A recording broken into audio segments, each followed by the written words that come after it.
चंगे संस्कार। कलयुग के इस भयंकर समय विचों माया मोह के जाल विचों समा कढ़ के इस तपश विच अत दी गर्मी विच इस सड़क के उत्ते बैठ के धन धन साहिब श्री गुरु ग्रंथ साहिब पातशाह की गोद विच पवित्र गुरबाणी पढ़ के विचार करके अपना जन्म सफला कर रहे हो। जिथों जिथों तक मेरी आवाज़ जाती है मैं सारिਆਂ ਦੇ चरणों ਵਿੱਚ बेनती करनी चाहना, साडे पास जिन्हां नूं तुसीं टैलीविजनां ते वेखदे हो, जिन्हां ने साहिब श्री गुरु ग्रंथ साहिब का जिहड़ा पहलां तां शुद्ध पाठ टैलीविजन ते सुनाया, हुण उहदे अर्थ कर रहे ने चढ़दी कला टीवी ते चैनल ते 11 तो 12 सुनते रहंदे हो। भाई साहिब सिंह जी मारकंडा वाले वो पहुँच गए ने, जल पानी छक रहे ने। उन्होंने तुहाडे नाल गुरबाणी दियां सांझां पाउणीआं। बहुत गुरमुख प्यारे ने देशां विदेशां विच साह सूत के वो घंटा जो प्रोग्राम हुंदा उन्होंने सुनते ने। अज वो तुसीं टैलीविजन ते सुनदे हो, अज स्टेज तो उन्होंने विचार रखने ने। ਜਿਹੜੇ ਜਿਹੜੇ ਵੀਰ ਸਾਡੇ ਭੈਣਾਂ ਕੋਈ ਵੀ ਸੇਵਾ ਨਹੀਂ ਨਿਭਾ ਰਹੀਆਂ ਜਾਂ ਨਿਭਾ ਰਹੇ ਜਾਂ ਤੰਬੂਆਂ ਵਿੱਚ ਬੈਠੇ ਨੇ, ਵਿਹਲੇ ਬੈਠੇ ਨੇ, ਏਡੀ ਦੂਰੋਂ ਚੱਲ ਕੇ ਆ ਕੇ ਵੀ ਉਹ ਕਿਰਪਾ ਕਰਕੇ ਦੀਵਾਨ ਹਾਲ ਵਿੱਚ ਆ ਕੇ ਉਹਨਾਂ ਦੇ ਵਡਮੁੱਲੇ ਵਿਚਾਰ ਸਰਵਣ ਕਰਨ, ਲਾਹਾ ਲੈਣ। उदा साडा हाल ये है, प्राणी तू आया लाहा लैन, लगा कित उफकड़े सब मुकदी चलदी रहन। साडा हाल है खांद्या खांद्या मूँह कठा, पहनंदिया सब अंग, नानक त्रिग तिना का जीव्या जिन सच न लगोरा। साडा हाल है रैन गवाई सोए के दिवस गवाए खाए, हीरे जैसा जन्म है कौडी बदले जाए। साडा हाल है। क्यों हाल है कि असीं जिस पदार्थां दे विच जिस सुखां विच जिन्हां चीज़ां विचों असीं सुख लभदे आ उहदे विच दुख ने। जिस चीज़ दे विच सुख है उन्होंने मनुख छड़ चुका। साडे पास बहुत ही महान गुरबाणी है, गुरुआं ने बख्शिश की, साडे ते रहमत की हुई। इनू असी पढ़ के विचारते नहीं। जिहड़ा मनुख पढ़ के विचारदा वो जीवन सफला कर जाता है। 3 स्टेजां ने, पहला गुरसिख ने गुरबाणी पढ़नी जां सुननी, फिर उसनूं समझना, तीसरा क्रिया कर्म है उस अनुसार अपना जीवन ढालण की कोशिश करनी, फिर जाके तब्दीली आउंदी है।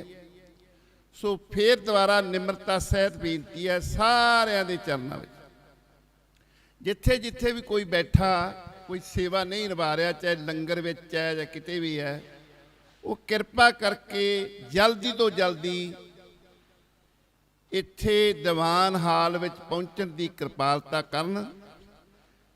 मैं फिर दोबारा बेनती करा कि जिस गुरमुख प्यारी रूह नूं तुसीं टैलीविजनां दे मूहरे बैठ के साह सूत के जिन्हां दे जो गुरबाणी प्रति प्रवचन सुनते हो, अज वो इस अजाड़ बियाबान विच जिथे श्री गुरु ग्रंथ साहिब पातशाह अगवाई कर रहे ने, वो पहुँच चुके ने। भाई साहब सिंह जी मारकंडा वाले, वो किरपा करके तुसी सारे ही जने आन के उन्होंने विचार सुनो। आओ भाई साहब जी हुणी शुरू करनगे अपने विचार, क्योंकि फिर जथा भी जाना, जथे तो पहला ਦੂਰ ਦਰਾਡੇ ਤੋਂ ਹੋਰ ਵੀ ਜਥਾ ਆ ਰਿਹਾ ਜੀਰੇ ਤੋਂ, ਕਾਫੀ ਵੱਡਾ ਭਾਰਤੀ ਕਿਸਾਨ ਯੂਨੀਅਨ ਦਾ, ਉਹ ਵੀ ਪਹੁੰਚਣ ਵਾਲੇ ਨੇ। ਮੈਂ ਇਹਨਾਂ ਦੇ ਚਰਨਾਂ ਵਿੱਚ ਬੇਨਤੀ ਕਰਾਂਗਾ ਕਿ ਇਹ ਭਾਈ ਸਾਹਿਬ ਸਿੰਘ ਜੀ ਆਪਣੇ ਵਿਚਾਰ ਸੰਗਤਾਂ ਨਾਲ ਸਾਂਝੇ ਕਰਨ। ਤੇ ਫਿਰ ਦੁਬਾਰਾ ਵਾਰ-ਵਾਰ ਬੇਨਤੀ ਹੈ ਕਿ ਜਿਹੜੇ ਫਰੀ ਹੋ, ਜਿਹੜੇ ਕੰਮ ਕਾਜ ਕੋਈ ਨਹੀਂ, ਕੋਈ ਸੇਵਾਵਾਂ ਨਹੀਂ ਨਿਭਾ ਰਹੇ, ਉਹ ਕਿਰਪਾ ਕਰਕੇ ਸੰਗਤ ਤੰਬੂਆਂ 'ਚੋਂ ਨਿਕਲ ਕੇ ਇਹ ਵਡਮੁੱਲੇ ਵਿਚਾਰ ਸਰਵਣ ਕਰੇ। ਵਾਹਿਗੁਰੂ ਜੀ ਕਾ ਖਾਲਸਾ, ਵਾਹਿਗੁਰੂ ਜੀ ਕੀ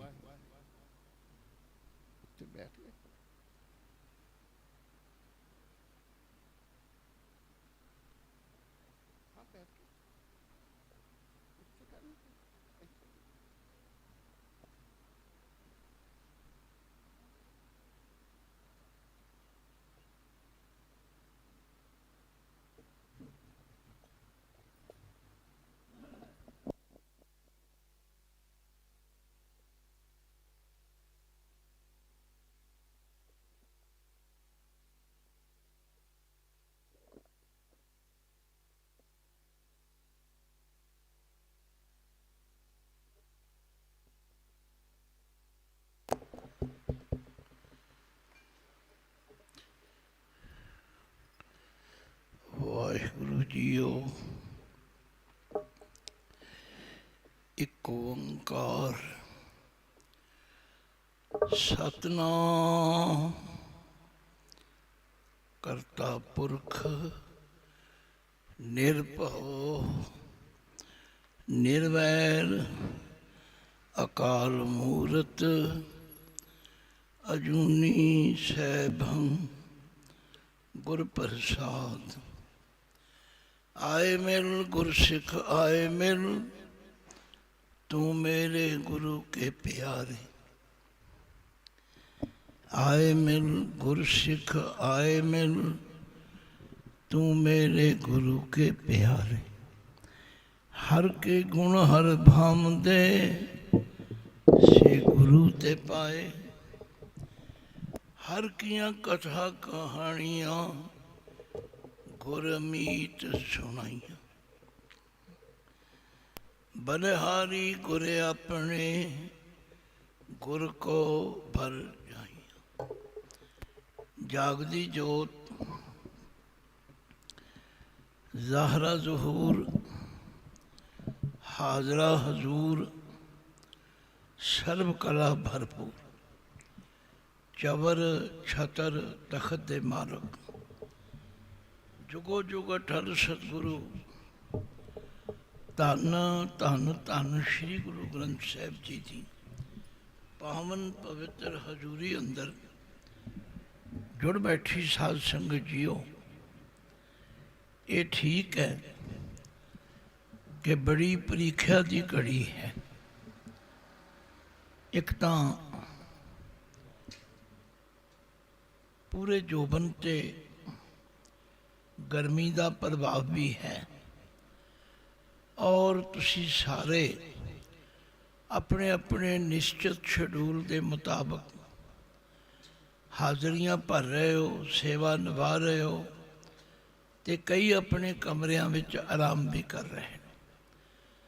मैं क्योंकि कदे कदाई जदों प्रचार के कार्य विचों थोड़ा जिहा भी समा मिलता है, तो मैं तुहाडे दर्शन करने लई हाज़र हो जा। मैनू इत्थे दे नेता प्रति उलीके हुए प्रोग्राम की बहुती जानकारी भी नहीं, पर मैं हाज़र हाँ। इस कौमी इंसाफ मोर्चे के संबंध विच कौमी इंसाफ मोर्चा, मोर्चेदार तो तुसी सारे जानते ही हो कि किसी काम लई डट जाना, किसी काम लई जुड़ जाना, उन्होंने खालसाई बोलों विच मोर्चा किया जाता। तो ये मोर्चा है कौम दे मसलियां संबंधी इंसाफ। इंसाफ किन्हां कोलों मंगना है? जिन्हां कोल राज सत्ता है। मैं जदों ਗੁਰੂ ਪਾਤਸ਼ਾਹ ਨੂੰ ਨਮਸਕਾਰ ਕੀਤੀ। ਉੱਥੇ ਸੂਰਾ ਨਾਮ ਦਾ ਮੈਗਜ਼ੀਨ,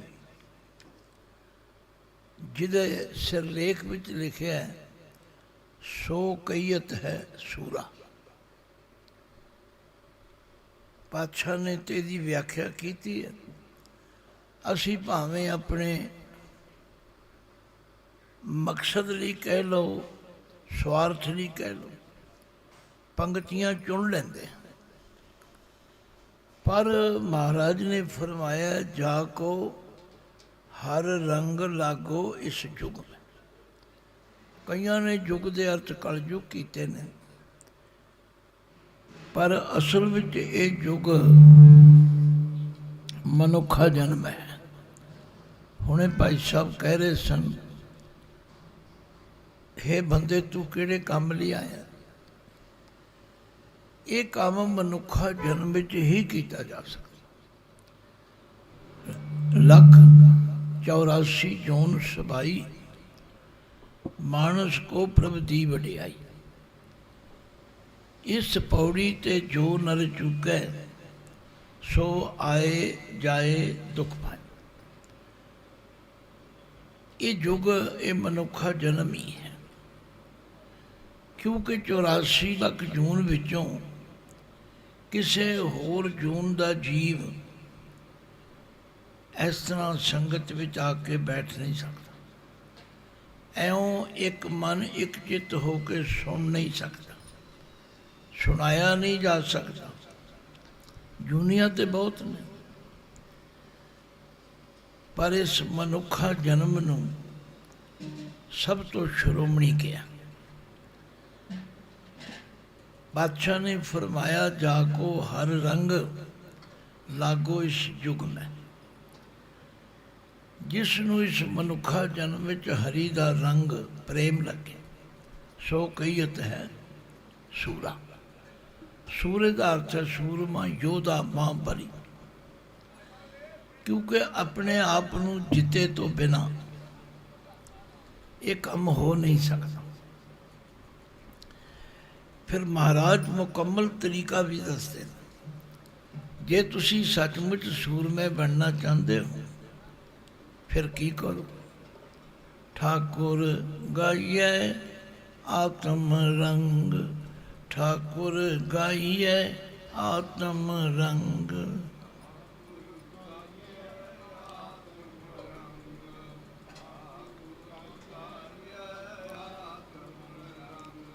ਗੱਲ ਬੜੀ ਸਰਲ ਵੀ ਹੈ, ਪਰ ਮੈਨੂੰ ਪਤਾ ਹੈ ਕਿ ਅਸੀਂ ਇਸ ਤਰ੍ਹਾਂ ਪਹਿਲੀ ਗੱਲ ਤੇ ਸੰਗਤ ਵਿੱਚ ਜੁੜ ਕੇ ਬੈਠਣਾ, ਫਿਰ ਬਾਣੀ ਨੂੰ ਧਿਆਨ ਨਾਲ ਸੁਣਨਾ, ਫਿਰ ਉਹਨੂੰ ਆਪਣੀ ਰਚਨਾ ਤੋਂ ਉਚਾਰਨ ਕਰਨਾ। ਇਹਨਾਂ ਤਿੰਨਾਂ ਕੰਮਾਂ ਤੋਂ ਬਿਨਾਂ ਇਹਦੇ 'ਚ ਕਾਮਯਾਬੀ ਨਹੀਂ ਹੋ ਸਕਦੀ। ਕਿਉਂਕਿ ਸੁਣਿਆ, ਮੰਨਿਆ, ਮਨ ਕੀਤਾ ਭਾਵ, ਇਹ ਤਿੰਨ ਚੀਜ਼ਾਂ ਹਨ। ਸੁਣਨਾ, ਸੁਣੇ ਹੋਏ ਨੂੰ ਮੰਨਣਾ ਤੇ ਮੰਨੇ ਹੋਏ ਉੱਤੇ ਪਹਿਰਾ ਦੇਣਾ। ਮਹਾਰਾਜ ਕਹਿੰਦੇ ਨੇ ਜੇ ਤੁਸੀਂ ਆਪਣੇ ਮਨੁੱਖਾ ਜਨਮ ਨੂੰ ਸਫਲ ਕਰਨਾ ਚਾਹੁੰਦੇ ਹੋ, ਜੇ ਤੁਸੀਂ ਸੂਰਮੇ ਬਣਨਾ ਚਾਹੁੰਦੇ ਹੋ, ਜੇ ਤੁਸੀਂ ਆਪਣੀਆਂ ਬਿਰਤੀਆਂ ਨੂੰ ਕਾਬੂ ਕਰਨਾ ਚਾਹੁੰਦੇ ਹੋ, ਤਾਂ ਠਾਕੁਰ ਗਾਈਐ ਆਤਮ ਰੰਗ, ਠਾਕੁਰ ਗਾਈਐ ਆਤਮ ਰੰਗ।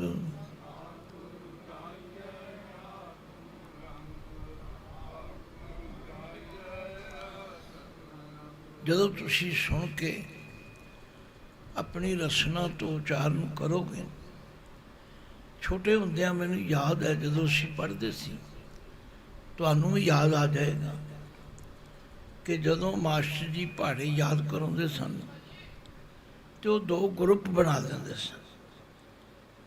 ਇੱਕ ਗਰੁੱਪ ਕਹਿੰਦਾ ਸੀ 1 ਦੂਣੀ ਦੂਣੀ 2 ਦੂਣੀ 4, ਦੂਜਾ ਗਰੁੱਪ ਅੱਗੋਂ ਬੋਲਦਾ, ਪਹਾੜੇ ਯਾਦ ਹੋ ਜਾਂਦਾ।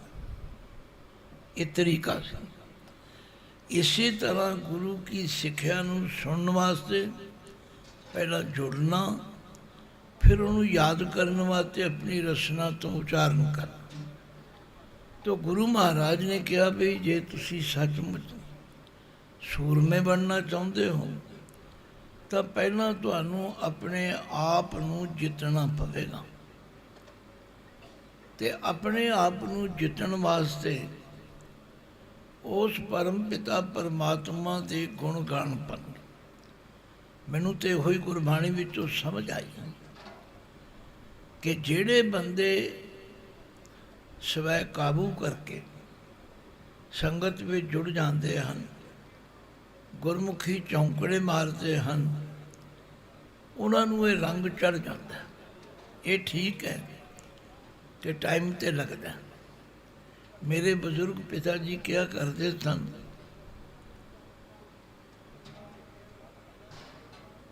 ऐसा कौन सा मसला है जो हल हो नहीं सकता।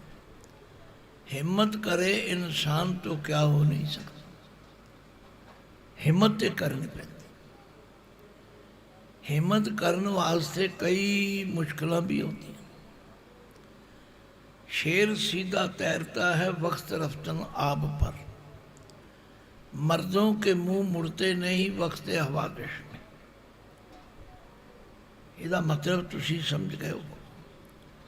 दुनिया के सारे जानवर उधर वाल नूं जाते हैं जिधर पानी जाता है। एक शेर है जिहड़ा उधर वाल जाता है जिधरों पानी आता है। ये बड़ी अजीब गल है।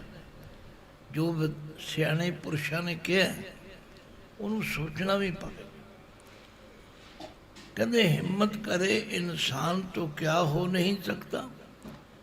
ऐसा कौन सा मसला है जो हल हो नहीं सकता। तो सूरमा तो वही है जिहड़ा हिम्मत करे। पर हिम्मत करने वास्ते अपनी खिंडी हुई ताकत नूं इकट्ठियां करना।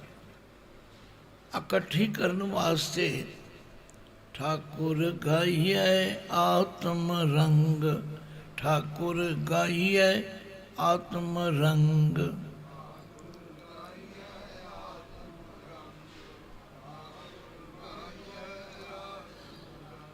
आत्म रंग का मतलब है अपने आप को रंग के।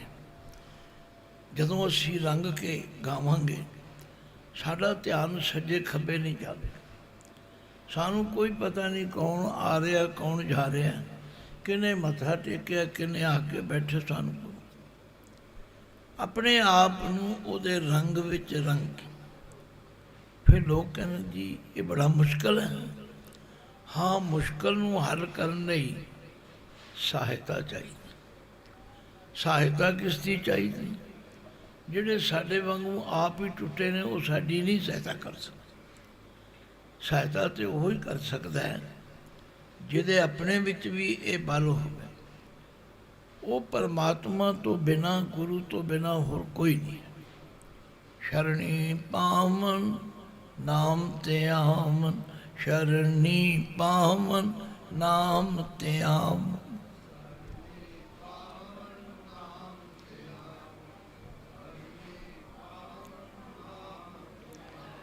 शरणी पैण का मतलब है अपने आप को समर्पित करना। अपने बल बोलिया ते नहीं बल्कि गुरु परमेश्वर के भरोसे ते। हे वाहिगुरु साडे विच ते कोई समर्था नहीं, तुसी कृपा करो। शरणी पैण का मतलब है सरंडर कर देना, अपना आप गुरु के हवाले कर देना। फिर की होगा? शरणी पावन नाम ते आम, शरणी पावन नाम ते आमन।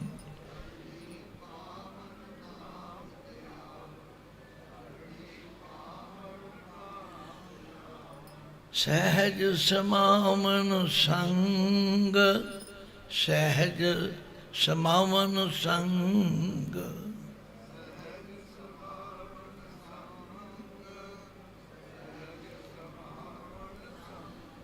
सहजे ही समावन एकमिक हो जाए, बस परमात्मा नाल एकमिक हो जाओ। ये वास्ते शरणी पैना बहुत जरूरी है। हिना रंग लाती है पत्थर पे घिस जाने के बाद हिना कहते ने मेहंदी नूं। मेहंदी के बूटे भी तुसीं देखे ने, पत्ते भी देखे ने, पर उन्हां पत्तियां विचों रंग कदों निकलदा है?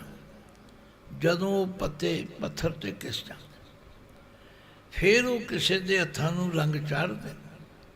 इसे तरह गुरमत का सिद्धांत है, आप गवाही है तां सो पाई है, आप गवाही है तां सो पाई है।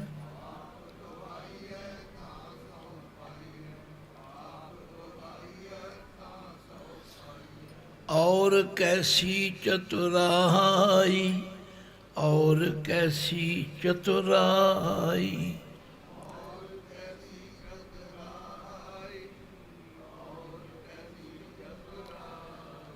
इत्थे होर चलाकियां चतुराइयां काम नहीं करनी। जिस दिन मालक के वेख लेंदा। मैं तो हर दीवान विच हर गुरसिख माई भाई नूं इहो ही कहना, भाई अपने गुरु साहिबान का इतिहास पढ़ो। भाई लैणा जी गुरु की शरण विच आए, कदों आए, किवें आए? तुसीं सारे सियाणी उम्र वाले हो, तुहानूं बहुता दस्सण की लोड़ नहीं, पर वो शरण विच आए। शरण विच आके उन्होंने फिर पिछे नहीं मुड़ के वेख्या। लगातार 7.5 साल हुक्म मन्निया, कमाई की। क्योंकि जदों भाई लैणा जी के जीवन विच तब्दीली आई, शायद तुहाडे विचों बहुतिआं नूं ना पता हो, खडूर साहिब विच रहण वाले एक गुरसिख जिन्हां दा नाम भाई जोध किया जाता, वो पढ़ रहे सन बाणी, ते उन्हां दी रसना तो ये बोल सुने, जित सेवे सुख पाई है, सो साहिब सदा संभाली है। जित कीता पाइए अपना, सा काल बुरी क्यों काली। मंदा मूल न कीचई, दे लम्मी नज़र निहाली है। ज्यों साहिब नाल ना हारी है, ते वेहा पासा टाली, किछ लाहे उपर काली। इन्हां बोलां ने भाई लैणा जी का जीवन बदल के रख दिता। पुछण लई मजबूर हो गए, भाई जोत जी ये बाणी किस दी पढ़ रहे हो? एक तो असी बाणी तो टुट गए, क्षमा कर। मैं अजकल श्री गुरु ग्रंथ साहिब जी की लड़ीवार व्याख्या रिकॉर्ड कर रहे। रामकली राग विच 925 अंग ते पहुंचे। जो गुरु अर्जुन देव सच्चे पातशाह ने कमाल कर आख्या, गुरु के सिखो, जे तुसी चाहते हो कि असी अपने आप ते काबू पा सकीए, तो सब तो पहला उसका हुक्म मनना शुरू करें। रोज पढ़ते हैं, हुक्म मन्ने होवे परवान, तो खसमे का महल। तो मेरा कहने का मतलब भाई लैणा जी तो गुरु अंगद दे बनती कर उन्होंने 7.5 साल का समा हुक्म मन्निया। कठिनाइयां तो आउणगी, जे तुसी चाहो कि आराम नाल ही अपने बिस्तर ते रहना है, एसी विच ही आराम करना, फिर तो करी जाओ। पर जे इस मार्ग ते चलना, फिर मिटा दे अपनी हस्ती को। अगर कुछ मर्तबा चाहे, दाना खाक में मिलकर गुले गुलजार होता। भाई लैणा जी ने फिर पीछे मुड़ के नहीं वेख्या। जो हुक्म गुरु नानक सच्चे पातशाह ने किया, चाहे वो दिन सी चाहे रात सी। जे मैं वो कहानियां सुनाउण लगा, उन्हां विचों तुहानूं कई आउंदियां ने भी कदों कदों किवें किवें गुरु नानक पातशाह ने हुक्म किया। हुक्म ओहो ही ਬਾਬਾ ਸ੍ਰੀ ਚੰਦ ਜੀ ਨੂੰ ਵੀ ਕੀਤਾ, ਬਾਬਾ ਲਖਮੀ ਦਾਸ ਜੀ ਨੂੰ ਵੀ ਕੀਤਾ। ਅਸੀਂ ਕੋਈ ਉਹਨਾਂ ਦੀ ਨਿੰਦਿਆ ਨਹੀਂ ਕਰ ਰਹੇ, ਨਾ ਸਾਨੂੰ ਇਹ ਲੋੜ ਹੈ। ਸਾਡੇ ਲਈ ਤਾਂ ਪੂਜਨੀਕ ਨੇ, ਕਿਉਂਕਿ ਗੁਰੂ ਨਾਨਕ ਸਾਹਿਬ ਦੇ ਸਾਹਿਬਜ਼ਾਦੇ। ਪਰ ਇਹ ਗੱਲ ਤੇ ਮੰਨਣੀ ਪਵੇਗੀ ਕਿ ਉਹੀਓ ਹੁਕਮ ਬਾਬਾ ਸ੍ਰੀ ਚੰਦ ਜੀ ਨੂੰ ਕਹਿੰਦੇ ਨੇ, ਉਹੀਓ ਹੁਕਮ ਇਨ ਬਿਨ ਪਾਈ ਲੈਣਾ ਚਾਹੁੰਦਾ। ਇੱਕ ਦਿਨ ਕਹਿੰਦੇ ਹਨ ਕਿ ਗੁਰੂ ਨਾਨਕ ਪਾਤਸ਼ਾਹ ਨੇ ਵੇਖਿਆ ਸੰਗਤ ਬੜੀ ਆਈ ਹੈ ਤੇ 4 ਦਿਨਾਂ ਦੀ ਝੜੀ ਲੱਗ ਗਈ। ਮੀਂਹ ਦੇ ਨਾਲ ਕੋਈ ਐਸੀ ਜਗ੍ਹਾ ਨਹੀਂ ਰਹੀ ਜਿੱਥੇ ਲੰਗਰ ਪਕਾਇਆ ਜਾ ਸਕੇ। ਸੰਗਤ ਭੁੱਖ ਨਾਲ ਵਿਆਕੁਲ ਹੋ ਗਈ, ਸੰਗਤ ਭੁੱਖ ਨਾਲ ਵਿਆਕੁਲ ਹੋ ਗਈ। ਗੁਰੂ ਨਾਨਕ ਸੱਚੇ ਪਾਤਸ਼ਾਹ ਕਹਿਣ ਲੱਗੇ, ਬੇਟਾ ਸ੍ਰੀ ਚੰਦ, ਇਹਨਾਂ ਦਰਖਤਾਂ ਤੇ ਚੜ੍ਹ ਜਾਓ, ਇਹਨਾਂ ਨੂੰ ਹਰੂਣਾ ਦਿਓ, ਮਠਿਆਈਆਂ ਝੜਨਗੀਆਂ, ਸੰਗਤ ਛਕ ਲਏਗੀ, ਭੁੱਖ ਲੈ। ਬਾਬਾ ਜੀ ਕਹਿਣ ਲੱਗੇ, ਪਿਤਾ ਜੀ ਤੁਹਾਡੀ ਉਮਰ ਜ਼ਿਆਦਾ ਹੋ ਗਈ, ਇਹ ਦੱਸੋ ਸਾਡਾ ਜਲੂਸ ਨਹੀਂ ਨਿਕਲੇਗਾ? ਕਦੇ ਦਰਖਤਾਂ ਤੋਂ ਵੀ ਮਠਿਆਈਆਂ ਝੜੀਆਂ। ਉਹੀਓ ਹੁਕਮ ਭਾਈ ਲਹਿਣਾ ਜੀ ਨੂੰ ਕੀਤਾ। ਉੱਠ ਕੇ ਤੁਰ ਪਏ, ਉੱਠ ਕੇ ਤੁਰ ਪਏ। ਬਾਬਾ ਸ੍ਰੀ ਚੰਦ ਜੀ ਆਵਾਜ਼ ਮਾਰ ਕੇ ਕਹਿੰਦੇ, ਲਹਿਣਿਆ ਤੂੰ ਤੇ ਸੋਚ, ਕਦੇ ਦਰਖਤਾਂ ਨਾਲੋਂ ਮਠਿਆਈਆਂ ਝੜੀਆਂ। ਲਹਿਣਾ ਜੀ ਨੇ ਇੱਕੋ ਹੀ ਗੱਲ ਕਹੀ, ਆਖਿਆ ਮੈਨੂੰ ਮਠਿਆਈਆਂ ਨਾਲ ਕੋਈ ਵਾਸਤਾ ਨਹੀਂ, ਮੈਨੂੰ ਤੇ ਗੁਰੂ ਦੇ ਹੁਕਮ ਮੰਨਣ ਨਾਲ ਵਾਸਤਾ। ਮੇਰਾ ਕਹਿਣ ਦਾ ਮਤਲਬ ਇਹੋ ਜਿਹੀਆਂ ਇੱਕ ਨਹੀਂ, ਅਨੇਕਾਂ ਹੀ ਪ੍ਰੀਖਿਆਵਾਂ। ਮੈਂ ਜਦੋਂ ਖਡੂਰ ਸਾਹਿਬ ਬਹੁਤ ਵੱਡਾ ਸਮਾਗਮ ਹੋਇਆ, ਸ਼ਾਇਦ ਗੁਰੂ ਅੰਗਦ ਦੇਵ ਜੀ ਦਾ 300 ਸਾਲਾ ਸੀ ਕਿ 400 ਸਾਲ। ਮੈਨੂੰ ਪੰਥ ਨੇ ਹੁਕਮ ਕੀਤਾ ਕਿ ਤੁਸੀਂ ਗੁਰੂ ਅੰਗਦ ਦੇਵ ਜੀ ਦੀ ਜੋ ਬਾਣੀ ਹੈ, ਉਸ ਬਾਣੀ ਦੀ ਵਿਚਾਰ ਕਰਨੀ।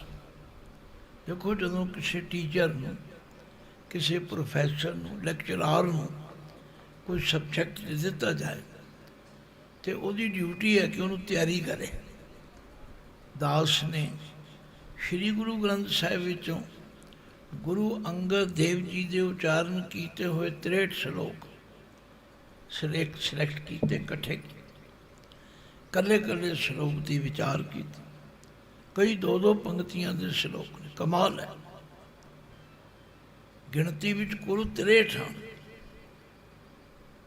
ਇੱਕ ਸ਼ਬਦ ਕਹੋ, ਸ਼ਲੋਕ ਕਹੋ, ਮੇਰੇ ਹਿਰਦੇ 'ਚ ਪੁੜ ਕੇ। ਗੁਰੂ ਅੰਗਦ ਦੇਵ ਜੀ ਨੇ ਫਰਮਾਇਆ, ਜੇ ਗੁਰੂ ਦੇ ਸਿੱਖ ਬਣਨਾ ਤੇ ਅੱਖੀਂ ਬਾਝੋਂ ਵੇਖਣਾ, ਅੱਖੀਂ ਬਾਝੋਂ ਵੇਖਣਾ।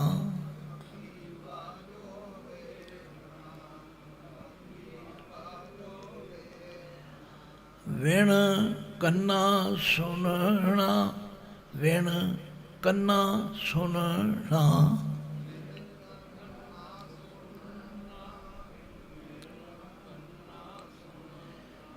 ਮੇਰੇ ਸਾਹਮਣੇ ਸੰਗਤ ਵਿੱਚ ਕੀਰਤਨੀਏ ਵੀ ਬੈਠੇ ਨੇ, ਮੇਰੀ ਉਮਰ ਨਾਲੋਂ ਵੱਡੇ ਵੀ ਬੈਠੇ ਨੇ, ਮੇਰੇ ਹਾਣੀ ਵੀ ਬੈਠੇ ਨੇ। ਜ਼ਰੂਰ ਤੁਸੀਂ ਪੜ੍ਹਿਆ ਹੋਵੇਗਾ, ਪਰ ਅੱਜ ਜਿਹੜੀ ਸਿੱਖ ਦੀ ਦਸ਼ਾ ਹੈ ਉਹ ਬੜੀ ਤਰਸਯੋਗ ਹੈ। ਕਿਉਂ? ਲੋਕ ਜਾਣਨਾ ਨਹੀਂ ਚਾਹੁੰਦੇ, ਸ਼ੰਕੇ ਕਰਨ ਤੇ ਬੜੇ ਜ਼ੋਰ। ਮੈਂ ਦਿਨ ਵਿੱਚ ਸੈਂਕੜੇ ਫੋਨ ਸੁਣਦਾ ਲੋਕਾਂ ਦੇ, ਸੈਂਕੜੇ, ਅਣਗਿਣਤ। ਸਾਨੂੰ ਜੀ ਸ਼ੰਕਾ ਹੋ ਗਈ। ਉਹ ਮੈਂ ਕਹਿੰਦਾ, ਭਾਈ ਤੁਸੀਂ ਗੁਰੂ ਤੋਂ ਵੱਡੇ ਹੋ ਗਏ, ਸ਼ੰਕਾ ਨਾ ਕਰੋ। ਇਹ ਆਖੋ ਕਿ ਸਾਡੀ ਬੁੱਧੀ ਥੋੜ੍ਹੀ ਹੈ ਤੇ ਅਸੀਂ ਗੁਰੂ ਸਾਹਿਬ ਦੇ ਆਸ਼ੇ ਨੂੰ ਸਮਝ ਨਹੀਂ ਸਕਦੇ। ਫਿਰ ਅੱਗੇ ਤੁਰੋ। ਜਿੱਦਣ ਸ਼ੰਕੇ ਪੈਦਾ ਕਰਨ ਲੱਗੇ ਨਾ, बस मार खा जाओ। उन्होंने तो कमाई की। हुण असीं कई कहांगे जी अखां तो बिना किवें वेखिया जा सकदा, कन्नां तो बिना किवें सुनिया जा सकदा, पैरां तो बिना चलिया किवें जा सकदा, हत्थां तो बिना कीता किवें। पुछो गुरु अंगद देव। अखीं बाजों वेखना, विण कन्नां सुनना, पैरां बाजों चलना, विण हत्थां करना, जीबै बाजों बोलना, इउं जीवत मरना। नानक हुक्म पछाण के तो साहिब मिलना। गल हुक्म दी। सचमुच भाई लैणा जी तो गुरु अंगद देव जी बनन तीकर बड़ी हुक्म दी पालना की। किहड़ा हुक्म जिहड़ा गुरु नानक पातशाह ने कीता ते भाई लैणा जी ने सिर मत्थे ते नहीं मनी, बस पास हो गया। इवें ही अगे चलो। गुरु अमरदास जी का जीवन पढ़ो, गुरु रामदास जी का जीवन पढ़ो। जिन्हां ने गुरु के हुक्म की पालना की, उन्होंने फिर कहना पिया, जो हमरी बिद होती मेरे सतगुरा, सा बिद तुम हर जानो आपे। हम रुलते फिरते कोई बात न पूछता, गुर सतगुर संग कीरे हम तापे। तन तन गुरु नानक जन केरा, जित मिले चूके सब सोग संताप। पहला ये विश्वास, ये निश्चय पैदा कर कि साडे गुरु ने, गुरु साहिबान ने जो कुछ अपने जीवन विच कीता, ਉਹਦੇ ਵਿੱਚ ਰੰਚਕ ਮਾਤਰ ਵੀ ਕਿਧਰੇ ਕੋਈ ਸ਼ੰਕਾ ਨਹੀਂ ਪੈਦਾ। ਤੇ ਫਿਰ ਗੁਰੂ ਮਹਾਰਾਜ ਦੇ ਹੁਕਮ ਦੀ ਪਾਲਣਾ ਕਰ।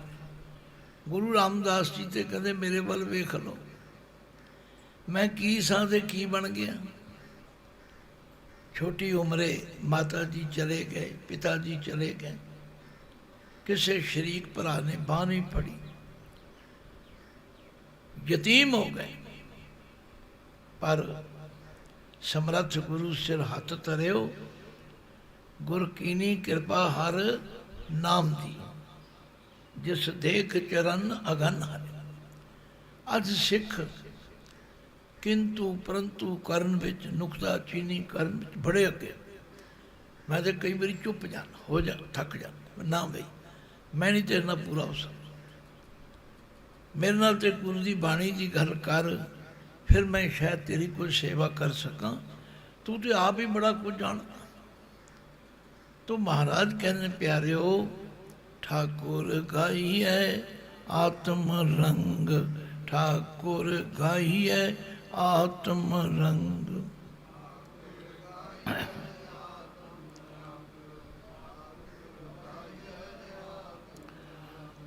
शरणी पावन नाम ते आमन, शरणी पावन नाम ते आवन।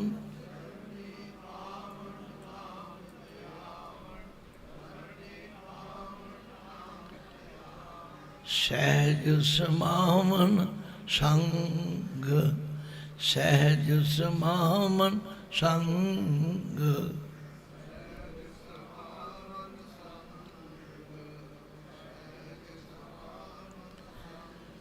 हाँ, जिथे कोई अड़चन नज़र आवे, जिथे कोई गल ना समझ जा, गल विच पल्ला पा लो। हे सच्चे पातशाह, हुण तुसीं आप साडी अगवाई करो। महाराज ने एक ही गल जो दसी है वो मुकम्मल है। जन के चरण बसै मेरे हीयर, जन के चरण बसै मेरे हीयर।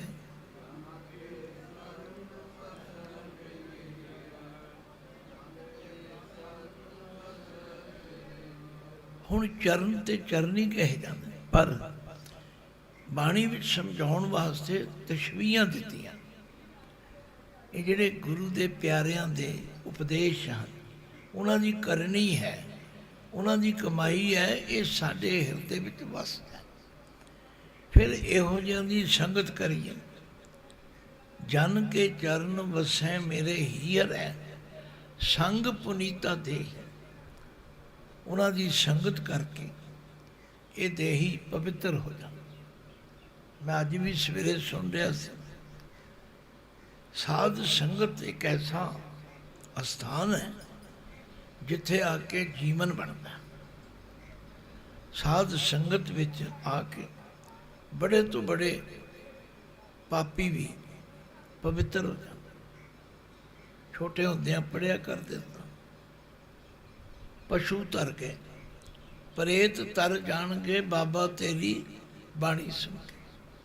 ਇਹਦਾ ਮਤਲਬ ਕੀ ਸੀ ਕਿ ਉਹ ਮਨੁੱਖ ਜਿਹੜੇ ਪਸ਼ੂਆਂ ਵਰਗੀ ਬਿਰਤੀ ਧਾਰਨ ਕਰ ਚੁੱਕੇ, ਉਹ ਮਨੁੱਖ ਜਿਨ੍ਹਾਂ ਦੇ ਕਰਮ ਪ੍ਰੇਤਾਂ ਵਰਗੇ ਨੇ, ਜੋ ਗੁਰੂ ਦੀ ਸੰਗਤ ਵਿੱਚ ਆ ਕੇ ਜੁੜਨਗੇ, ਗੁਰੂ ਕੀ ਦੱਸੀ ਹੋਈ ਰੋ ਰੀਤ ਜੀਵਨ ਵਿੱਚ ਧਾਰਨ ਕਰਨਗੇ, ਉਹੀ ਪੂਜਣ ਯੋਗ ਬਣ ਜਾਣ। ਜਦੋਂ ਮੈਂ ਬਾਬਾ ਬਿਧੀ ਚੰਦ ਜੀ ਦਾ ਜੀਵਨ ਪੜ੍ਹਿਆ, ਤੁਹਾਨੂੰ ਯਾਦ ਆ ਜਾਏ ਬਾਬਾ ਬਿਧੀ ਚੰਦ ਜੀ ਕੀ ਸਨ। ਗੁਰੂ ਦੀ ਸ਼ਰਨ ਵਿੱਚ ਆਉਣ ਤੋਂ ਪਹਿਲਾਂ ਉਹ ਕੀ ਕੰਮ ਕਰਦੇ ਸਨ? ਉਹ ਚੋਰੀਆਂ ਕਰਦੇ ਸਨ, ਉਹ ਡਾਕੇ ਮਾਰਦੇ। ਇਹਦੇ 'ਚ ਕੋਈ ਅਤਕਥਨੀ ਨਹੀਂ, ਕਿਸੇ ਨੂੰ ਗੁੱਸਾ ਕਰਨ ਦੀ ਗੱਲ ਨਹੀਂ।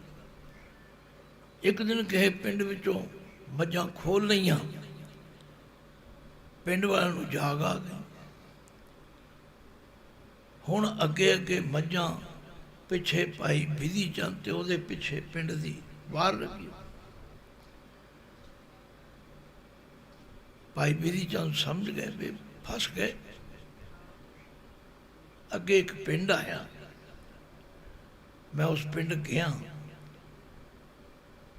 ਉੱਥੇ ਭਾਈ ਅਦਲੀ ਜੀ ਸਨ, ਜਿਹੜੇ ਗੁਰੂ ਅਰਜਨ ਦੇਵ ਸੱਚੇ ਪਾਤਸ਼ਾਹ ਦੇ ਮਨ ਵਚਨ ਕਰਮ ਕਰਕੇ ਗੁਰਸਿੱਖ ਸਨ, ਬੜਾ ਭਜਨ ਬੰਦਗੀ ਕਰਨ ਵਾਲੇ ਸਨ। ਪਿੰਡ ਦੇ ਬਾਰ-ਬਾਰ ਉਹਨਾਂ ਦਾ ਛੋਟਾ ਜਿਹਾ ਆਸ਼ਰਮ ਕਹੋ, ਛਪਰੀ ਕਹੋ, ਝੁੱਗੀ ਕਹੋ, ਕੋਈ ਵੀ। ਭਾਈ ਬਿਧੀ ਚੰਦ ਨੇ ਸਾਰੀਆਂ ਮੱਝਾਂ ਤੇ ਵਾੜ ਦਿੱਤੀਆਂ ਛੱਪੜ ਵਿੱਚ, ਤੇ ਆਪ ਉਸ ਝੁੱਗੀ ਵਿੱਚ, ਝੌਂਪੜੀ ਵਿੱਚ, ਛੰਨ ਵਿੱਚ ਜਾ ਕੇ ਬੈਠ ਗਏ। ਭਾਈ ਆਦਮੀ ਜੀ ਜਿਹੜੇ ਅਦਲੀ ਜੀ ਸਨ, ਉਹ ਐਨ ਸਮਾਧੀ ਅਸਥਿਤ ਸਿਮਰਨ ਕਰ ਰਹੇ ਸਨ, ਬੈਠੇ ਰਹੇ। ਜਦੋਂ ਉਹਨਾਂ ਦੇ ਨੇਤਰ ਖੁੱਲੇ, ਪੁੱਛਿਆ ਭਾਈ ਕੌਣ ਸੱਜਣ? ਹਮੇ ਤੁਹਾਡੀ ਸ਼ਰਨ ਵਿੱਚ ਆਇਆ, ਬਚਾ ਲਓ, ਬਚਾ ਲਓ। ਸੱਚਮੁੱਚ ਬੰਦਾ ਉਦੋਂ ਹੀ ਰੱਬ ਵਾਲੇ ਪਾਸੇ ਤੁਰਦਾ ਜਦੋਂ ਇਹਨੂੰ ਕੋਈ ਮੁਸੀਬਤ ਆ ਜਾਏ। ਕਬੀਰ ਜੀ ਨੇ ਤਾਂ ਹੀ ਕਿਹਾ, ਕਬੀਰ ਕਾਮ ਪਰੇ ਹਰ ਸਿਮਰੀਏ, ਐਸਾ ਸਿਮਰੋ ਨਿਤ। ਜਿਹਨੂੰ ਕੰਮ ਪਹਿਣ ਤੇ ਯਾਦ ਕਰਦੇ ਉਹਨੂੰ ਰੋਜ਼ ਯਾਦ ਕਰੋ, ਬਸ ਫਿਰ ਕੀ ਹੋਵੇਗਾ। ਨਿਤਾ ਪ੍ਰਤੀ ਦੀ ਕੀਤੀ ਹੋਈ ਯਾਦ, ਹਰ ਵੇਲੇ ਦਾ ਕੀਤਾ ਹੋਇਆ ਸਿਮਰਨ, ਅਮਰਾਪੁਰ ਬਾਸਾ ਕਰੋ, ਹਰ ਗਿਆ ਬਹੋਰੈ ਬਿਤ। ਬੜੀ ਡੂੰਘੀ ਗੱਲ ਕਹੀ ਹੈ। ਆਖਿਆ ਜੇ ਨਿਤਾ ਪ੍ਰਤੀ ਸਿਮਰਨ ਕਰੋਗੇ, ਅਮਰਾਪੁਰੀ ਵਿੱਚ ਬਾਸਾ ਹੋ ਜਾਏ, ਔਰ ਪਰਮਾਤਮਾ ਤੁਹਾਡਾ ਗੁਆਚਾ ਹੋਇਆ ਜਿਹੜਾ ਬਿੱਤ, ਬਿੱਤ ਕਹਿੰਦੇ ਦੌਲਤ ਨੂੰ, ਉਹ ਵਾਪਸ ਕਰਦਾ ਹੈ। ਹੁਣ ਇੰਨੀ ਡੂੰਘੀ ਗੱਲ ਮੇਰੇ ਖਿਆਲ ਵਿੱਚ ਤਾਂ ਤੁਸੀਂ ਸੁਣੀ ਨਹੀਂ ਹੋਣੀ, ਵਿਚਾਰੀ ਨਹੀਂ ਹੋਣੀ। ਅਸੀਂ ਜੀ ਸਾਡਾ ਤਾਂ ਕੋਈ ਧਨ ਗੁਆਚਾ ਨਹੀਂ, ਨਹੀਂ ਨਹੀਂ ਗੁਆਚਿਆ। ਜਦੋਂ ਬੱਚਾ ਛੋਟਾ ਹੁੰਦਾ ਹੈ, ਤੁਸੀਂ ਕੀ ਕਹਿੰਦੇ ਜੀ, ਇਹ ਤਾਂ ਰੱਬ ਦਾ ਰੂਪ ਹੈ। ਤੇ ਉਹ ਜਾਂ ਜਦੋਂ ਮੈਨੂੰ ਟਾਈਮ ਮਿਲਦਾ ਮੈਂ ਆਪੇ ਵੀ ਆ ਜਾਣਾ, ਬਿਨਾਂ ਦੱਸੇ ਵੀ ਆ ਜਾਣਾ। ਤਾਂ ਮੇਰਾ ਕਹਿਣ ਦਾ ਮਤਲਬ ਭਾਈ ਬਿਧੀ ਚੰਦ ਇਸ ਘਟਨਾ ਤੋਂ ਇੰਨੇ ਪ੍ਰਭਾਵਿਤ ਹੋਏ, ਉਹ ਲੋਕ ਤਾਂ ਚਲੇ ਗਏ, ਉਹ ਲੋਕ ਚਲੇ ਗਏ। ਕਿਉਂਕਿ ਜਦੋਂ ਭਾਈ ਅਦਲੀ ਜੀ ਕਹਿ ਰਹੇ ਨੇ ਵੀ ਇੱਥੇ ਤੇ ਅਸਾਧ ਬੈਠਾ ਹੈ, ਇਹ ਚੋਰ ਨਹੀਂ ਹੈ, ਉਹ ਹੁਣ ਚੋਰ ਸਨ ਪਰ ਸਾਧ ਬਣ ਗਏ। ਇਹ ਹੈ ਸੰਗਤ ਦਾ ਅਸਰ। ਤੋ ਮਹਾਰਾਜ ਕਹਿੰਦੇ ਨੇ ਪਿਆਰਿਓ, ਜੇ ਤੁਸੀਂ ਵੀ ਮਨ ਬਚਨ ਕਰਮ ਕਰਕੇ ਉਸ ਪਰਮਾਤਮਾ ਦਾ ਸਿਮਰਨ ਕਰੋਗੇ, ਹਾਂ ਮੁਸ਼ਕਲਾਂ ਬਹੁਤ ਨੇ, ਉਹ ਜੀ ਸਾਡਾ ਮਨ ਨਹੀਂ ਲੱਗਦਾ, ਸਾਡਾ ਮਨ ਨਹੀਂ ਟਿਕਦਾ। ਕਈ ਕਹਿੰਦੇ ਅਸੀਂ ਨਿਤਨੇਮ ਕਰਦੇ ਹਾਂ ਫਿਰ ਵੀ ਮਨ ਨਹੀਂ ਟਿਕਦਾ। ਮੈਨੂੰ ਵੀ ਕਿਸੇ ਸਾਧੂ ਨੇ ਕਿਹਾ ਸੀ, ਸੰਤ ਬਾਬਾ ਦਲੇਰ ਸਿੰਘ ਜੀ ਨਿਰਮਲੇ ਸਾਧੂ ਸਨ, ਸਾਡੇ ਨਗਰ ਸ਼ਾਹਬਾਦ ਵਿੱਚ ਬਹੁਤ ਸਮਾਂ ਆਉਂਦੇ ਸਨ। ਮੈਂ ਉਹਨਾਂ ਦੇ ਦਰਸ਼ਨ ਕਰਨ ਬਚਪਨ ਤੋਂ ਜਾਂਦਾ। ਇੱਕ ਦਿਨ ਕਹਿ ਬੈਠਾ, ਬਾਬਾ ਜੀ ਕੋ ਮਨ ਟਿਕਾਉਣ ਦਾ ਤਰੀਕਾ ਦੱਸੋ। ਆਂਦੇ ਵਾਹਿਗੁਰੂ ਵਾਹਿਗੁਰੂ ਕਰਿਆ ਕਰੋ। ਮੈਂ ਕਿਹਾ ਜੀ ਵਾਹਿਗੁਰੂ ਕਰਦਿਆਂ ਵੀ ਨਹੀਂ ਟਿਕਦਾ। ਆਂਦੇ ਅੱਛਾ ਜ਼ਰੂਰ ਟਿਕਾਉਣਾ ਹੈ। ਮੈਂ ਕਿਹਾ ਜੇ ਟਿਕ ਜਾਏ ਤਾਂ ਚੰਗਾ ਹੀ ਹੈ। ਕਹਿੰਦੇ ਫਿਰ ਆਪਣੇ ਕਰਮ ਕਾਂਡ ਨੂੰ ਸ਼ੁੱਧ ਕਰੋ। ਮੈਂ ਕਿਹਾ ਜੀ ਉਹ ਕੀ ਹੁੰਦਾ ਹੈ, ਕਰਮ ਕਾਂਡ ਕੀ ਹੁੰਦਾ ਹੈ? ਆਂਦੇ ਜੀ ਪਰਮਾਤਮਾ ਨੇ ਸਾਨੂੰ 5 ਕਰਮ ਇੰਦਰੇ ਦਿੱਤੇ ਨੇ, 5 ਗਿਆਨ ਇੰਦਰੇ ਦਿੱਤੇ, ਇਹਨਾਂ ਨੂੰ ਸ਼ੁੱਧ ਕਰੋ। ਮੈਂ ਕਿਹਾ ਜੀ ਮੈਨੂੰ ਨਹੀਂ ਪਤਾ ਇਹ ਕਿਵੇਂ ਸ਼ੁੱਧ ਹੋਣ। ਕਹਿੰਦੇ ਆਨੰਦ ਸਾਹਿਬ ਪੜ੍ਹੋ, ਇਹ ਸਰੀਰਾ ਮੇਰਿਆ ਹਰ ਤੁਮ ਮੈਂ ਜੋਤ ਰੱਖੀ, ਤਾਂ ਤੂੰ ਜਗ ਮੈਂ ਆਇਆ। ਇਹ ਸ਼ਰਮਣੋ ਮੇਰੇ ਹੋ ਸਾਚੇ ਸੁਣਨੇ ਨੂੰ ਪਠਾਏ। ਇਹ ਨੇਤਰੋ ਮੇਰੇ ਹੋ ਹਰ ਤੁਮ ਮੈਂ ਜੋਤ ਹੈ। ਇਹ ਰਸਨਾ ਤੂੰ ਅਨਰਸ ਰਸ ਰਹੀ। ਬੜੇ ਮਹਾਂਪੁਰਖਾਂ ਦੇ ਬੋਲ ਸਨ, ਇੱਕ ਇੱਕ ਕਰਕੇ ਸਮਝਾਇਆ। ਅੱਖਾਂ ਨੂੰ ਸ਼ੁੱਧ ਕਰੋ, ਇਹਨਾਂ ਦੀ ਗਲਤ ਵਰਤੋਂ ਨਾ ਕਰੋ। ਉਹੀ ਗੱਲ ਭਾਈ ਲਹਿਣਾ ਜੀ ਵਾਲੀ ਜੋ ਗੁਰੂ ਅੰਗਦ ਦੇਵ ਜੀ ਨੇ ਬਣ ਕੇ ਕਿਹਾ ਕਿ ਅੱਖੀਂ ਬਾਝੋਂ ਵੇਖਣਾ, ਵੇਖਣਾ ਤੇ ਜ਼ਰੂਰ ਹੈ, ਪਰ ਉਹ ਵੇਖੋ ਜੋ ਗੁਰੂ ਦੀ ਆਗਿਆ, ਉਹ ਸੁਣੋ ਜੋ ਗੁਰੂ ਦੀ ਆਗਿਆ, ਉਹ ਬੋਲੋ ਜੋ ਗੁਰੂ ਦੀ ਆਗਿਆ। ਬਸ ਨਾਨਕ ਹੁਕਮ ਪਛਾਣ ਕੇ ਤੌਖਰ ਸੁਣੋ। ਤੋ ਮੈਂ ਜਦੋਂ ਇਸ ਰਸਾਲੇ ਨੂੰ ਪਹਿਲਾਂ ਹੀ ਪੰਨਾ ਖੜਿਆ ਤੋ ਇੱਥੇ ਇੱਕ ਪੌੜੀ ਆਈ ਹੈ, ਤਖਤ ਰਾਜਾ ਸੋਭ ਹੈ ਜੇ ਤਖਤੈ ਲਾਇਕ ਹੋਈ। ਜਿਨੀ ਸੱਚ ਪਛਾਣਿਆ ਸੱਚ ਰਾਜੇ ਸੀ। ਹੁਣ ਜਿਹੜੇ ਰਾਜੇ ਨੇ ਉਹ ਸੱਚ ਵਾਲੇ ਪਾਸੇ ਤੇ ਤੁਰਦੇ ਹੀ ਨਹੀਂ, ਉਹਨਾਂ ਦਾ ਤਾਂ ਮੂਰ ਮੋਢੀ ਕੂੜ ਭ੍ਰਿਸ਼ਟ ਹੈ, ਉਹ ਤੇ ਬਿਲਕੁਲ ਹੋਰ ਹੀ ਪਾਸੇ ਤੁਰ ਪਏ। ਆਖਿਆ ਇਹ ਭੂਪਤ ਰਾਜੇ ਨਾ ਆਖੀਆਂ, ਜਿਨ੍ਹਾਂ ਨੂੰ ਤੁਸੀਂ ਭੂਪਤ ਰਾਜੇ ਮੰਤਰੀ ਮੁੱਖ ਮੰਤਰੀ, ਇਹ ਬਿਲਕੁਲ ਗਲਤ। ਇਹ ਤਾਂ ਦੂਜੇ ਭਾਏ ਦੁੱਖ ਹੋਈ, ਇਹਨਾਂ ਦਾ ਨਜ਼ਰੀਆ ਹੀ ਹੋਰ ਹੈ। ਇਹ ਪ੍ਰਜਾ ਨੂੰ ਲੁੱਟਣਾ ਤੇ ਕੁੱਟਣਾ ਹੀ ਜਾਣਦੇ। ਇਹਨਾਂ ਦੇ ਕੋਲ ਐਸੀ ਕੋਈ ਬਾਤ ਨਹੀਂ ਕਿ ਕਿਸੇ ਤਰ੍ਹਾਂ ਸਾਡੀ ਪ੍ਰਜਾ ਸੁਖੀ ਹੋ ਸਕੇ। ਆਖਿਆ ਕੀਤਾ ਕਿਆ ਸਾਲਾਈ ਹੈ, ਇਹ ਸਭ ਰੱਬ ਦੇ ਬਣਾਏ ਨੇ, ਇਹਨਾਂ ਦੀ ਸਿਫਤ ਨਾ ਕਰੋ। ਸਿਫਤ ਕਰਨੀ ਹੈ ਤੇ ਉਹ ਸੱਚੇ ਮਾਲਕ ਦੀ ਕਰੋ। ਤੇ ਜੇ ਮਾਲਕ ਦੀ ਸਿਫਤ ਕਰੋਗੇ, ਨੇਚਲ ਸੱਚਾ ਏਕ ਹੈ, ਗੁਰਮੁਖ ਬੂਝੈ ਸੋ ਨੇਚਲ ਹੋਈ। ਤੋ ਜੇ ਅਸੀਂ ਚਾਹੁੰਦੇ ਹਾਂ ਕਿ ਸਾਡਾ ਇਹ ਜੀਵਨ ਸਫਲ ਹੋਵੇ, ਅਸੀਂ ਆਪਣੇ ਉਸ ਮਕਸਦ ਨੂੰ ਪੂਰਾ ਕਰ ਸਕੀਏ ਜਿਸ ਮਕਸਦ ਲਈ ਸਾਨੂੰ ਪਰਮਾਤਮਾ ਨੇ ਮਨੁੱਖਾ ਦੇਹੀ ਦਿੱਤੀ ਹੈ। ਫਿਰ ਠਾਕੁਰ ਗਾਈਐ ਆਤਮ ਰੰਗ, ਠਾਕੁਰ ਗਾਈਐ ਆਤਮ ਰੰਗ। ठाकुर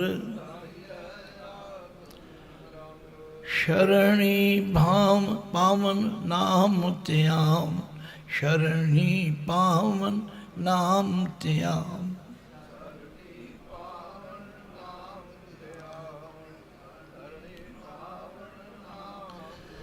सहज समावन संग, सहज समावन संग।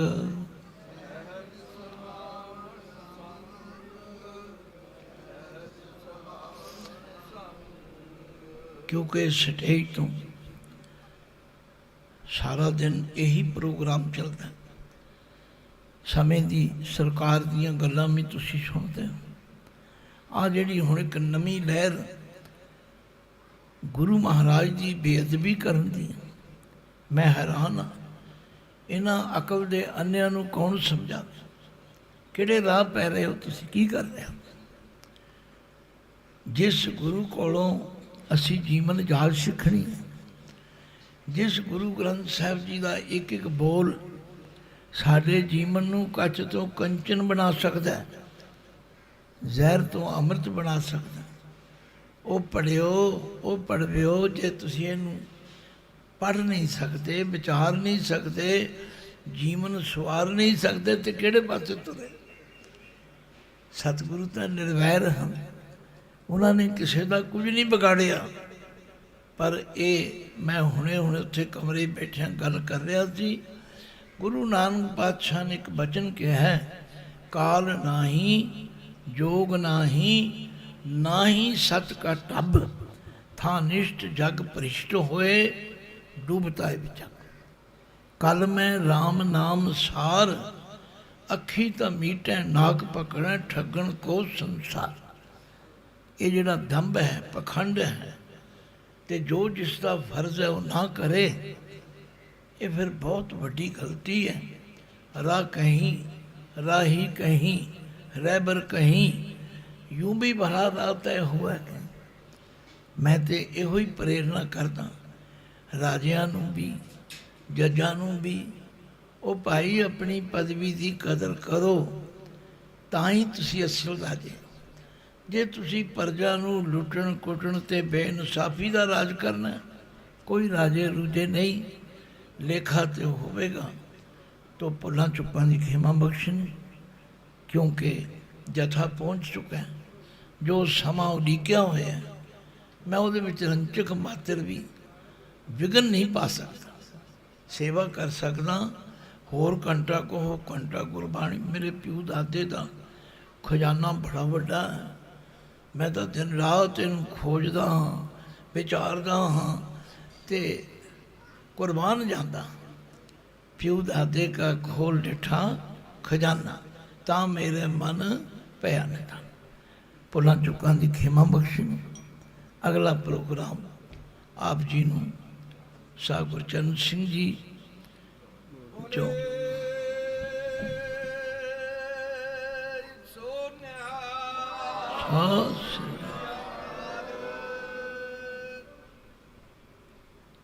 आओ जी।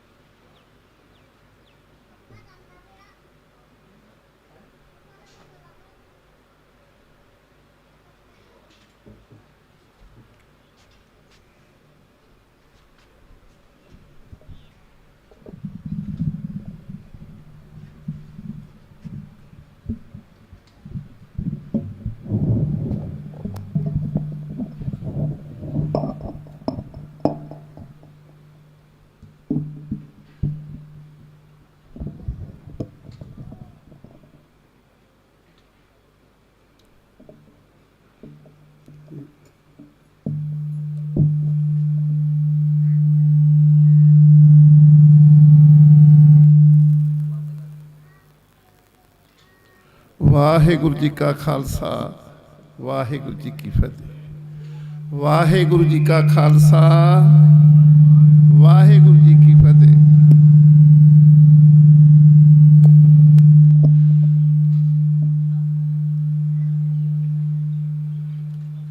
बहुत बहुत धन्यवाद भाई साहब, भाई ਸਾਹਿਬ ਸਿੰਘ जी का। मैं पहला भी बेनती की सी,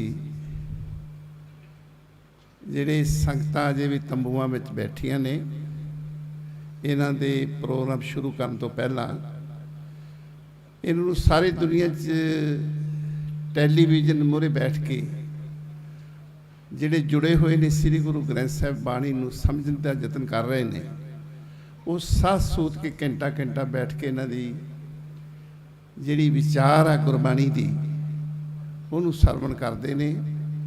ਆਪਾਂ ਲਾਹਾ ਲੈਣਾ ਹੈ ਜਦੋਂ ਇਹ ਆਉਂਦੇ ਨੇ। ਸਤਿਗੁਰਾਂ ਪਾਸ ਬੇਨਤੀ ਹੈ, ਜੋਦਰੀ ਫਰਿਆਦ ਅਰਦਾਸ ਹੈ, ਇਹਨਾਂ ਨੂੰ ਲੰਬੀ ਉਮਰ ਜਿੱਥੇ ਬਖਸ਼ਣ ਉੱਥੇ ਨਾਮ ਦੇ ਨਾਲ ਝੋਲੀਆਂ ਵੀ ਪਾਉਣ। ਸਾਡੇ ਪਾਸ ਜੋ ਜਥਾ ਆਇਆ ਹੈ, ਜੋ ਨਵੀਂ ਹਜੇ ਜਥੇਬੰਦੀ ਬਣੀ ਹੈ, ਭਾਈ ਸਾਹਿਬ ਭਾਈ ਮਲਕੀਤ ਸਿੰਘ, ਭਾਈ ਹਰਨੇਕ ਸਿੰਘ ਉਹਨਾਂ ਦੀ ਅਗਵਾਈ ਵਿੱਚ ਕਿਸਾਨ ਮਜ਼ਦੂਰ ਮੋਰਚਾ ਪੰਜਾਬ,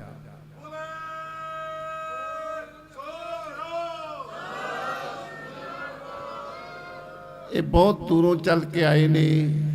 ਫਿਰੋਜ਼ਪੁਰ ਦੇ ਏਰੀਏ ਤੋਂ 200 ਤੋਂ ਵੀ ਉੱਤੇ ਕਿਲੋਮੀਟਰ ਬਣਦਾ ਹੈ ਦੂਰੀ ਇੱਥੋਂ। ਜਿਹੜੇ ਵੀ ਇਹਨਾਂ ਦੇ ਨਾਲ ਵੀਰ ਭੈਣਾਂ ਸਾਰੇ ਆਏ ਨੇ, ਕਿਸਾਨ ਮਜ਼ਦੂਰ, ਉਹਨਾਂ ਦਾ ਬਹੁਤ ਬਹੁਤ ਧੰਨਵਾਦ। ਸਾਰਿਆਂ ਦਾ ਇੱਥੇ ਆਉਣਾ ਸਾਡੇ ਸਿਰ ਮੱਥੇ ਗੁਰੂ ਪਾਤਸ਼ਾਹ ਬਖਸ਼ਿਸ਼ ਕਰ, ਰਹਿਮਤ ਕਰਨ, ਸਾਰਿਆਂ ਨੂੰ ਗੁਰਸਿੱਖੀ ਜੀਵਨ ਬਖਸ਼ਣ। ਕਿਉਂਕਿ ਇਹ ਜੋ ਮੋਰਚਾ ਲੱਗਾ ਹੈ, ਇਹ ਕਿਸੇ ਇੱਕ ਵਿਸ਼ੇਸ਼ ਵਿਅਕਤੀ ਵੱਲੋਂ ਨਹੀਂ, ਇਹ ਸਮੁੱਚੇ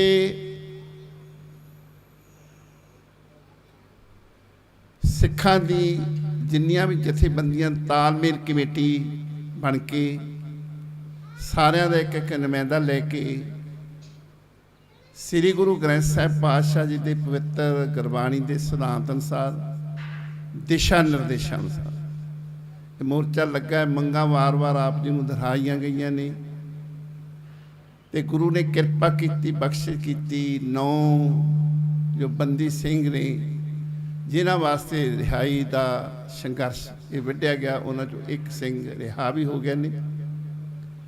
ਗੁਰੂ ਗ੍ਰੰਥ ਸਾਹਿਬ ਵਾਸਤੇ ਵਾਰ-ਵਾਰ ਬੇਅਦਬੀਆਂ ਹੋਈਆਂ ਨੇ। ਭਾਈ ਸਾਹਿਬ ਨੇ ਦੱਸਿਆ ਵੀ ਹੈ, ਇਸ ਮੋਰਚੇ ਤੋਂ 30-40 ਕਿਲੋਮੀਟਰ ਦੀ ਦੂਰੀ 'ਤੇ ਮਰਿੰਡੇ ਵਿਖੇ 2 ਹਫ਼ਤੇ ਪਹਿਲਾਂ ਗੁਰੂ ਗ੍ਰੰਥ ਸਾਹਿਬ ਦੀ ਬੇਅਦਬੀ ਕਰਨ ਦੀ ਕੋਸ਼ਿਸ਼ ਕੀਤੀ ਹੈ, ਹੋਈ ਵੀ ਹੈ, ਰਾਜਪੁਰੇ ਹੋਈ ਹੈ, ਵੱਖਰੀ ਜਗ੍ਹਾ 'ਤੇ ਹੁੰਦੀਆਂ ਰਹਿੰਦੀਆਂ ਨੇ।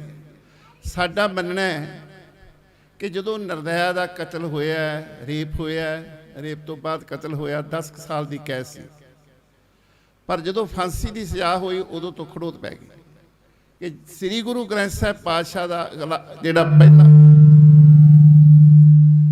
ਪਹਿਲਾ ਕਾਨੂੰਨ ਹੈ 295 ਧਾਰਾ ਲੱਗਦੀ ਹੈ, ਬੰਦਾ ਹਜੇ ਜਿਹੜਾ ਗਵਾਹ ਵਾ ਕੇਸ ਕਰਨ ਵਾਲਾ ਉਹ ਪਿੰਡ ਨਹੀਂ ਜਾਂਦਾ, ਤੇ ਜਿਹੜਾ ਦੋਸ਼ੀ ਆ ਉਹ ਤੋਂ ਵੀ ਪਹਿਲਾਂ ਪਹੁੰਚ ਜਾਂਦਾ, ਭਾਵ ਕੋਈ ਸਜ਼ਾ ਨਹੀਂ ਹੁੰਦੀ।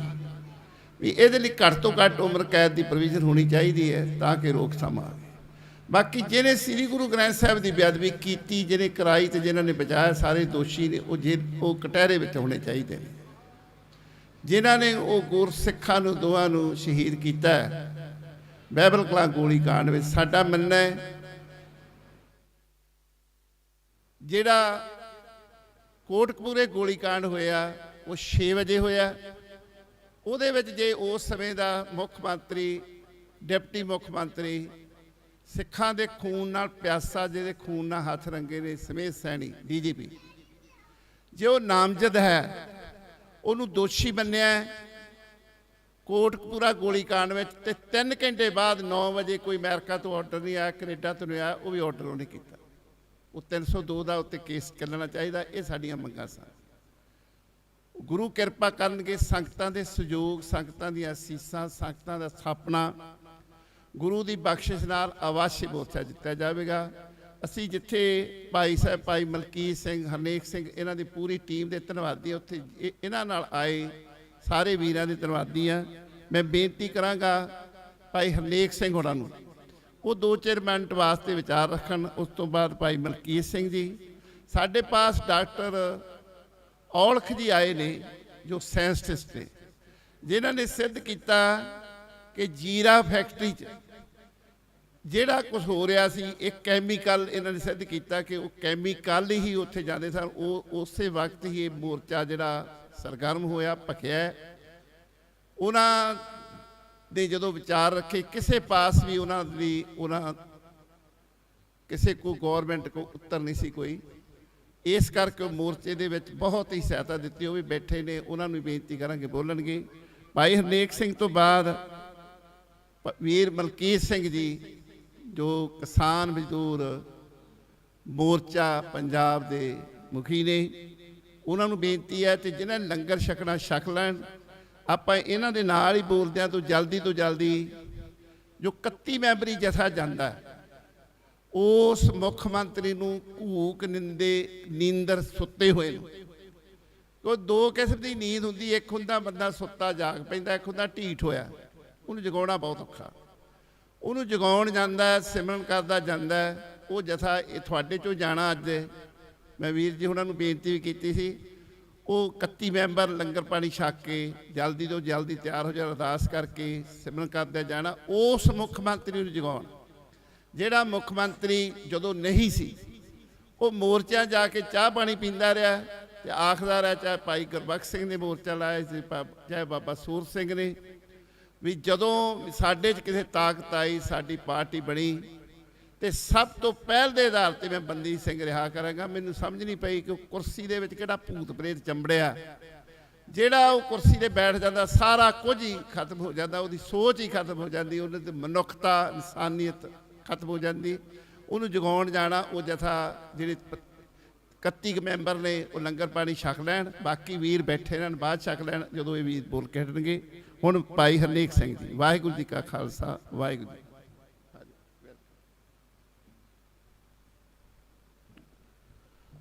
ਵਾਹਿਗੁਰੂ ਵਾਹਿਗੁਰੂ।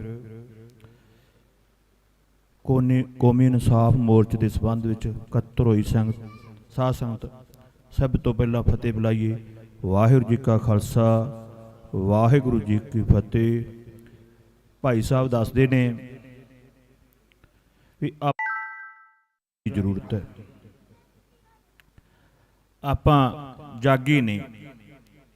ਜਿਹੜੇ ਅੱਜ ਕੌਮ ਦੇ ਹੀਰੇ ਜੇਲ੍ਹਾਂ ਵਿੱਚ ਬੈਠੇ ਨੇ ਬੰਦੀ ਸਿੰਘ, ਮੈਂ ਤਾਂ ਸਮਝਦਾ ਉਹ ਹੀ ਜਾਗੇ ਨੇ ਇਸ ਕੌਮ ਵਾਸਤੇ।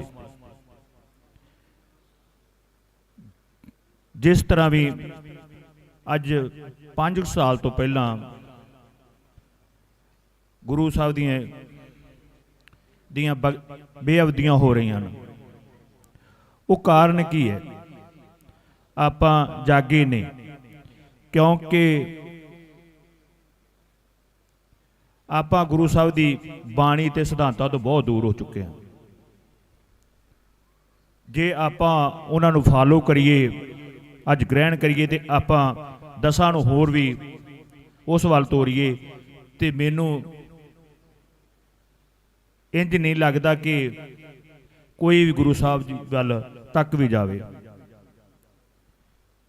ਇਹ ਹੀ ਦੂਰ ਹੈ ਕਿ ਆਪਾਂ ਗੁਰੂ ਸਾਹਿਬ ਦੀ ਬਾਣੀ ਤੋਂ ਦੂਰ ਹਾਂ। ਆਪਾਂ ਬਾਣੀ ਪੜ੍ਹਦੇ ਲੈਂਦੇ ਹਾਂ, ਗੁਰਦੁਆਰਾ ਸਾਹਿਬ ਦੇ ਭਾਈ ਪਾਠ ਕਰਦੇ ਨੇ, ਤੇ ਆਪਾਂ ਉੱਥੇ ਹੀ ਸੀਮਤ ਰਹਿ ਚੁੱਕੇ। ਵੈਸੇ ਵੀ ਪਾਠ ਕਰਦੇ ਰਿਟਰਨਾ ਕਰ ਰਹੇ ਹਾਂ। ਮੈਂ ਜਪਜੀ ਸਾਹਿਬ 5 ਵਾਰਾ ਪਾਠ ਜਪਜੀ ਸਾਹਿਬ ਦਾ ਕੀਤਾ ਜੀ। ਮੈਂ ਸੁਖਮਨੀ ਸਾਹਿਬ ਦਾ 2 ਵਾਰ ਦਿਹਾੜੀ 'ਚ ਕਰਦਾ ਜੀ। ਨਹੀਂ, ਆਪਾਂ ਬਾਣੀ ਦੀ ਵਿਚਾਰ ਕਰਨੀ ਹੈ। ਜੋ ਸਾਨੂੰ ਗੁਰੂ ਸਾਹਿਬ ਦੱਸਦੇ ਨੇ ਉਸ ਮੁਤਾਬਕ ਚੱਲਣਾ। ਮੈਂ ਕਈ ਵਾਰ ਬੋਲਦਿਆਂ ਵੀ ਸਟੇਜ ਤੋਂ ਦੱਸਦਾ ਹੁੰਦਾ ਕਿ ਇੱਕ ਡਾਕਟਰ ਹੈ, MBBS ਡਾਕਟਰ ਬਣਦਾ ਬਹੁਤ ਵੱਡੀ ਥਿਊਰੀ ਪੜ੍ਹ ਕੇ, ਤੇ MBBS ਡਾਕਟਰ ਜੇ ਪੈਰਾਸੀਟਾਮੋਲ ਦੀ ਗੋਲੀ ਇੱਕ ਬੁਖਾਰ ਵਾਲੇ ਬੰਦੇ ਨੂੰ ਨਾ ਦੇਵੇ ਤਾਂ ਉਹ ਕੀ ਗੱਲ, ਉਹਨੂੰ ਬੁਖਾਰ ਲੈ ਜਾਏਗਾ? ਜੋ ਤੇ ਥਿਊਰੀ ਪੜ੍ਹੀ ਜਾਵੇ ਵੀ ਪੈਰਾਸੀਟਾਮੋਲ ਇਸ ਵਾਸਤੇ ਕੰਮ ਆਉਂਦੀ ਹੈ। ਪਰ ਮੈਂ ਤਾਂ ਬਹੁਤ ਛੋਟਾ ਹਾਂ, ਮੈਂ ਗੱਲ ਕਰਨੀ ਚਾਹੁੰਦਾ। ਕਈ ਵਾਰ ਸਟੇਜ ਤੋਂ ਗਲਤ ਵੀ ਬੋਲਿਆ ਜਾਂਦਾ ਹੈ। ਜਿਹੜੀ ਗੁਰੂ ਸਾਹਿਬ ਦੀ ਬਾਣੀ ਹੈ ਉਹਦਾ ਕਿਸੇ ਨਾਲ ਸਭ ਤੋਂ ਉੱਤਮ ਮੇਲ ਨਹੀਂ। ਜੇ ਆਪਾਂ ਗੁਰੂ ਸਾਹਿਬ ਦੀ ਬਾਣੀ ਤੇ ਵਿਚਾਰ ਕਰਕੇ ਤਾਂ ਆਪਾਂ ਉਸ ਮੁਤਾਬਕ ਚੱਲੀਏ ਨਾ, ਤੇ ਕੀ ਗੱਲ ਆਪਾਂ ਸੁਖੀ ਰਹਿ ਜਾਾਂਗੇ? ਅੱਜ ਆਪਾਂ ਤਾਂ ਹੀ ਦੁੱਖ 'ਚ ਹਾਂ। ਪਰਮਾਤਮਾ ਆਪਣੇ ਨਾਲ ਨਾਰਾਜ਼ ਹੈ। ਕਿਉਂ ਨਾਰਾਜ਼ ਹੈ? ਆਪਾਂ ਉਹਦੇ ਸਿਧਾਂਤਾਂ ਤੇ ਨਹੀਂ ਚੱਲਦੇ। ਕਾਲ ਪੁਰਖ ਇਹ ਕੀ ਕਹਿੰਦਾ? ਕਹਿੰਦਾ ਤੁਸੀਂ ਆਪਦਾ ਦਮ ਜ਼ੋਰ ਲਾ ਕੇ ਦੇਖ ਲਓ, ਪਰ ਨਹੀਂ, ਜੋ ਜ਼ੋਰ ਕਾਲ ਪੁਰਖ ਦਾ, ਆਪਣਾ ਨਹੀਂ। ਆਪਾਂ ਨੂੰ ਜਿਵੇਂ ਚਲਾ ਰਿਹਾ ਹੈ। ਜਿੰਨਾ ਚਿਰ ਆਪਾਂ ਉਸ ਦੇ ਸਿਧਾਂਤਾਂ ਮੁਤਾਬਕ ਨਹੀਂ ਚੱਲਦੇ, ਆਪਾਂ ਨੂੰ ਦੁੱਖ ਜਿਹੜੇ ਸਹਿਣੇ ਪੈਂਦੇ, ਆਪਾਂ ਨੂੰ ਦੁੱਖ ਆ ਰਿਹਾ ਸਿੱਖ ਕੌਮ ਨੂੰ, ਖਾਸ ਕਰਕੇ ਜੋ ਗੁਰੂ ਸਾਹਿਬ ਦੀ ਆਪਾਂ ਨੂੰ ਬਹੁਤ ਵੱਡੀ ਦੇਣ ਹੈ ਗੁਰੂ ਸਾਹਿਬਾਨਾਂ ਦੀ, ਉਹਨਾਂ 'ਤੇ ਨਹੀਂ ਆਪਾਂ ਚੱਲਦੇ। ਇਸ ਕਰਕੇ ਮੈਂ ਤਾਂ ਸਭ ਤੋਂ ਪਹਿਲਾਂ ਇਹ ਕਰਾਂਗਾ, ਆਪਾਂ ਗੁਰੂ ਸਾਹਿਬ ਦਾ ਅੰਮ੍ਰਿਤ ਪਾਨ ਕਰੀਏ, ਉਸ ਤੋਂ ਬਾਅਦ ਆਪਾਂ ਗੁਰੂ ਸਾਹਿਬ ਦੇ ਸਿਧਾਂਤਾਂ 'ਤੇ ਚੱਲੀਏ। ਆਪਾਂ ਜਾਗੀਏ, ਕਿਵੇਂ ਜਾਗਣਾ, ਤੇ ਉਹ ਆਪਾਂ ਜੇ ਨਹੀਂ ਜਾਗਦੇ ਤੇ ਨਹੀਂ, ਤੇ ਆਪਾਂ ਇੱਥੇ ਹੀ ਖੜੇ ਹਾਂ ਫਿਰ ਵੀ। ਪਰ ਅੱਜ ਦੀਆਂ ਸਰਕਾਰਾਂ ਆਪਣੇ ਕੋਲੇ ਜਿਹੜੇ ਵੀ ਸਿੱਖ ਆਏ ਨੇ, ਕੌਮ ਦੀ ਗਵਾਹੀ ਕਰਦੇ ਆ, ਆਪਾਂ ਉਹਨਾਂ ਨੂੰ ਸਿਰ ਤੇ ਬਿਠਾਇਆ, ਉਹਨਾਂ ਨੇ ਆਪਣੀ ਨਾਲ ਗਦਾਰੀ ਕੀਤੀ ਹੈ। ਅੱਜ ਵੀ ਜਿਹੜਾ ਅਕਾਲ ਤਖਤ ਸਾਹਿਬ ਹੈ ਉਹ ਕਿਹਨਾਂ ਦੇ ਅੰਡਰ ਹੈ? ਚੋਰਾਂ ਦੇ, ਜਿਨ੍ਹਾਂ ਨੇ ਸ਼੍ਰੋਮਣੀ ਕਮੇਟੀ ਦੇ, ਜਦੋਂ ਕਿ ਘਰ ਘਰ ਗੁਰਦੁਆਰਾ ਸਾਹਿਬ ਨੇ ਆਪਣੇ, ਉੱਥੇ ਪ੍ਰਚਾਰਕ ਚਾਹੀਦਾ ਜੋ ਆਪਾਂ ਨੂੰ ਗੁਰੂ ਸਾਹਿਬ ਦੇ ਸਿਧਾਂਤਾਂ ਬਾਰੇ ਦੱਸ ਸਕੇ, ਕੌਮ ਜਾਗ ਸਕੇ। ਅੱਜ ਉਹੀ ਅੱਜ ਉਹਨਾਂ ਦੇ ਨਾਂ ਨੇ, ਭਲਾ ਜੇਲ੍ਹ ਵਿੱਚ ਨੇ, ਭਲਾ ਕਿਤੇ ਨੇ ਬੈਠੇ ਨੇ, ਗੁਪਤ ਵੀ ਬੈਠੇ ਨੇ, ਉਹ ਜਾਗਦੇ ਆ, ਆਪਾਂ ਸੁੱਤੇ ਆ। ਜਿੰਨਾ ਚਿਰ ਆਪਾਂ ਨਹੀਂ ਜਾਗਦੇ, ਆਪਾਂ ਜਾਗ ਕੇ ਆਪਾਂ ਨੂੰ ਜੇਲ੍ਹ ਵੀ, ਪਿੰਜਰਾ ਵੀ ਹੋ ਜਾਂ ਜੇਲ੍ਹ ਵੀ ਹੋ ਜਾਈਏ, ਤੇ ਇੱਥੇ ਜੇ ਆਪਾਂ ਖੁੱਲੇ ਆਮ ਤੇ ਅੱਜ ਆਪਣੀ ਜ਼ਮੀਰ ਹੀ ਨਹੀਂ, ਆਪਾਂ ਜਾਗੇ ਨਹੀਂ, ਤਾਂ ਆਪਾਂ ਮਰਿਆਂ ਦੇ ਸਮਾਨ। ਇਸ ਕਰਕੇ ਮੈਂ ਬੇਨਤੀ ਕਰਾਂਗਾ, ਗੁਰੂ ਸਾਹਿਬ ਦੇ ਲੜ ਲੱਗੋ, ਆਪਾਂ ਨੂੰ ਕੌਮ ਜਗਾਈਏ। ਆਉਣ ਵਾਲਾ ਟਾਈਮ ਹੈ, ਜਿਹੜੇ ਸਿਆਸੀ ਲੋਕ ਹੈ ਇਹਨਾਂ ਨੂੰ ਤੁਸੀਂ ਕਿਸੇ ਕੌਮ 'ਚ ਨਾ ਗਿਣੋ, ਭਲਾ ਕੋਈ ਵੀ ਆ ਜੇ। ਸਿੱਖ ਹੀਰੇ ਜਿਹੜੇ ਜਾਗਦੇ ਜ਼ਮੀਰੇ, ਜਿਨ੍ਹਾਂ ਨੇ ਅੰਮ੍ਰਿਤ ਪਾਨ ਕੀਤੇ ਆ, ਗੁਰੂ ਸਾਹਿਬ ਦੇ ਸਿਧਾਂਤਾਂ 'ਤੇ ਚੱਲਦੇ, ਮੈਂ ਤਾਂ ਉਹਨਾਂ ਨੂੰ ਜਾਗਦਾ ਸਮਝਾਂਗਾ। ਚਲੋ ਮੇਰੇ ਵੀਰ ਜੋ ਸਹਿਜਧਾਰੀ ਨੇ ਉਹ ਵੀ ਹੈਗੇ ਨੇ, ਪਰ ਨਹੀਂ, ਜਿਹੜਾ ਕਾਲ ਪੁਰਖ ਦਾ ਆਪਾਂ ਸਿਧਾਂਤਾਂ 'ਤੇ ਚੱਲਾਂਗੇ ਗੁਰੂ ਸਾਹਿਬ ਦੇ, ਫੇਰ ਹੀ ਉਸ ਨੂੰ ਮਿਲਾਂਗੇ। ਜਿੰਨਾ ਚਿਰ ਆਪਾਂ ਆਪਣੇ ਵਿੱਚ ਕੂੜ ਹੈ, ਸਹਿਜਤਾ ਨਹੀਂ ਆਉਂਦੀ, ਉਹਨਾਂ ਚਿਰ ਆਪਾਂ ਚੋਰ ਹਾਂ, ਕਿਸੇ ਦੇ ਸਾਥੀ ਨਹੀਂ ਗਏ। ਜਦੋਂ ਆਪਣੀ ਸਹਿਜਤਾ ਆ ਗਈ, ਉਹ ਕਾਲ ਪੁਰਖ ਨੂੰ ਆਪਾਂ ਨੂੰ ਮਿਲਣ ਦਾ ਰਸਤਾ ਬਣ ਗਿਆ। ਆਪਾਂ ਉਸ ਦਿਨ ਤੋਂ ਹੀ ਗੁਰੂ ਸਾਹਿਬ ਦੀ ਬਾਣੀ ਵੀ ਗੁਰੂ ਸਾਹਿਬ ਵਿੱਚ ਲੀਨ ਹੋ ਗਏ, ਉਸ ਦਿਨ ਆਪਾਂ ਸੱਚੇ ਸੁੱਚੇ ਹਾਂ। ਮੈਂ ਸੰਗਤ ਨੂੰ ਇਹ ਬੇਨਤੀ ਕਰਾਂਗਾ, ਵੱਧ ਤੋਂ ਵੱਧ ਆਪਾਂ ਇਸ ਕੌਮੀ ਇਨਸਾਫ ਮੋਰਚੇ ਵਿੱਚ ਗੁਰੂ ਸਾਹਿਬ ਦੀ ਹਜ਼ੂਰੀ ਵਿੱਚ ਬੈਠੇ ਸੰਗਤੋਂ ਵੱਧ ਤੋਂ ਵੱਧ ਹਿੱਸਾ ਪਾਓ ਔਰ ਇੱਥੇ ਹਾਜ਼ਰੀ ਭਰੋ। ਔਰ ਮੈਂ ਨਾਲ ਹੀ ਜਿਹੜੇ ਇੱਥੋਂ ਦੇ ਪ੍ਰਬੰਧਕ ਨੇ, ਸੰਚਾਲਕ ਨੇ, ਮੈਂ ਉਹਨਾਂ ਦਾ ਵੀ ਧੰਨਵਾਦ ਕਰਾਂਗਾ। ਇਸ ਕਰਕੇ ਵੀਰੋ, ਆਪਾਂ ਕਿਵੇਂ ਜਾਣਾ, ਪ੍ਰੈਕਟੀਕਲ ਕਰੋ। ਗੁਰੂ ਸਾਹਿਬ ਜਿਵੇਂ ਦੱਸਦਾ, ਬਾਣੀ ਦੇ ਗੜ ਲੱਗੋ, ਸੁਬਾਹ ਉੱਠ ਕੇ ਜਿਹੜਾ ਦਸਵੰਧ ਕੱਢਣਾ ਹੈ ਉਹ ਦਸਵੰਧ ਕਰੋ, ਤੇ ਫਿਰ ਤੁਹਾਨੂੰ ਪਤਾ ਲੱਗੂਗਾ ਵੀ ਕੀ ਰਾਤ ਨੂੰ ਸੌਣ ਲੱਗਿਆ ਵੀ ਆਪਾਂ ਕੀ ਕਰਨਾ। ਜੋ ਗੁਰੂ ਸਾਹਿਬ ਸਿਮਰਨ ਦੱਸਦੇ ਉਸ ਤਰ੍ਹਾਂ ਹੀ ਕਰੋ। ਸਾਸ ਗਰਾਸ ਨੂੰ ਧਿਆਉਣਾ, ਕਿਵੇਂ ਧਿਆਉਣਾ, ਤੇ ਫਿਰ ਤੁਹਾਨੂੰ ਆਪਣੇ ਆਪ ਹੀ ਪਤਾ ਲੱਗ ਜੂਗਾ ਵੀ ਅਸੀਂ ਕਿੱਥੇ ਖੜੇ ਹਾਂ, ਅਸੀਂ ਜਾਗਦੇ ਕਿ ਸੁੱਤੇ ਹਾਂ। ਵਾਕਈ ਆਪਣੇ ਆਪ ਨੂੰ ਮਹਿਸੂਸ ਹੋਵੇਗਾ ਵੀ ਅਸੀਂ ਸੁੱਤੇ ਹਾਂ। ਇੰਨਾ ਕੋ ਕਹਿੰਦਾ ਮੈਂ ਖਿਮਾ ਦਾ ਜਾਚਕ ਹੈ। ਵਾਹਿਗੁਰੂ ਜੀ ਕਾ ਖਾਲਸਾ, ਵਾਹਿਗੁਰੂ ਜੀ ਕੀ ਫਤਿਹ। ਵਾਹਿਗੁਰੂ ਜੀ ਕਾ ਖਾਲਸਾ, ਵਾਹਿਗੁਰੂ ਜੀ ਕੀ ਫਤਿਹ। ਇਹ ਸਨ ਭਾਈ ਹਰਨੇਕ ਸਿੰਘ ਹੁਣੀ, ਜਿਹੜੇ ਕਿਸਾਨ ਮਜ਼ਦੂਰ ਏਕਤਾ, ਕਿਸਾਨ ਮਜ਼ਦੂਰ ਮੋਰਚਾ ਪੰਜਾਬ ਦੇ ਮੀਤ ਪ੍ਰਧਾਨ ਨੇ। ਹੁਣ ਮੈਂ ਬੇਨਤੀ ਕਰਾਂਗਾ ਭਾਈ ਮਲਕੀਤ ਸਿੰਘ ਹੁਣੀ, ਜਿਨ੍ਹਾਂ ਨੇ ਤਿੰਨਾਂ ਜ਼ਿਲ੍ਹਿਆਂ ਦੇ ਵਿੱਚ ਇਹ ਆਪਣੀਆਂ ਯੂਨਿਟਾਂ ਤਿਆਰ ਕਰ ਲਈਆਂ। ਬੜੀ ਖੁਸ਼ੀ ਹੋਈ ਹੈ, ਬੜਾ ਵੱਡਾ ਜਥਾ ਲੈ ਕੇ ਆਏ ਨੇ ਵੀਰ ਜੀ। ਉਹਨਾਂ ਨੇ ਆਖਿਆ, ਜੋ ਜਾਗੇ ਸੇ ਉਭਰੇ, ਸੁੱਤੇ ਗਏ ਵਿਹਾਏ। ਜਿਹੜਾ ਮਨੁੱਖ ਆਤਮਿਕ ਜੀਵਨ ਦੇ ਵਿੱਚ ਸੁੱਤਾ, ਉਹ ਇੱਥੋਂ ਵਿਹਾ ਕੇ ਜਾਂਦਾ। ਇੱਥੋਂ ਆਤਮਿਕ ਜੀਵਨ ਵਿੱਚ ਮੌਤ ਹੀ ਸੇਧ ਕੇ ਜਾਂਦਾ ਜਿਹੜਾ ਸੁੱਤਾ। ਤੇ ਜਿਹੜਾ ਜਾਗਦਾ, ਜੋ ਜਾਗੇ ਸੇ ਉਭਰੇ, ਸਾਨੂੰ ਜਾਗਣ ਦੀ ਲੋੜ ਹੈ। ਜਿਹੜਾ ਜਾਗ ਪੈਂਦਾ ਉਹਦਾ ਹੀ ਆਭਾਰ ਹੁੰਦਾ, ਉਹ ਹੀ ਉੱਪਰ ਜਾਂਦਾ, ਉਹਦੀ ਹੀ ਉਸ ਕੌਮ ਦੀ ਹੀ ਡਿਵੈਲਪਮੈਂਟ ਹੁੰਦੀ, ਤਰੱਕੀ ਹੁੰਦੀ, ਜਿਹੜੀ ਕੌਮ ਜਾਗ ਪੈਂਦੀ। ਸੋ ਗੁਰੂ ਗ੍ਰੰਥ ਸਾਹਿਬ ਨੇ ਸਾਨੂੰ ਜਗਾਇਆ। ਗੁਰੂ ਗ੍ਰੰਥ ਸਾਹਿਬ ਦੀ ਪਵਿੱਤਰ ਬਾਣੀ ਦਾ ਸੰਦੇਸ਼ ਸਾਨੂੰ ਜਗਾਉਂਦਾ। ਹੁਣ ਮੈਂ ਬੇਨਤੀ ਕਰੂੰ ਭਾਈ ਮਲਕੀਤ ਸਿੰਘ ਉਹਨਾਂ ਨੂੰ, ਉਸ ਤੋਂ ਬਾਅਦ ਬੇਨਤੀ ਹੈ ਕਿ ਜਲਦੀ ਤੋਂ ਜਲਦੀ ਜਿਨ੍ਹਾਂ ਨੇ ਲੰਗਰ ਛਕ ਲਿਆ, ਜਿਹੜੇ ਜਥੇ 'ਚ ਆਏ ਨੇ, ਉਹ 31 ਮੈਂਬਰ ਇਹ ਤਿਆਰ ਕਰ ਲੈਣ। ਭਾਈ ਹਰਨੇਕ ਸਿੰਘ ਹੁਣੀ ਜਾ ਕੇ ਬੇਸ਼ੱਕ ਕਰ ਲੈਣ, ਆਪਾਂ ਜਲਦੀ ਤੋਂ ਜਲਦੀ ਭੇਜਣਾ। ਤੇ ਉਸ ਤੋਂ ਬਾਅਦ ਡਾਕਟਰ ਔਲਖ ਜੀ, ਜਿਨ੍ਹਾਂ ਨੇ ਨਿਰਉੱਤਰ ਕੀਤੀ ਆ ਪੰਜਾਬ ਸਰਕਾਰ ਦੇ ਗੋਡੇ ਟੇਕਣ ਦਾ ਕਾਰਨ ਹੀ ਇਹ ਸੀ, ਜਦੋਂ ਇਹਨਾਂ ਨੇ ਦੱਸਿਆ ਕਿ ਕਿਸ ਤਰ੍ਹਾਂ ਇਹ ਸ਼ਰਾਬ ਦੀ ਫੈਕਟਰੀ ਨਹੀਂ, ਇਹ ਜ਼ਹਿਰਾਂ ਦੀ ਫੈਕਟਰੀ ਹੈ, ਕੈਮੀਕਲ ਦੀ ਫੈਕਟਰੀ ਹੈ ਜੀਰੇ ਵਿੱਚ, ਉਹ ਵਿਚਾਰ ਕਰਨਗੇ। ਭਾਈ ਮਲਕੀਤ ਸਿੰਘ ਤੋਂ ਬਾਅਦ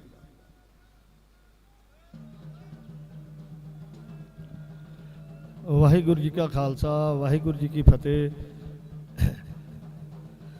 ਕੋਬੀ ਇਨਸਾਨ ਮੋਰਚਾ ਜੋ ਲੱਗਾ ਹੈ, ਆਪਣੇ ਬੰਦੀ ਸਿੰਘਾਂ ਨੂੰ ਜਿੰਨੀ ਸਜ਼ਾ ਬਣਦੀ ਸੀ ਉਸ ਤੋਂ 2 ਗੁਣਾ ਵੱਧ ਕੱਟ ਚੁੱਕੇ ਨੇ।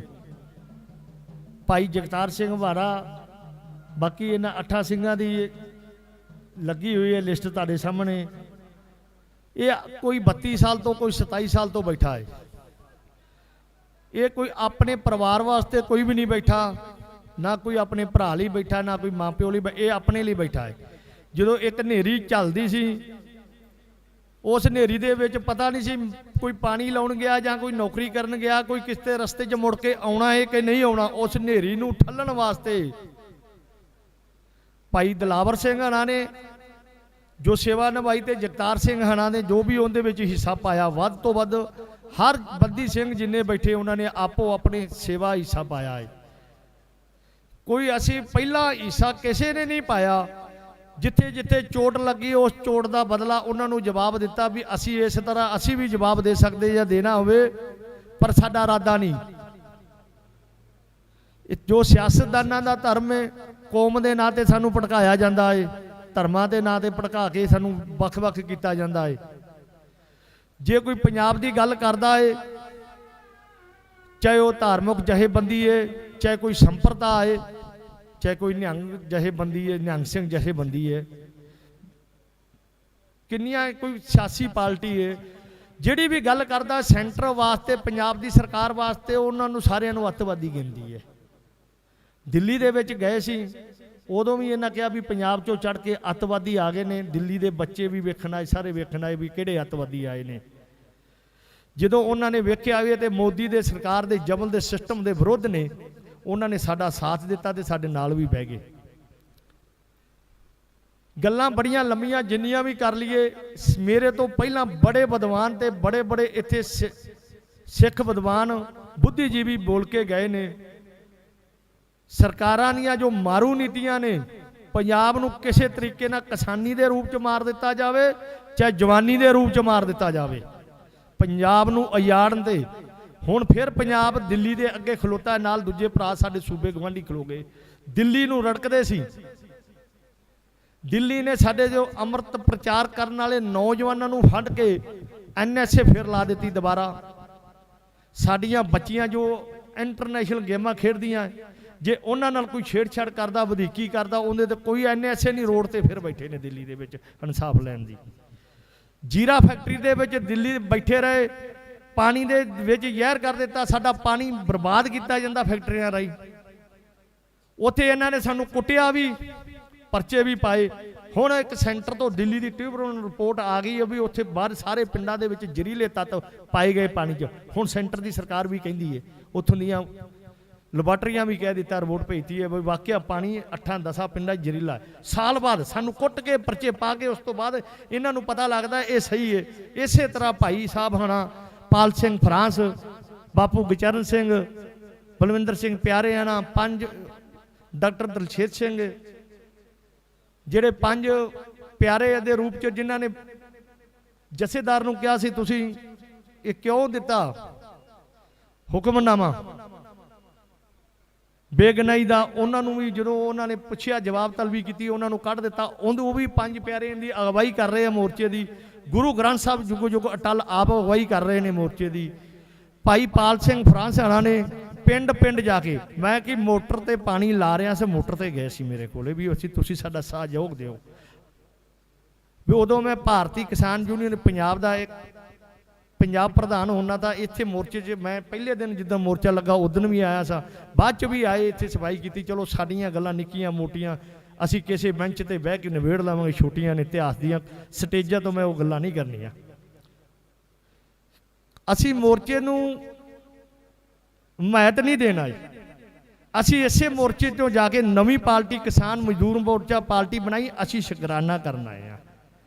ਇਸ ਮੋਰਚੇ ਚੋਂ ਜਾ ਕੇ ਅਸੀਂ ਪਾਰਟੀ ਬਣਾਈ। ਇੱਥੇ ਗਏ ਸਾਂ, ਇੱਥੋਂ ਹੀ ਗਏ, ਮੈਂ ਕਹਿ ਕੇ ਗਿਆ ਸਾਂ ਜੇ ਸਾਡੇ ਲੀਡਰ ਨਹੀਂ ਮੰਨਦੇ ਤੇ ਅਸੀਂ ਆਪ ਬਣਾਵਾਂਗੇ।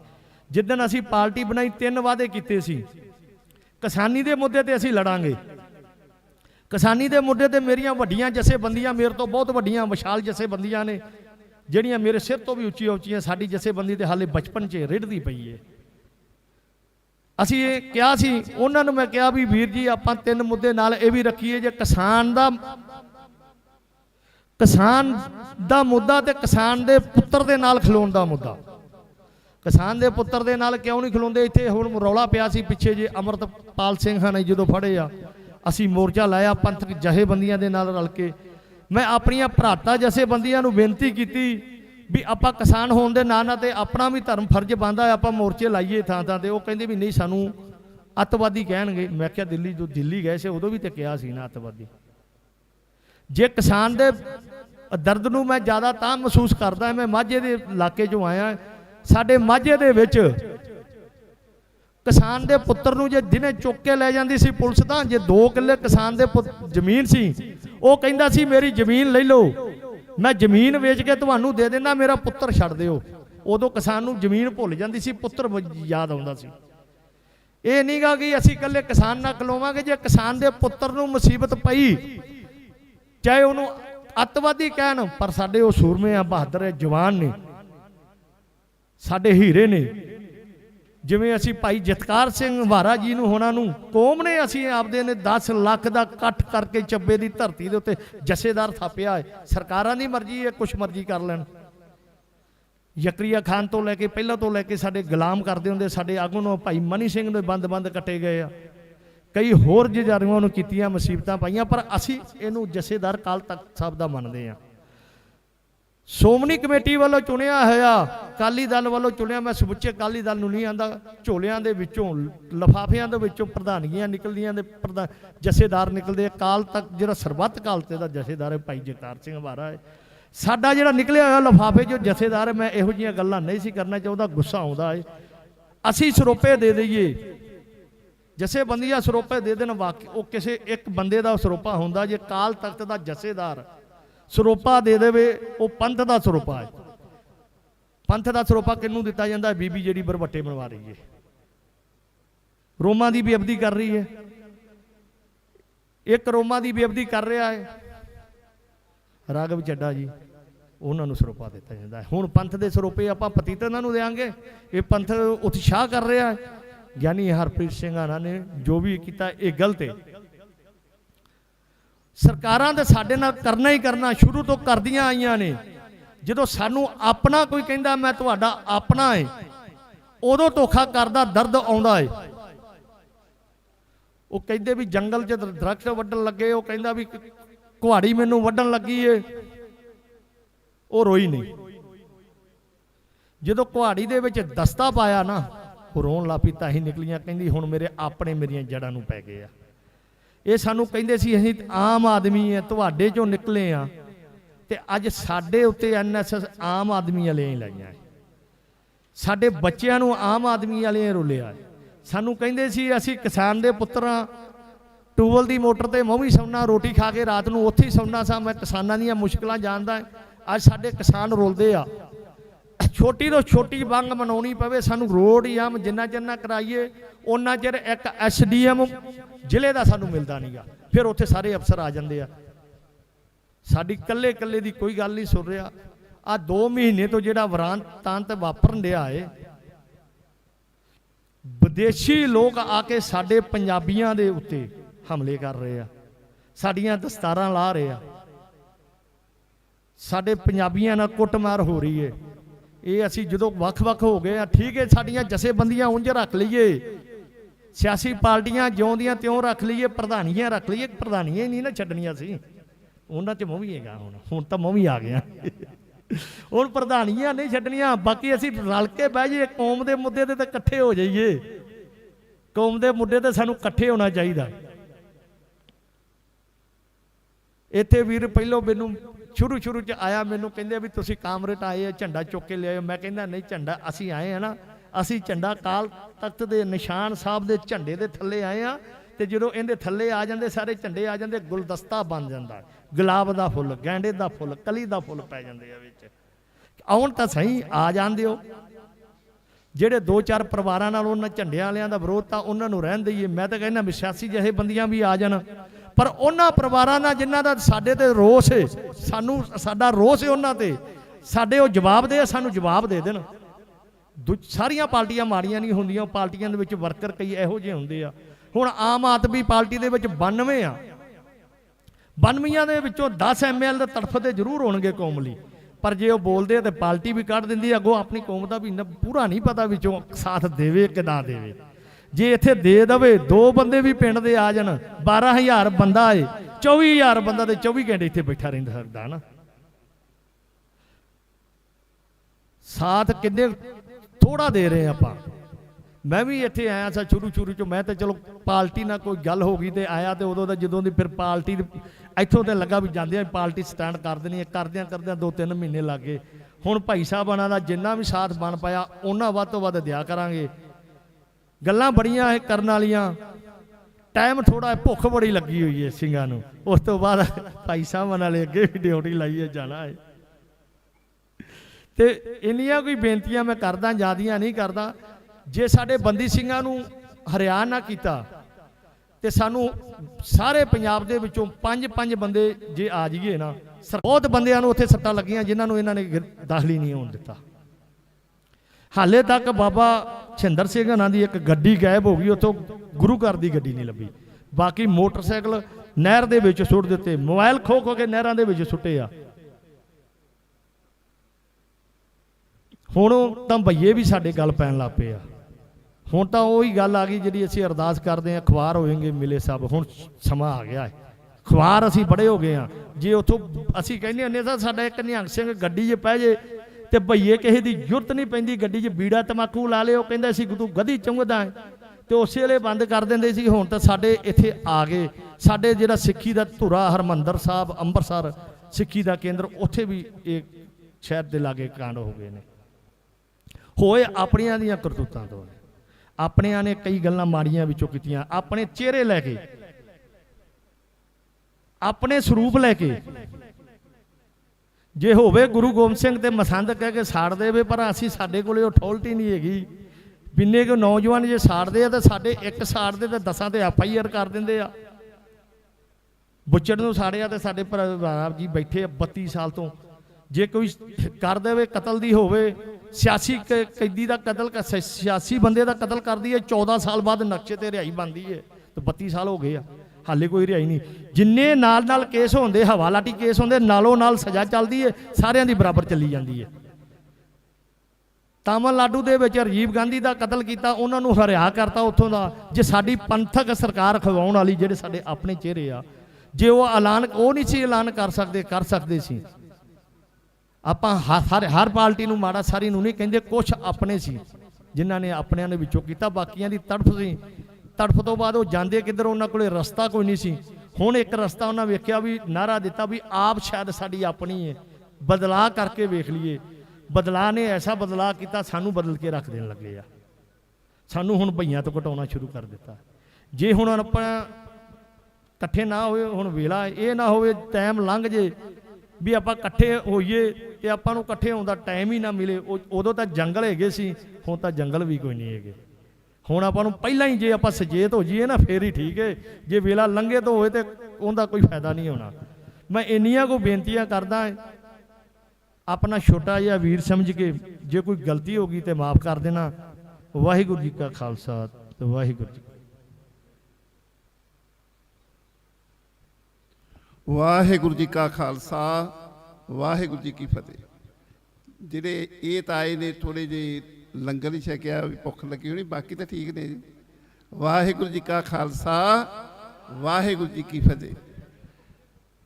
ਬਾਬਾ ਨਰਿੰਦਰ ਸਿੰਘ ਜੀ, ਬਾਬਾ ਬਲਵਿੰਦਰ ਸਿੰਘ ਜੀ, ਬਾਬਾ ਗੁਰਮੀਤ ਸਿੰਘ ਜੀ, ਬਾਬਾ ਦਲੀਪ ਸਿੰਘ ਜੀ, ਇਹਨਾਂ ਨੇ 7 ਜਨਵਰੀ ਤੋਂ ਹੀ ਲੰਗਰ ਲਾਇਆ ਹੋਇਆ ਹੈ। ਇਹਨਾਂ ਦਾ ਬਹੁਤ ਬਹੁਤ ਧੰਨਵਾਦ। ਨਿਹੰਗ ਜਥੇਬੰਦੀਆਂ 'ਚੋਂ ਅਰਬਾਂ ਖਰਬਾਂ ਦਲ ਦੇ ਬਾਬਾ ਰਾਜਾ ਰਾਜ ਸਿੰਘ ਜੀ, ਬਾਬਾ ਕੁਲਵਿੰਦਰ ਸਿੰਘ ਜੀ, ਹੋਰ ਸਮਾਜਿਕ ਤੇ ਰਾਜਨੀਤਿਕ ਜਥੇਬੰਦੀਆਂ, ਧਾਰਮਿਕ ਸ਼ਖਸੀਅਤਾਂ ਜਿਹੜੀਆਂ ਵੀ ਮੁੱਢ ਤੋਂ ਸੇਵਾਵਾਂ ਨਿਭਾ ਰਹੀਆਂ ਨੇ, ਉਹਨਾਂ ਦਾ ਬਹੁਤ ਬਹੁਤ ਤਹਿ ਦਿਲੋਂ ਧੰਨਵਾਦ। ਸਾਰਿਆਂ ਦਾ ਇੱਥੇ ਆਉਣਾ ਸਿਰ ਮੱਥੇ। ਇਹਨਾਂ ਨੇ ਆਖਿਆ ਕਿ ਹਰੀਕੇ ਡੈਮ ਤੇ ਇੱਕ ਕਿਸੇ ਦਾ ਫੋਨ ਡਿੱਗਾ, ਗਵਾਚਾ ਹੋਇਆ ਲੱਭਾ ਵੀਰ ਨੂੰ, ਬੱਚੇ ਨੂੰ। ਉਹ ਇਸ ਫੋਨ ਦੀ ਨਿਸ਼ਾਨੀ ਬਹੁਤ ਪਿੱਛੇ ਇੱਕ ਵਧੀਆ ਲਿਖੀ ਹੋਈ ਹੈ, ਉਹ ਨਿਸ਼ਾਨੀ ਆਪਣੀ ਦੱਸ ਕੇ ਇੱਥੋਂ ਪ੍ਰਬੰਧਕਾਂ ਤੋਂ ਫੋਨ ਲਿਜਾ ਸਕਦਾ ਹੈ। ਨਿਮਰਤਾ ਸਹਿਤ ਬੇਨਤੀ ਹੈ, ਆਪੋ ਆਪਣੀਆਂ ਜੇਬਾਂ ਨੂੰ ਹੱਥ ਮਾਰਨ, ਕਿਉਂਕਿ ਦੁਨੀਆ ਦਾ ਸਭ ਤੋਂ ਖਤਰਨਾਕ ਨਸ਼ਾ ਉਹਦੇ ਤੋਂ ਖੁੱਸ ਗਿਆ। ਸ੍ਰਿਸ਼ਟੀ ਦਾ ਸਭ ਤੋਂ ਖਤਰਨਾਕ ਨਸ਼ਾ ਫੋਨ ਆ ਜੀ, ਜਿਹੜਾ ਉਹਦਾ ਡਿੱਗ ਗਿਆ। ਕਿਉਂਕਿ ਬਾਕੀ ਨਸ਼ੇ ਕੋਈ ਘੰਟੇ ਲਈ, ਕੋਈ 2 ਘੰਟੇ ਲਈ, ਕੋਈ 5 ਮਿੰਟ ਲਈ, ਕੋਈ 10 ਮਿੰਟ ਲਈ, ਇੱਕ ਇਹ ਨਸ਼ਾ 24 ਘੰਟੇ ਚੱਲਦਾ ਜੀ। ਸੋ ਉਹ ਇਹ ਨਾ ਹੋਵੇ ਨਸ਼ੇ ਵਿੱਚ ਹੀ ਥੋੜਾ ਜਿਹਾ ਬਿਮਾਰ ਸ਼ਮਾਰ ਹੋ ਜਾਏ, ਉਹ ਆਪਣਾ ਜਿਹੜਾ ਨਸ਼ਾ ਉਹ ਲੈ ਲਵੇ, ਆਪਣਾ ਨਾਮ ਦੱਸ ਕੇ। ਆ ਗਏ ਕਿਹਨਾਂ ਦਾ? ਅੱਛਾ ਜੀ, ਅੱਛਾ, ਮਾਲਾ ਵੀ ਫੜੀ, ਹੱਥ ਵੀ ਜੁੜਿਆ। ਆ ਲਓ ਜੀ, ਦੇ ਦਿਓ, ਆ ਮਿਲ ਗਿਆ ਜੀ। ਇਹਨਾਂ ਨੇ ਆਖਿਆ, ਵੀਰ ਜੀ ਹੁਣੀ ਵਿਚਾਰ ਕਰਕੇ ਗਏ ਨੇ, ਭਾਈ ਮਲਕੀਤ ਸਿੰਘ ਜੀ, ਇਹਨਾਂ ਦਾ ਬਹੁਤ ਬਹੁਤ ਧੰਨਵਾਦ। ਅਗਲੀ ਵੀ ਬੇਨਤੀ ਹੈ, ਜਥੇਬੰਦੀਆਂ, ਕਿਸਾਨ ਜਥੇਬੰਦੀਆਂ 32 ਦੀਆਂ 32 ਜੁੜੀਆਂ ਹੋਈਆਂ ਨੇ, ਉਹਨਾਂ ਦੇ ਚਰਨਾਂ ਵਿੱਚ ਵੀ ਬੇਨਤੀ ਹੈ ਕਿ ਸਾਰੇ ਆਉਣ। ਜਿਹੜਾ ਜਥਾ ਜਾ ਰਿਹਾ ਜੀ, ਮਲਕੀਤ ਸਿੰਘ ਜੀ, ਨਿਮਰਤਾ ਸਹਿਤ ਬੇਨਤੀ ਹੈ, ਅਰਦਾਸ ਕਰਕੇ ਜਥਾ ਜਾਣਾ ਹੈ। ਪਹਿਲਾਂ ਅਰਦਾਸ ਹੋਊਗੀ, ਗੁਰੂ ਮਹਾਰਾਜ ਦੀ ਹਜ਼ੂਰੀ ਵਿੱਚ ਪਵਿੱਤਰ ਹੁਕਮਨਾਮਾ ਲਿਆ ਜਾਵੇਗਾ, ਫਿਰ ਸਿਮਰਨ ਕਰਦਿਆਂ ਇਹ ਨਿਸ਼ਾਨ ਸਾਹਿਬ ਲੈ ਕੇ ਜਿਹੜੇ ਗੁਰੂ ਬਾਦਸ਼ਾਹ ਦੀ ਹਜ਼ੂਰੀ 'ਚ ਨਹੀਂ, ਤਖਤੀਆਂ ਲੈ ਕੇ ਉਹ ਸਾਰਾ ਜਥਾ ਆ ਜਾਵੇ ਜੀ। 31 ਮੈਂਬਰਾਂ ਦੇ ਇੱਥੇ ਆ ਕੇ ਖੜੋ ਜਾਏ, ਉਹਨਾਂ ਨੂੰ ਤਖਤੀਆਂ ਦਿੱਤੀਆਂ ਜਾਣਗੀਆਂ। ਇਹ ਹਾਂਜੀ ਠੀਕ ਆ ਜੀ, ਠੀਕ ਆ, ਪ੍ਰਸ਼ਾਦਾ ਛਕ ਕੇ ਆ ਜਾਓ, ਜਲਦੀ ਆ ਜਾਓ। 5-7 ਮਿੰਟਾਂ ਦੇ ਵਿੱਚ ਜਥਾ ਜਾਵੇਗਾ। ਗੁਰੂ ਪਾਤਸ਼ਾਹ ਦੇ ਚਰਨਾਂ ਵਿੱਚ, ਪਵਿੱਤਰ ਚਰਨਾਂ ਵਿੱਚ ਅਰਦਾਸ ਬੇਨਤੀ ਜੋਦਰੀ ਹੋ ਕੇ ਜਾਏਗਾ। ਹੁਣ ਡਾਕਟਰ ਔਲਖ ਸਾਹਿਬ ਉਹਨਾਂ ਨੂੰ ਬੇਨਤੀ ਹੈ ਕਿ ਉਹ ਤੱਤ ਦੱਸਣ ਜਿਨ੍ਹਾਂ ਪੰਜਾਬ ਤਕਰੀਬਨ ਬਰਬਾਦੀ ਦੇ ਕੰਢੇ ਤੇ, ਜਿੰਨੀਆਂ ਜ਼ਹਿਰਾਂ ਇਹ ਪਵਿੱਤਰ ਪਾਣੀ ਦੇ ਵਿੱਚ, ਇਸ ਪਵਿੱਤਰ ਧਰਤੀ ਵਿੱਚ ਵੜ ਗਈਆਂ ਨੇ। ਆਉਣ ਵਾਲਾ ਜਿਹੜਾ ਸਮਾਂ ਉਹ ਭਵਿੱਖ ਹੈ, ਉਹ ਪੰਜਾਬ ਵਿੱਚ ਰਹਿਣ ਵਾਲੇ ਸਿੱਖਾਂ ਲਈ ਬਹੁਤ ਹੀ ਭਿਅੰਕਰ ਆ। ਇਹ 2-5-4 ਮਿੰਟ ਵਾਸਤੇ ਜਿੰਨਾ ਚਿਰ ਉਹ ਲੰਗਰ ਛਕ ਕੇ ਆਉਂਦੇ ਨਹੀਂ, ਆਪਣੇ ਵਿਚਾਰ ਪੇਸ਼ ਕਰਨਗੇ। ਉਸ ਤੋਂ ਬਾਅਦ ਭਾਈ ਪਰਮਜੀਤ ਸਿੰਘ ਜੀ ਅਨੰਦਪੁਰ ਸਾਹਿਬ ਤੋਂ ਆਏ ਨੇ, ਉਹ ਕਥਾ ਕਰਨਗੇ। ਨਿਮਰਤਾ ਸਹਿਤ ਬੇਨਤੀ ਕਿ ਸਾਰੇ ਜਿਨ੍ਹਾਂ ਨੇ ਲੰਗਰ ਛਕ ਲਿਆ ਦੀਵਾਨ ਹਾਲ ਵਿੱਚ ਬੈਠ ਜਾਣ, ਜਿਨ੍ਹਾਂ ਨੇ ਲੰਗਰ ਨਹੀਂ ਛਕਿਆ ਛਕ ਕੇ ਜਲਦੀ ਤੋਂ ਜਲਦੀ ਵਾਪਸ ਆ ਜਾਣ। ਡਾਕਟਰ ਔਲਖ ਜੀ, ਵਾਹਿਗੁਰੂ ਜੀ ਕਾ ਖਾਲਸਾ, ਵਾਹਿਗੁਰੂ ਜੀ।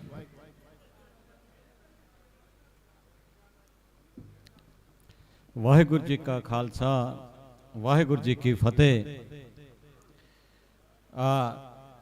ਮੈਂ ਛੋਟੀ ਜੀ ਬੇਨਤੀ ਕਰਨੀ ਹੈ, 3 ਹੀ ਗੱਲਾਂ ਕਰਨੀਆਂ ਨੇ। ਪਹਿਲੀ ਗੱਲ ਕਰਾਂਗੇ, ਅਸੀਂ ਜਿਵੇਂ ਹੁਣ ਭਾਈ ਸਾਹਿਬ ਦੱਸ ਕੇ ਗਏ ਨੇ ਮਲਕੀਤ ਸਿੰਘ ਜੀ ਕਿ ਸਰਕਾਰਾਂ ਬੜਾ ਜ਼ਬਰ ਕਰ ਰਹੀਆਂ ਨੇ, ਤੇ ਇਹ ਕਿਉਂ ਕਰਦੀਆਂ ਨੇ ਤੇ ਕੀ ਮਿਲਦਾ ਇਹਨਾਂ ਨੂੰ। ਦੂਜੀ ਗੱਲ ਕਰਾਂਗੇ ਜੀਰਾ ਮੋਰਚੇ ਦੀ, ਕਿਉਂਕਿ ਮੈਂ ਉਹ ਹੀ ਹਾਂ ਜੀਰੇ ਮੋਰਚੇ ਵਾਲਾ ਵਿਗਿਆਨਕ। ਤੇ ਆਹ ਦੇਖੋ ਮੇਰਾ ਵਰਲਡ ਫੇਮਸ ਫੋਨ, ਇਹ ਦੁਨੀਆ ਦਾ ਸਭ ਤੋਂ ਮਸ਼ਹੂਰ ਫੋਨ ਹੈ, ਔਰ ਮੈਨੂੰ ਬੜਾ ਮਾਣ ਹੈ ਕਿ ਜੀਰੇ ਮੋਰਚੇ ਦੇ ਵਿੱਚ ਇਸ ਫੋਨ ਦਾ, ਉਹਦੀ ਕਾਮਯਾਬੀ ਦੇ ਵਿੱਚ ਇਸ ਫੋਨ ਦਾ ਵੀ ਬੜਾ ਹੱਥ ਹੈ। ਤੇ ਦੋਸਤੋ, ਪਹਿਲੀ ਗੱਲ ਕਰਾਂਗੇ, ਜਿਵੇਂ ਮਲਕੀਤ ਸਿੰਘ ਜੀ ਨੇ ਕਹੀ ਸੀ ਕਿ ਸਰਕਾਰਾਂ ਬੜਾ ਜ਼ੁਲਮ ਕਰਦੀਆਂ ਨੇ। ਸਰਕਾਰਾਂ ਤੇ ਭਾਈ ਜ਼ੁਲਮ ਕਰਦੀਆਂ ਹੀ ਰਹੀਆਂ ਨੇ। ਅੱਜ ਦੀ ਤਰੀਕ ਵਿੱਚ ਜਿਹੜੀਆਂ ਬੜੀਆਂ ਲਿਬਰਲ ਸਰਕਾਰਾਂ ਨੇ ਨਾ ਦੁਨੀਆ ਦੇ ਵਿੱਚ, ਜਿਹੜੀਆਂ ਕਹਿੰਦੀਆਂ ਕਿ ਅਸੀਂ ਬੜੀਆਂ ਚੰਗੀਆਂ ਸਰਕਾਰਾਂ ਨੇ, ਉਹਨਾਂ ਦੇ ਵੀ 2 ਹੀ ਕੰਮ ਬਚੇ ਹੋਏ ਨੇ, ਇੱਕ ਝੂਠ ਬੋਲਣਾ ਤੇ ਇੱਕ ਪ੍ਰੋਪੇਗੈਂਡਾ ਕਰਨਾ। ਮੈਂ ਤੁਹਾਨੂੰ ਇੱਕ ਛੋਟੀ ਜਿਹੀ ਐਗਜ਼ਾਮਪਲ ਦਿਆਂਗਾ ਕਿ ਥੋੜ੍ਹੇ ਸਾਲ ਪਹਿਲਾਂ ਇੱਥੇ ਇੱਕ ਬਿਮਾਰੀ ਆਈ ਸੀ, ਕਰੋਨਾ। ਕਰੋਨਾ ਦੇ ਵਿੱਚ ਕਿੰਨੇ ਲੋਕ ਮਰੇ। WHO ਦੇ ਅੰਕੜੇ ਦੇ ਮੁਤਾਬਕ ਸਾਡੇ ਮੁਲਕ 'ਚ 47 ਲੱਖ ਲੋਕ ਮਰਦੇ ਨੇ। ਸਾਡੀ ਸਰਕਾਰ ਦਾ ਅੰਕੜਾ 5.5 ਲੱਖ ਦਾ ਹੈ। ਤੇ ਜੇ ਅਸੀਂ 5.5 ਲੱਖ ਵੀ ਮੰਨ ਲਈਏ ਤੇ 5.5 ਲੱਖ ਵੀ ਬਹੁਤ ਬੜਾ ਅੰਕੜਾ ਹੈ। ਇਹਦਾ ਮਤਲਬ ਹੈ ਕਿ 5.5 ਲੱਖ ਘਰ ਸੁੰਨੇ ਹੋ ਗਏ ਨੇ ਦੋਸਤੋ। ਔਰ ਜੇ WHO ਦਾ ਅੰਕੜਾ ਮੰਨੀਏ 47 ਲੱਖ ਦਾ, ਤੇ ਫਿਰ ਤਾਂ ਬਹੁਤ ਹੀ ਵੱਡਾ ਇੱਕ ਕਤਲੇਆਮ ਸੀ ਇਹ। ਹੁਣ ਤੁਸੀਂ ਇਹ ਦੇਖੋ ਕਿ ਜੇ ਮਤਲਬ ਇਹ ਜਿਹੜਾ ਅੰਕੜਾ ਜਿਹੜਾ ਸਾਡੇ ਕੋਲ ਆਇਆ, ਇਹ ਕਿੱਦਾਂ ਮਰੇ ਲੋਕ। ਇਹ ਕਰੋਨਾ ਦੇ ਬਾਰੇ ਮੈਡੀਕਲ ਸਾਇੰਸ ਇਹ ਕਹਿੰਦੀ ਹੈ ਕਿ ਇੱਕ ਬਿਮਾਰੀ ਸੀ ਜਿਹੜੀ ਸਾਹ ਨਲੀ ਦੀ ਬਿਮਾਰੀ ਸੀ। ਸਾਹ ਨਲੀ ਦੇ ਵਿੱਚ ਇਹ ਬਿਮਾਰੀ ਨਾਲ ਜ਼ਖਮ ਹੋ ਜਾਂਦੇ ਸੀ, ਬਲਗਮ ਭਰ ਜਾਂਦੀ ਸੀ, ਸਾਹ ਬੜਾ ਔਖਾ ਹੁੰਦਾ ਹੈ। ਔਰ ਜੇ ਮਾੜੀ ਮੋਟੀ ਹਵਾ ਅੰਦਰ ਜਾਂਦੀ ਵੀ ਸੀ ਤੇ ਫੇਫੜਿਆਂ 'ਚ ਪਸ ਭਰੀ ਹੋਈ ਸੀ, ਉਹ ਆਕਸੀਜਨ ਨੂੰ ਅਬਜ਼ਾਰਵ ਨਹੀਂ ਕਰਦੀ। ਬੰਦਾ ਇੱਕ ਇੱਕ ਸਾਹ ਵਾਸਤੇ ਤੜਪਦਾ ਸੀ। ਔਰ ਸਾਨੂੰ ਕਹਿਣਾ ਕੀ ਚਾਹੀਦਾ ਸੀ ਕਿ ਲੰਬੇ ਲੰਬੇ ਸਾਹ ਲੈ, ਮੂੰਹ ਖੋਲ ਕੇ ਸਾਹ ਲੈ। ਅਸੀਂ ਕੀ ਕੀਤਾ, ਉਲਟਾ ਉਹਦੇ ਮੂੰਹ ਦੇ ਉੱਤੇ ਮਾਸਕ ਲਾ ਦਿੱਤਾ। ਜਿਹੜੀ ਮਾੜੀ ਮੋਟੀ ਹਵਾ ਅੰਦਰ ਜਾਂਦੀ ਸੀ ਉਹ ਵੀ ਗਈ। ਬੰਦਾ ਮਰ ਗਿਆ, ਸਾਹ ਘੁੱਟ ਕੇ ਤੜਪ ਤੜਪ ਕੇ ਮਰਿਆ।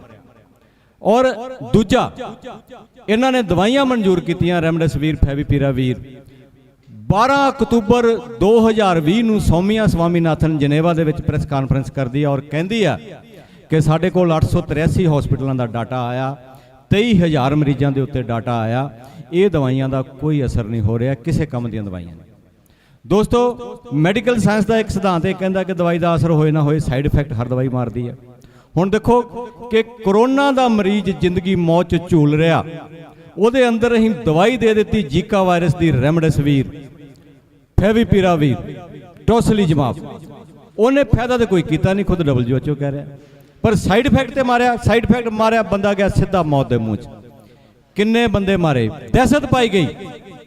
ਇਹਨਾਂ ਨੇ ਕਾਰਪੋਰੇਟ ਘਰਾਣਿਆਂ ਦੀਆਂ ਵੈਕਸੀਨਾਂ ਵੇਚਣੀਆਂ ਸੀ, ਔਰ ਵੈਕਸੀਨਾਂ ਵੀ ਕਿਹੜੀਆਂ, ਅਰਬਾਂ ਖਰਬਾਂ ਟ੍ਰਿਲੀਅਨਾਂ ਡਾਲਰਾਂ ਦੀਆਂ ਇਹਨਾਂ ਨੇ ਵੈਕਸੀਨਾਂ ਵੇਚੀਆਂ। ਔਰ ਉਹ ਵੈਕਸੀਨਾਂ ਜਿਹੜੀਆਂ ਅਮਰੀਕਾ ਦੇ ਰਾਸ਼ਟਰਪਤੀ ਨੂੰ 4 ਲੱਗੀਆਂ, ਫਿਰ ਕਰੋਨਾ ਹੋ ਗਿਆ। ਕਮਲਾ ਹੈਰਿਸ ਉਪ ਰਾਸ਼ਟਰਪਤੀ ਅਮਰੀਕਾ ਦੀ, ਉਹਨੂੰ ਵੀ 4 ਲੱਗੀਆਂ, ਫਿਰ ਕਰੋਨਾ ਹੋ ਗਿਆ। ਆਸਟਨ ਲਾਇਡਾ ਉੱਥੋਂ ਦਾ ਰੱਖਿਆ ਮੰਤਰੀ, ਉਹਨੂੰ 4 ਵੈਕਸੀਨਾਂ ਲੱਗਦੀਆਂ, ਉਹਨੂੰ ਫਿਰ ਕਰੋਨਾ ਹੋ ਜਾਂਦਾ।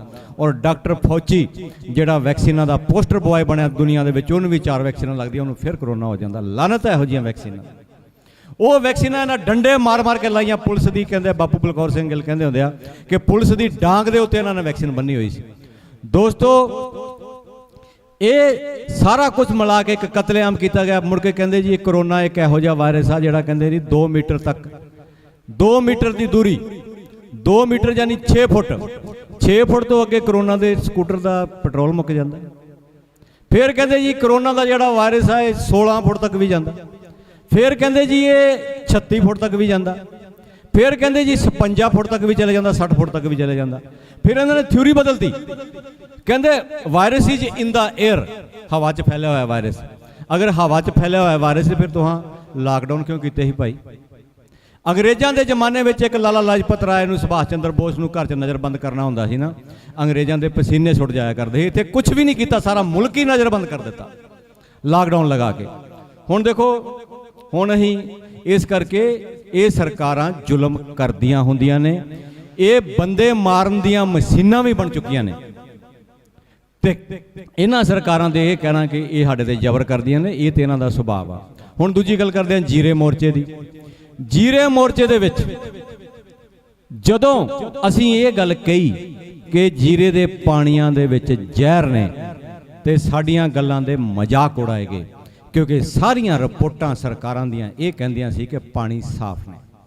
ਉੱਥੇ 2002 ਦੇ ਜਨਵਰੀ ਮਹੀਨੇ ਦੇ ਵਿੱਚ 60-70 ਮੱਝਾਂ ਮਰਦੀਆਂ ਨੇ, ਮਨਸੂਰਵਾਲ ਕਲਾਂ ਉੱਥੇ ਪਿੰਡਾਂ ਨਾਲ ਹੀ ਸਾਹਮਣੇ, ਤੇ ਉਹਦੇ ਵਿੱਚ ਉਹ ਮੱਝਾਂ ਜ਼ਹਿਰ ਨਾਲ ਮਰੀਆਂ ਸੀ ਔਰ ਪ੍ਰੋਬੇਬਲੀ ਉਹ ਜ਼ਹਿਰ ਸਾਇਨਾਈਡ ਦਾ ਸੀ।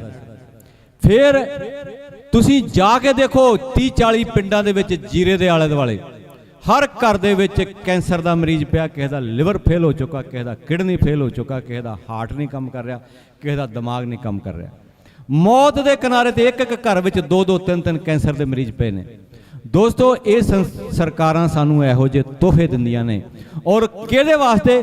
ਸ਼ਰਾਬ ਦੀ ਫੈਕਟਰੀ ਵਾਸਤੇ, ਜਿਹੜੀ ਫੈਕਟਰੀ ਨਾ ਤੇ ਸਰਕਾਰ ਨੂੰ ਰੈਵਨਿਊ ਦਿੰਦੀ ਆ ਤੇ ਨਾ ਹੀ ਸਾਡਾ ਜ਼ਮੀਨ ਦੇ ਥੱਲੇ ਵਾਲਾ ਪਾਣੀ ਰਹਿਣ ਦਿੰਦੀ ਹੈ। ਇਹਨੂੰ ਬੋਲਦੇ ਆ ਨੈਗੇਟਿਵ ਇੰਡਸਟਰੀ, ਜਿਹਦਾ ਕੋਈ ਨਹੀਂ, ਕਹਿੰਦੇ ਖਾਧਾ ਨਾ ਪੀਤਾ ਤੇ ਗਲਾਸ ਤੋੜਿਆ 12 ਆਨੇ ਦਾ। ਇਹ ਇੰਡਸਟਰੀ ਚਾਹੀਦੀ ਨਹੀਂ ਪੰਜਾਬ ਨੂੰ, ਪੰਜਾਬ ਦੀ ਉਪਜਾਊ ਧਰਤੀ ਤੇ ਤਾਂ ਇਹ ਇੰਡਸਟਰੀ ਚਾਹੀਦੀ ਨਹੀਂ। ਫਿਰ ਫੈਕਟਰੀ ਬੰਦ ਹੋ ਜਾਂਦੀ ਹੈ, ਫੈਕਟਰੀ ਬੰਦ ਹੋ ਜਾਂਦੀ ਆ। ਆਪਣੇ ਚੀਫ ਮਿਨਿਸਟਰ ਸਾਹਿਬ ਐਲਾਨ ਕਰਦੇ ਨੇ, 51 ਸਕਿੰਟਾਂ ਦਾ ਐਲਾਨ ਹੈ, ਉਹਦੇ 'ਚ 4-4 ਸਟੈਂਡ ਬਦਲ ਜਾਂਦੇ ਨੇ, ਔਰ 4-4 ਸਟੈਂਡ ਬਦਲ ਜਾਂਦੇ ਨੇ ਦੋਸਤੋ। ਉਹਦੇ ਵਿੱਚ ਇੱਕ ਸਟੈਂਡ ਇਹ ਵੀ ਹੁੰਦਾ ਕਿ ਜਿਹੜਾ ਕੋਈ ਪੰਜਾਬ ਦਾ ਕਾਨੂੰਨ ਤੋੜੇਗਾ ਉਹਨੂੰ ਅਸੀਂ ਬਖਸ਼ਾਂਗੇ ਨਹੀਂ। ਔਰ ਦੇਖੋ, ਅਸੀਂ ਉਦੋਂ ਹੀ ਕਹਿ ਦਿੱਤਾ ਸੀ ਵੀ ਇਹਨੇ ਜਾ ਕੇ ਜਿਹੜਾ ਮਾਲਕ ਹੈਗਾ ਦੀਪ ਮਲਹੋਤਰਾ, ਇਹਨੇ ਹਾਈ ਕੋਰਟ 'ਚ ਖੜ ਜਾਣਾ, ਇਹਨੇ ਕਹਿਣਾ ਜੀ ਮੈਨੂੰ ਦੱਸੋ ਕਿ ਮੈਂ ਕਿਹੜਾ ਕਾਨੂੰਨ ਤੋੜ ਕੇ ਆਇਆ, ਕਿਉਂਕਿ ਰਿਪੋਰਟਾਂ ਤੇ ਸਾਰੀਆਂ ਸਰਕਾਰੀ ਕਲੀਅਰ ਨੇ। ਉਹੋ ਹੀ ਗੱਲ ਹੋਈ, ਇਹਨਾਂ ਨੇ ਫਿਰ ਉਹ ਸਾਰੀਆਂ ਰਿਪੋਰਟਾਂ ਲੈ ਲਈਆਂ। ਹਾਈ ਕੋਰਟ ਨੇ ਕਿਹਾ ਸਰਕਾਰ ਨੂੰ ਫੈਕਟਰੀ ਚਾਲੂ ਕਰੋ। ਹਾਈ ਕੋਰਟ ਦੇ ਮੋਢਿਆਂ ਤੇ ਬੰਦੂਕ ਰੱਖ ਕੇ ਸਰਕਾਰ ਫੈਕਟਰੀ ਚਾਲੂ ਕਰਨ ਜਾ ਰਹੀ ਸੀ। ਪਰ ਦੋਸਤੋ ਤੁਹਾਨੂੰ ਇੱਕ ਗੱਲ ਦੱਸੀਏ, ਕਹਿੰਦੇ ਆ ਨਾ ਕਿ ਜਦੋਂ ਸਾਰਾ ਕੁਝ ਫੇਲ ਹੋ ਜਾਂਦਾ ਉਦੋਂ ਕੁਦਰਤ ਆ ਕੇ ਨੀਚੇ ਲੜਨਾ ਸ਼ੁਰੂ ਕਰ ਦਿੰਦੀ ਆ, ਅਕਾਲ ਪੁਰਖ ਖੁਦ ਆ ਕੇ ਲੜਨਾ ਸ਼ੁਰੂ ਕਰ ਦਿੰਦੇ ਆ। ਪਰਸੋਂ ਰਿਪੋਰਟਾਂ ਆ ਗਈਆਂ ਕਿ ਜਿਹੜੀਆਂ ਗੱਲਾਂ ਅਸੀਂ ਕਹਿੰਦੇ ਹੁੰਦੇ ਸੀ, ਮੈਨੂੰ ਪਤਾ ਹੈ ਕਿ ਉਹ 27 ਜੁਲਾਈ 2022 ਦਾ ਜਿਹੜਾ ਮੇਰਾ ਵੀਡੀਓ ਸੀ, ਜਿਹੜਾ ਜਿਹਨੂੰ ਮਿਲੀਅਨਾਂ ਦੇ ਵਿੱਚ ਲੋਕਾਂ ਨੇ ਦੇਖਿਆ ਔਰ ਜਿਹਦੇ ਨਾਲ ਜੀਰੇ ਮੋਰਚੇ ਦਾ ਮੈਸੇਜ ਸਾਰੀ ਦੁਨੀਆ ਦੇ ਵਿੱਚ ਗਿਆ, ਉਹ ਜਿਹੜੀਆਂ ਗੱਲਾਂ ਮੈਂ ਉਦੋਂ ਕਹੀਆਂ ਸੀ, ਉਹ ਗੱਲਾਂ ਪਰਸੋਂ ਸੱਚ ਹੋ ਗਈਆਂ ਨੇ। ਨੈਸ਼ਨਲ ਗ੍ਰੀਨ ਟ੍ਰਿਬਿਊਨਲ ਨੇ ਤੇ ਸੈਂਟਰਲ ਪੋਲੂਸ਼ਨ ਕੰਟਰੋਲ ਬੋਰਡ ਨੇ ਸਰਟੀਫਿਕੇਟ ਦੇ ਦਿੱਤੇ ਨੇ ਕਿ ਉੱਥੇ ਪਾਣੀਆਂ 'ਚ ਜ਼ਹਿਰ ਆ ਚੁੱਕੇ ਨੇ। ਜ਼ਹਿਰ ਵੀ ਕਿਹੜੇ, ਦੇਖੋ ਜ਼ਹਿਰ ਕਿਹੜੇ ਨੇ, silver potassium cyanide. Silver potassium cyanide, silver ਨੂੰ ਅਸੀਂ ਲੈਟਰਨ ਭਾਸ਼ਾ 'ਚ ਅਰਜੈਂਟਮ ਬੋਲਦੇ ਹਾਂ। ਜਦੋਂ ਇਹ ਪਾਣੀ 'ਚ ਘੁਲਦੀ ਆ ਅਰਜੈਂਟਮ ਵੱਖਰਾ ਹੋ ਜਾਂਦਾ ਤੇ ਰਹਿ ਜਾਂਦਾ ਪੋਟਾਸੀਅਮ ਸਾਇਨਾਈਡ। ਪੋਟਾਸੀਅਮ ਸਾਇਨਾਈਡ ਦੁਨੀਆ ਦਾ ਸਭ ਤੋਂ ਖਤਰਨਾਕ ਜ਼ਹਿਰ ਆ ਦੋਸਤੋ, ਅੱਜ ਤੱਕ ਇਹਨੇ ਸਵਾਦ ਨਹੀਂ ਦੱਸਿਆ। ਦੂਜਾ ਕਿਹੜਾ ਸੀਗਾ, ਫਿਜ਼ੋਥੈਰੋਡੋਨ ਫਿਊਮਾਰੇਟ। ਜਦੋਂ ਇਹ ਪਾਣੀ 'ਚ ਘੁਲਦਾ ਫਿਊਮੈਰਿਕ ਐਸਿਡ ਬਣ ਜਾਂਦਾ, ਬੜਾ ਸਟਰੋਂਗ ਉਹ ਜ਼ਹਿਰ ਬਣ ਜਾਂਦਾ। ਔਰ ਮੇਰੇ ਇਹੋ ਜਿਹੇ ਵੀਡੀਓ ਵੀ ਤੁਸੀਂ ਕਈ ਦੇਖੇ ਹੋਣੇ ਆ, ਜਿਹਦੇ ਵਿੱਚ ਮੈਂ ਕਿਹਾ ਸੀ ਕਿ ਫਿਊਮੈਰਿਕ ਐਸਿਡ ਇੰਨੀ ਚੰਗਾ ਜ਼ਹਿਰ ਹੈ ਤੇ ਮੁੱਖ ਮੰਤਰੀ ਸਾਹਿਬ ਖੁਦ ਹੀ ਪੀ ਕੇ ਦੇਖ ਲੈਣ ਕਿੰਨਾ ਕੁ ਵਧੀਆ ਜ਼ਹਿਰ ਹੈ। ਔਰ ਹੋਰ ਇਹੋ ਜਿਹੇ ਜ਼ਹਿਰ ਮੈਥਿਓਨੋਨ ਗਰੁੱਪ, ਤੇ ਉਹ ਜ਼ਹਿਰ ਅੱਜ ਦੋਸਤੋ ਸਾਬਤ ਹੋ ਗਏ ਨੇ। ਸਰਕਾਰਾਂ ਨੰਗੀਆਂ ਹੋ ਗਈਆਂ ਨੇ। ਅਸੀਂ ਤਾਂ ਖੈਰ ਪਹਿਲਾਂ ਇਹ ਕਿਹਾ ਸੀ ਵੀ ਸਰਕਾਰ ਦੀ ਔਕਾਤ ਨਹੀਂ ਹੈ, ਸਰਕਾਰ ਦੀ ਜੁਰਤ ਨਹੀਂ ਹੈ ਕਿ ਜੀਰਾ ਦੀ ਫੈਕਟਰੀ ਦੁਬਾਰਾ ਚਾਲੂ ਕਰਕੇ ਦਿਖਾਏ, ਪਰ ਹੁਣ ਤਾਂ ਕੁਦਰਤ ਨੇ ਵੀ ਆਪਣੀ ਮੋਹਰ ਲਾ ਦਿੱਤੀ ਆ। ਉਹ ਕਹਿੰਦੇ ਆ ਨਾ ਕਿ ਵਾਹਿਗੁਰੂ ਵੀ, ਅਕਾਲ ਪੁਰਖ ਵੀ ਨੀਚੇ ਆ ਕੇ ਲੜਨਾ ਸ਼ੁਰੂ ਹੋ ਗਏ ਇਹਨਾਂ ਦੇ ਨਾਲ। ਇਹ ਲੋਕ ਇੰਨੇ ਕਿਰਦਾਰ ਤੋਂ ਗਿਰੇ ਹੋਏ ਨੇ, ਇੰਨੇ ਗੰਦੇ ਹਨ। ਤੀਜੀ ਗੱਲ ਕਰਾਂਗੇ ਆਪਾਂ ਕੌਮੀ ਰਿਹਾਈ ਮੋਰਚੇ ਦੀ। ਦੋਸਤੋ ਕੌਮੀ ਰਿਹਾਈ ਮੋਰਚਾ, ਉਹ ਸਿੰਘ ਜਿਹੜੇ ਬੈਠੇ ਨੇ ਜੇਲ੍ਹਾਂ ਦੇ ਵਿੱਚ, ਜਿਨ੍ਹਾਂ ਦੀਆਂ ਸਜ਼ਾਵਾਂ ਪੂਰੀਆਂ ਹੋ ਚੁੱਕੀਆਂ ਨੇ। ਦੋਸਤੋ ਨਾਮ ਰੱਖਿਆ ਸੀ ਕੌਮੀ ਰਿਹਾਈ ਮੋਰਚਾ। ਜਿਹੜਾ ਵੀ ਬੰਦਾ, ਅਸੀਂ ਇਹ ਚਾਹੁੰਦੇ ਹਾਂ, ਅਸੀਂ ਪਾਲ ਸਿੰਘ ਫਰਾਂਸ ਜੀ ਨਾਲ ਵੀ ਗੱਲ ਕੀਤੀ ਹੈ ਕਿ ਅਸੀਂ ਇਹਨੂੰ ਥੋੜਾ ਬਰਾਡ ਕਰੀਏ, ਕਿਉਂਕਿ ਸਾਡਾ ਜਿਹੜਾ ਮੋਰਚਾ ਹੈ ਨਾ, ਇਹ ਪੰਜਾਬ ਦਾ ਨਹੀਂ ਹੈਗਾ, ਇਹ ਇਕੱਲੇ ਸਿੱਖ ਪੰਥ ਦਾ ਨਹੀਂ ਹੈਗਾ, ਇਹ ਸਾਰੇ ਦੇਸ਼ ਦਾ ਮੋਰਚਾ ਹੈ। ਇਹਦਾ ਨਾਮ ਵੀ ਕੌਮੀ ਰਿਹਾਈ ਮੋਰਚਾ। ਔਰ ਇਹਦੀ ਜਿਹੜੀ ਭਾਵਨਾ ਹੈ ਨਾ, ਉਹ ਭਾਵਨਾ ਅੰਤਰਰਾਸ਼ਟਰੀ ਹੈ। ਅੰਤਰਰਾਸ਼ਟਰੀ ਭਾਵਨਾ, ਤੁਸੀਂ ਯੂਐਨਓ ਦਾ ਹਿਊਮਨ ਰਾਈਟਸ ਚਾਰਟਰ ਪੜ੍ਹੋ, ਯੂਐਨਓ ਦਾ ਹਿਊਮਨ ਰਾਈਟਸ ਚਾਰਟਰ ਪੜ੍ਹੋ, ਉਹਦੇ ਮੁਤਾਬਕ ਉਹਨਾਂ ਸਿਧਾਂਤਾਂ ਤੇ ਮੋਰਚਾ ਚੱਲ ਰਿਹਾ। ਜਿਹੜੇ ਬੰਦੇ ਜੇਲ੍ਹਾਂ 'ਚ ਬੈਠੇ ਨੇ, ਉਹਨਾਂ ਦੀ ਟਰਮ ਪੂਰੀ ਹੋ ਚੁੱਕੀ ਆ, ਉਹ ਬਾਹਰ ਆਉਣੇ ਚਾਹੀਦੇ ਨੇ, ਚਾਹੇ ਉਹ ਸਿੱਖ ਹੋਵੇ, ਚਾਹੇ ਉਹ ਹਿੰਦੂ ਹੋਵੇ, ਚਾਹੇ ਉਹ ਕ੍ਰਿਸਚਨ ਹੋਵੇ, ਚਾਹੇ ਉਹ ਮੁਸਲਮਾਨ ਹੋਵੇ। ਸਾਰੇ, ਕੋਈ ਵੀ ਬੰਦਾ ਨਿਰਦੋਸ਼ਾ ਜੇਲ੍ਹਾਂ 'ਚ ਨਹੀਂ ਰਹਿਣਾ ਚਾਹੀਦਾ। ਈਵਨ ਅਸੀਂ ਸਰਕਾਰ ਨੂੰ ਇਹ ਕਹਿੰਦੇ ਆ ਕਿ ਸਰਕਾਰ ਨੇ ਜਿਹੜੇ ਵਾਹਜਾਤ ਜੇ ਕਾਨੂੰਨ ਬਣਾਏ ਹੋਏ ਆ ਨਾ, ਹਰ ਬੰਦੇ ਨੂੰ ਚੁੱਕ ਕੇ ਜੇਲ੍ਹਾਂ ਸੁੱਟ ਦਿੰਦੇ ਆ, ਉਹ ਵੀ ਬੰਦੇ ਬਾਹਰ ਆਉਣੇ ਚਾਹੀਦੇ ਆ। ਇਸ ਕਰਕੇ ਕੌਮੀ ਰਿਹਾਈ ਮੋਰਚਾ। ਦੂਜੀ ਗੱਲ ਇਹ ਹੈਗੀ ਆ ਕਿ ਗੁਰੂ ਸਾਹਿਬ ਦਾ ਦਿੱਤਾ ਹੋਇਆ ਨਾਰਾ ਵਾਹਿਗੁਰੂ ਜੀ ਕਾ ਖਾਲਸਾ ਵਾਹਿਗੁਰੂ ਜੀ ਕੀ ਫਤਿਹ ਅੱਜ ਕਿਸਾਨ ਅੰਦੋਲਨ ਦੇ ਕਰਕੇ ਇੱਕ ਇਨਕਲਾਬੀ ਨਾਰਾ ਬਣ ਚੁੱਕਿਆ। ਦੋਸਤੋ ਤੁਸੀਂ ਇੱਥੇ ਕਿਸਾਨ ਆਏ ਨੇ, ਤੁਸੀਂ ਦਿੱਲੀ ਦਾ ਮੋਰਚਾ ਜਿੱਤਿਆ ਸੀ, ਤੁਸਾਂ ਜੀਰੇ ਵਾਲਾ ਮੋਰਚਾ ਜਿੱਤਿਆ, ਤੁਸਾਂ ਇਹ ਜਿਹੜਾ ਮੱਤੇਵਾੜਾ ਵਾਲਾ ਮੋਰਚਾ ਜਿੱਤਿਆ, ਤਿੰਨ ਮੋਰਚੇ ਇੱਕ ਲਾਈਨ 'ਚ ਜਿੱਤੇ ਨੇ। ਮੋਰਚਾ ਇਹ ਵੀ ਜਿੱਤਣਾ, ਇਹ ਮੋਰਚਾ ਜਿੱਤਣਾ, ਇਹ ਮੈਂ ਤੁਹਾਨੂੰ ਪਹਿਲਾਂ ਤੋਂ ਵਧਾਈ ਦਿੰਦਾ। ਤੁਸੀਂ ਇਹ ਮੋਰਚਾ ਜਿੱਤੋਗੇ, ਜ਼ਰੂਰ ਜਿੱਤੋਗੇ, 100% ਜਿੱਤੋਗੇ। ਬਾਕੀ ਜਿਹੜੀ ਇਹ ਗੱਲ ਹੈਗੀ ਆ, ਬਸ ਇਹ ਸਾਡੀ ਇੰਨੀ ਕੁ ਬੇਨਤੀ ਹੈ ਕਿ ਕੋਈ ਵੀ ਬੰਦਾ ਕਿਸੇ ਵੀ ਧਰਮ ਦਾ, ਕਿਸੇ ਵੀ ਜਾਤ ਦਾ, ਅਗਰ ਉਹ ਜੇਲ੍ਹਾਂ 'ਚ ਬੈਠਾ ਹੈ, ਉਹਦੀ ਸਜ਼ਾ ਪੂਰੀ ਹੋ ਗਈ ਆ, ਉਹ ਬਾਹਰ ਆਉਣਾ ਚਾਹੀਦਾ। ਇਸ ਕਰਕੇ ਕਿਉਂਕਿ ਇਸ ਮੋਰਚੇ ਦੀ ਭਾਵਨਾ ਜਿਹੜੀ ਆ ਉਹ ਨੈਸ਼ਨਲ ਹੀ ਨਹੀਂ ਹੈਗੀ, ਇੰਟਰਨੈਸ਼ਨਲ ਆ। ਇਸ ਕਰਕੇ ਇਹਦੇ ਨਾਲ ਮੋਰਚਾ ਹੋਰ ਮਜ਼ਬੂਤ ਹੋਏਗਾ। ਦੋਸਤੋ ਸਾਡੇ ਨਾਲ ਕਰੋੜਾਂ ਅਰਬਾਂ ਲੋਕ ਜੁੜਨਗੇ, ਮੋਰਚਾ ਵੱਡਾ ਹੋਏਗਾ, ਉਹਦੇ ਨਾਲ ਸਰਕਾਰਾਂ ਤੇ ਪ੍ਰੈਸ਼ਰ ਪਏਗਾ। ਇੰਨੀਆਂ ਕੀ ਗੱਲਾਂ ਤੁਹਾਡੇ ਨਾਲ ਕਰਨੀਆਂ ਸੀ। ਵਾਹਿਗੁਰੂ ਜੀ ਕਾ ਖਾਲਸਾ ਵਾਹਿਗੁਰੂ ਜੀ ਕੀ ਫਤਿਹ।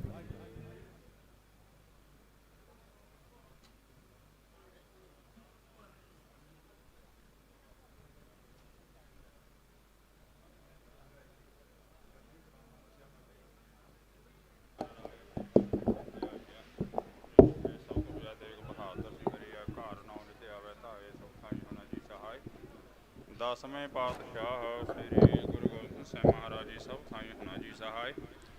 ਦਸਾਂ ਪਾਤਸ਼ਾਹੀਆਂ ਦੀ ਜਾਗਦੀ ਜੋਤ ਸ੍ਰੀ ਗੁਰੂ ਗ੍ਰੰਥ ਸਾਹਿਬ ਜੀ ਦੇ ਪਾਠ ਦੇਦਾਰ ਦਾ ਧਿਆਨ ਧਰ ਕੇ ਖਾਲਸਾ ਜੀ ਬੋਲੋ ਜੀ ਵਾਹਿਗੁਰੂ ਵਾਹਿਗੁਰੂ ਵਾਹਿਗੁਰੂ।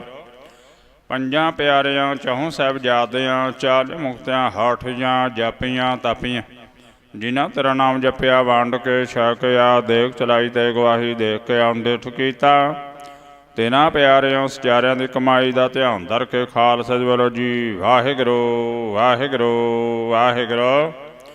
ਜਿਨ੍ਹਾਂ ਸਿੰਘਾਂ ਸਿੰਘਣੀਆਂ ਨੇ ਧਰਮ ਹੇਤ ਸੀਸ ਦਿੱਤੇ ਬੰਦ ਬੰਦ ਘਟਾਏ ਖੋਪਰੀਆਂ ਲਹਾਈਆਂ ਚਰਖੜੀਆਂ ਦੇ ਜੜੇ ਤਨ ਆਰਿਆਂ ਨਾਲ ਚਰਾਏ। ਗੁਰਦੁਆਰਿਆਂ ਨੇ ਕੁਰਬਾਨੀਆਂ ਕੀਤੀਆਂ ਧਰਮ ਨਹੀਂ ਹਾਰਿਆ ਸਿੱਖੀ ਕੇ ਸੰਗ ਨਿਭਾਈ। ਤੇ ਇਹਨਾਂ ਦੀ ਕਮਾਈ ਦਾ ਧਿਆਨ ਧਰ ਕੇ ਖਾਲਸਾ ਜੀ ਬੋਲੋ ਜੀ ਵਾਹਿਗੁਰੂ ਵਾਹਿਗੁਰੂ ਵਾਹਿਗੁਰੂ। ਪੰਜਾਂ ਤਖਤਾਂ ਦੇ ਸਰਬੱਤ ਗੁਰਦੁਆਰਿਆਂ ਦਾ ਧਿਆਨ ਧਰ ਕੇ ਖਾਲਸਾ ਜੀ ਬੋਲੋ ਜੀ ਵਾਹਿਗੁਰੂ ਵਾਹਿਗੁਰੂ ਵਾਹਿਗੁਰੂ। ਪ੍ਰਥਮੈ ਸਰਬੱਤ ਖਾਲਸਾ ਜੀ ਕੀ ਅਰਦਾਸ ਹੈ ਜੀ ਸਰਬੱਤ ਖਾਲਸਾ ਜੀ ਕੋ ਵਾਹਿਗੁਰੂ ਵਾਹਿਗੁਰੂ ਵਾਹਿਗੁਰੂ। ਚੇਤਾਵ ਚੇਤਾਵਨ ਕਾ ਸਾਧੁਕਾ ਸਰਬ ਸੁਖ ਹੋਵੇ ਜਹਾਂ ਜਹਾਂ ਖਾਲਸਾ ਜੀ ਸਾਹਿਬ ਤਹਾਂ ਤਹਾਂ ਰਛਿਆ ਰਿਹਾਇਤ। ਦੇਗ ਤੈਗ ਫਤਿਹ ਬਿਰਦ ਕੀ ਪੈਜ ਪੰਥ ਕੀ ਜੀਤ ਸ੍ਰੀ ਸਾਹਿਬ ਜੀ ਸਹਾਏ। ਖਾਲਸਾ ਜੀ ਕੇ ਬੋਲ ਵਾਲੇ ਬੋਲੋ ਜੀ ਵਾਹਿਗੁਰੂ ਵਾਹਿਗੁਰੂ ਵਾਹਿਗੁਰੂ। ਬਖਸ਼ੋ ਜੀ ਸਿੱਖਾਂ ਨੂੰ ਸਿੱਖੀ ਦਾਨ ਕੇਸ ਦਾਨ ਰਹਿਤ ਦਾਨ ਵਿਵੇਕ ਦਾਨ ਵੈਸਾਹ ਦਾਨ ਭਰੋਸਾ ਦਾਨ ਦਾਨਾ ਸਰਦਾਨ ਨਾਮ ਦਾਨ ਸ੍ਰੀ ਅੰਮ੍ਰਿਤ ਸਰਦੀ ਦੇ ਦਰਸ਼ਨ ਇਸ਼ਨਾਨ ਚੌਂਕੀਆਂ ਝੰਡੇ ਮੁੰਗੇ ਜੁਗੋ ਜੁਗ ਟਾਲ। ਧਰਮ ਕਾ ਜੈਕਾਰਾ ਬੋਲੋ ਜੀ ਵਾਹਿਗੁਰੂ ਵਾਹਿਗੁਰੂ ਵਾਹਿਗੁਰੂ। ਸਿੱਖਾਂ ਦਾ ਮਾਨ ਨੀਮਾ ਮਤ ਉੱਚੀ ਮਤ ਪੌਦ ਰੱਖਾ ਅਕਾਲ ਪੁਰਖ ਵਾਹਿਗੁਰੂ ਹੈ ਅਕਾਲ ਪੁਰਖ ਆਪਣੇ ਪੰਥ ਦੇ ਸਦਾ ਸਹਾਈ ਦਾ ਅਵਤਾਰ ਜੀਓ। ਸ੍ਰੀ ਨਨਕਾਣਾ ਸਾਹਿਬ ਤੇ ਹੋਰ ਗੁਰਦੁਆਰਾਂ ਗੁਰਧਾਮਾਂ ਦੇ ਸੇਵਾ ਸੰਭਾਲ ਦਾ ਦਾਨ ਖਾਲਸਾ ਜੀ ਨੂੰ ਬਖਸ਼ੋ। ਹੇ ਨਿਮਾਣਿਆਂ ਦੇ ਮਾਣ ਨਿਤਾਣਿਆਂ ਦੇ ਤਾਣ ਨਿਓਟਿਆਂ ਦੇ ਓਟ ਨਿਆਸਰਿਆਂ ਦੇ ਆਸਰੇ ਸੱਚੇ ਪਿਤਾ ਵਾਹਿਗੁਰੂ। ਧੰਨ ਧੰਨ ਧੰਨ ਸ੍ਰੀ ਗੁਰੂ ਗ੍ਰੰਥ ਸਾਹਿਬ ਮਹਾਰਾਜ ਜੀਓ। ਇਸ ਸਮੇਂ ਆਪਦੀ ਚਰਨਾਂ ਵਿੱਚ ਨਿਮਰਤਾ ਸਹਿਤ ਅਰਦਾਸ ਬੇਨਤੀ ਜੋਜੜੀ ਕੀਤੀਆਂ ਜੀ ਸੱਚੇ ਪਾਤਸ਼ਾਹ ਜੀ ਦੀ ਮਹਾਨ ਕਿਰਪਾ ਤੇ ਮਿਹਰ ਸਦਕਾ ਕੌਮੀ ਇਨਸਾਫ ਮੋਰਚੇ ਨੂੰ ਮੁੱਖ ਰੱਖਦੇ ਹੋਏ ਅੰਮ੍ਰਿਤ ਵੇਲੇ ਦੇ ਦੀਵਾਨ ਸਜਾਏ ਗਏ ਸਨ। ਸਜੇ ਹੋਏ ਦੀਵਾਨਾਂ ਦੇ ਵਿੱਚ ਬਾਣੀ ਪੜ੍ਹਦਿਆਂ ਸੇਵਾ ਸਿਮਰਨ ਕਰਦਿਆਂ ਕਥਾ ਵਿਚਾਰਾਂ ਕਰਦਿਆਂ ਨਿਕਮ ਕਰਦੀਆਂ ਭੁੱਲਾਂ ਚੁੱਕਾਂ ਹੋ ਗਈਆਂ ਹੋਣੀਆਂ। ਅਣਜਾਣ ਬੱਚੇ ਸਮਝ ਕੇ ਮਾਫ਼ ਕਰਨਾ ਗਾਂ ਨੂੰ ਸੁੱਧ ਬੁੱਧ ਬਖਸ਼ਣੀ ਕਿਰਪਾ ਕਰਨੀ ਖੁਸ਼ੀਆਂ ਬਖਸ਼ਣੀ ਚੜ੍ਹਦੀ ਕਲਾ ਰੱਖਣੀ ਸੱਚੇ ਪਾਤਸ਼ਾਹ ਜੀ। ਪੜ੍ਹੀ ਸੁਣੀ ਗਈ ਬਾਣੀ ਦਾ ਭਾਵ ਆਈ ਹੋਈ ਸੰਗਤਾਂ ਦੇ ਹਿਰਦਿਆਂ 'ਚ ਵਸਾਉਣਾ ਆਈ ਹੋਈ ਸੰਗਤਾਂ ਦੀ ਤਰਫ ਭੇਟਾ ਹਾਜ਼ਰੀ ਪ੍ਰਵਾਨ ਕਰਨੀ ਚਲਿਆ ਚਲਿਆ ਕਦਮ ਲੇਖੇ ਲੈਣਾ। ਸੰਗਤਾਂ ਨੂੰ ਆਪਣੇ ਘਰੋਂ ਗੁਰਸਿੱਖੀ ਜੀਵਨ ਦੀ ਦਾਤ ਨਾਮ ਦੀ ਦਾਤ ਬਖਸ਼ਣੀ ਕਾਰਜ ਰਾਸ ਕਰਨੇ ਮਨੋਕਾਮਨਾਵਾਂ ਪੂਰੀਆਂ ਕਰਨੀਆਂ ਕਾਲ ਕੰਟਕ ਦੂਰ ਕਰਨੇ ਭੰਡਾਰੇ ਭਰਪੂਰ ਕਰਨੇ ਲੋਕ ਪ੍ਰਦੋਜ ਪਰਦੇ ਕੱਜਣੇ ਦਰਗਾਹੋਂ ਰਸਤਾਂ ਭੇਜਣੀਆਂ। ਸਾਰੀ ਕੌਮੀ ਸੰਗਤ ਦੇ ਸਿਰ 'ਤੇ ਮਿਹਰ ਭਰਿਆ ਹੱਥ ਰੱਖਣਾ ਸੰਗਤ ਦੇ ਵਿੱਚ ਪਿਆਰ ਪ੍ਰੇਮ ਮੁਹੱਬਤ ਏਕਤਾ ਬਣਾਈ ਰੱਖਣਾ ਸੱਚੇ ਪਾਤਸ਼ਾਹ ਜੀ। ਲੱਗੇ ਹੋਏ ਮੋਰਚੇ ਫਤਿਹ ਕਰਨੇ ਸਾਡੀ ਜਿੱਤ ਕਰਨੀ ਸਾਨੂੰ ਖੁਸ਼ੀਆਂ ਬਖਸ਼ਣੀ ਦੁਸ਼ਟਾਂ ਨੂੰ ਸਜ਼ਾ ਦੇਣੀ ਗੌਰਮੈਂਟ ਨੂੰ ਸਮੱਤ ਬਖਸ਼ਣੀ ਸੱਚੇ ਪਾਤਸ਼ਾਹ ਜੀ। ਐਸੀ ਖੁਸ਼ੀ ਬਖਸ਼ੋ ਐਸੀ ਕਿਰਪਾ ਕਰੋ ਸੱਚੇ ਪਾਤਸ਼ਾਹ। ਜਿੰਨੇ ਵੀ ਸਿੰਘ ਅੰਦਰ ਬੈਠੇ ਨੇ ਸਾਰੇ ਸਿੰਘ ਆ ਕੇ ਇਸ ਦਰਬਾਰ ਸਾਹਿਬ 'ਚ ਬੈਠਣ ਸਾਡੇ ਨਾਲ ਫਤਿਹ ਦੀ ਸਾਂਝ ਕਰਨ ਖੁਸ਼ੀਆਂ ਮਨਾਉਣ ਸੱਚੇ ਪਾਤਸ਼ਾਹ ਜੀ।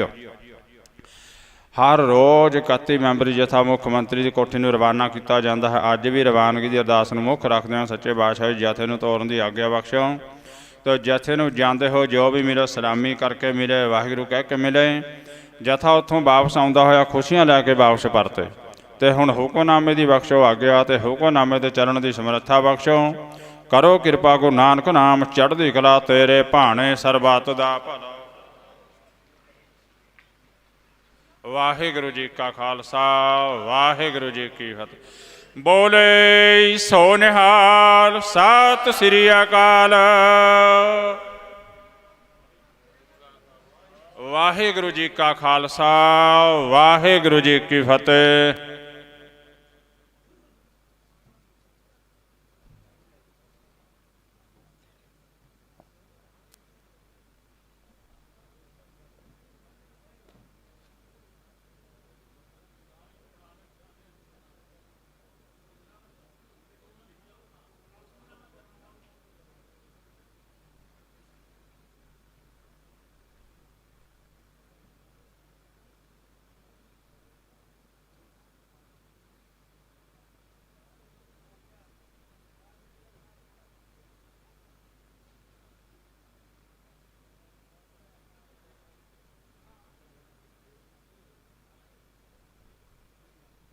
ਸਤਨਾਮ ਸ੍ਰੀ ਵਾਹਿਗੁਰੂ ਸਾਹਿਬ ਜੀਓ।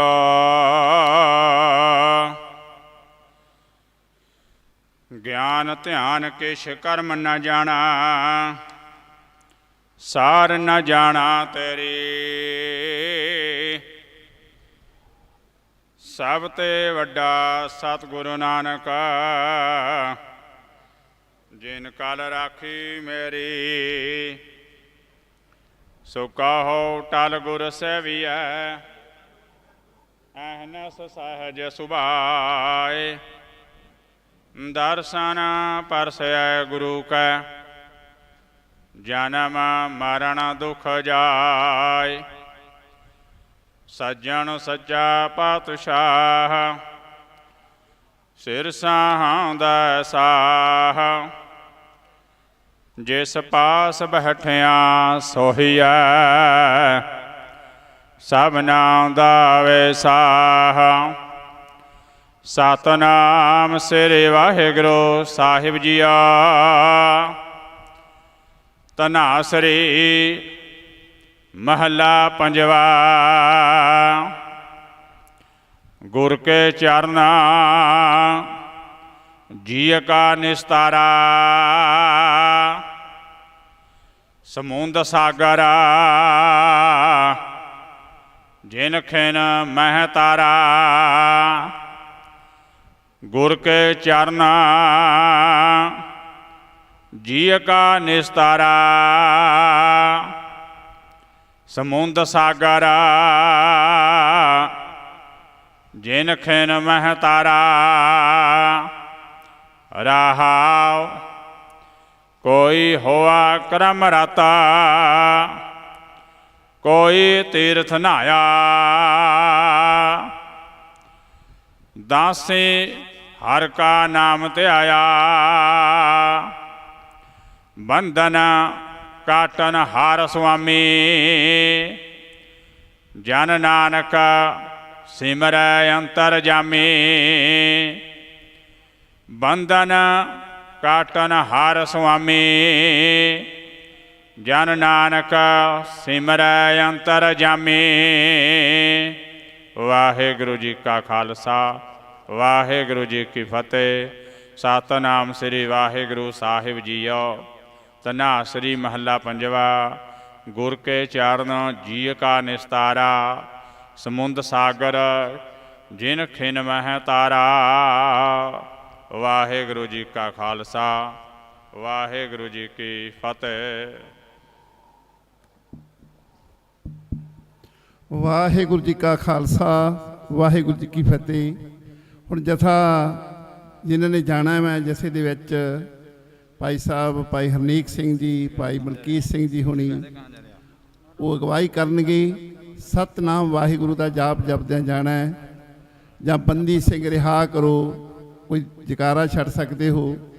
ਜਾਂ ਰਾਜ ਕਰੇਗਾ ਖਾਲਸਾ ਕਰ ਸਕਦੇ ਹੋ। ਇਸ ਕਰਕੇ ਨਿਮਰਤਾ ਸਹਿਤ ਬੇਨਤੀ ਹੈ, ਜਾਪਤੇ 'ਚ ਜਾਣਾ ਹੈ। ਕੋਸ਼ਿਸ਼ ਕਰਨੀ ਹੈ ਸਿਮਰਨ ਕਰਨ ਦੀ, ਗੁਰਬਾਣੀ ਪੜ੍ਹਨ ਦੀ। ਆਪ ਜੀ ਨੇ ਸ਼ਬਦ ਵੀ ਸਰਵਣ ਕੀਤਾ, ਸ਼ਾਇਦ 684 ਅੰਕ 'ਤੇ ਹੈ। ਗੁਰ ਕੇ ਚਰਨ ਜੀ ਕਾ ਨਿਸਤਾਰਾ। ਗੁਰੂ ਦੇ ਚਰਨਾਂ ਦੇ ਵਿੱਚ ਬੈਠ ਕੇ ਸਿਮਰਨ ਕਰਕੇ, ਗੁਰੂ ਕੇ ਦੇ ਚਰਨ ਹਿਰਦੇ ਵਿੱਚ ਵਸਾ ਕੇ, ਸ਼ਬਦ ਹਿਰਦੇ ਵਿੱਚ ਵਸਾ ਕੇ ਜਿਹੜਾ ਨਿਸਤਾਰਾ ਹੋ ਜਾਂਦਾ, ਨਿਆਂ ਮਿਲ ਜਾਂਦਾ, ਸਾਰਾ ਕੁਝ ਪ੍ਰਾਪਤ ਹੋ ਜਾਂਦਾ। ਸੋ ਗੁਰਬਾਣੀ ਪੜ੍ਹਦੇ ਜਾਣਾ। ਬਾਕੀ ਸੰਗਤ ਦੇ ਚਰਨਾਂ ਵਿੱਚ ਬੇਨਤੀ ਹੈ ਉਹ ਬੈਠੇ ਰਹਿਣ। ਉਸ ਤੋਂ ਬਾਅਦ ਜਦੋਂ ਜਥਾ ਚਲੇ ਗਿਆ, ਭਾਈ ਪਰਮਜੀਤ ਸਿੰਘ ਹੋਣੀ ਉਹ ਕਥਾ ਵਿਚਾਰ ਕਰਨਗੇ। ਸਾਰਿਆਂ ਨੇ ਇੱਥੇ ਬੈਠ ਕੇ ਟਿਕ ਕੇ ਸਰਵਣ ਕਰਨ ਦੀ ਕੋਸ਼ਿਸ਼ ਕਰਨੀ।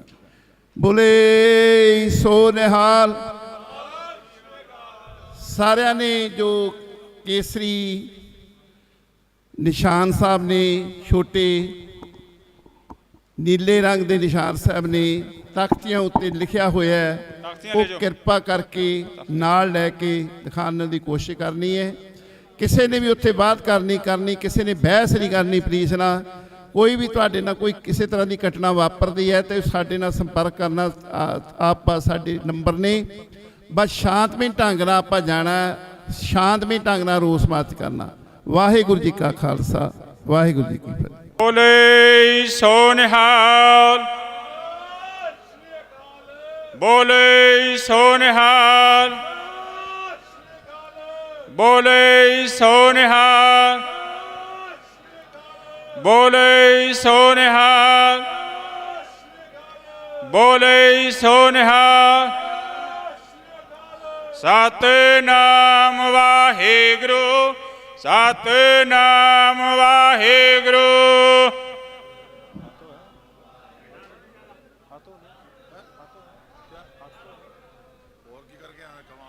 ਸਤਿਨਾਮ ਵਾਹਿਗੁਰੂ, ਸਤਿਨਾਮ ਵਾਹਿਗੁਰੂ।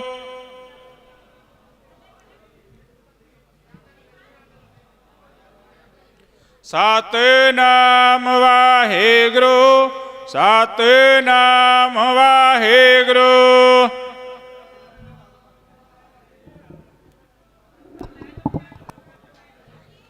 ਸਤਿਨਾਮ ਵਾਹਿਗੁਰੂ, ਸਤਿਨਾਮ ਵਾਹਿਗੁਰੂ।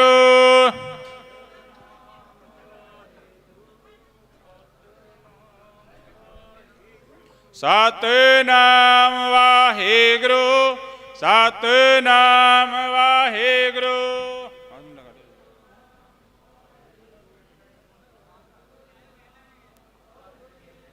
ਸਤਿਨਾਮ ਵਾਹਿਗੁਰੂ, ਸਤਿਨਾਮ ਵਾਹਿਗੁਰੂ।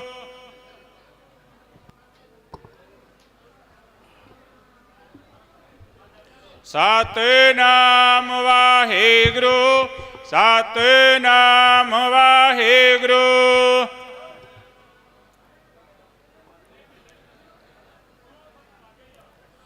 ਸਤਿਨਾਮ ਵਾਹਿਗੁਰੂ, ਸਤਿਨਾਮ ਵਾਹਿਗੁਰੂ।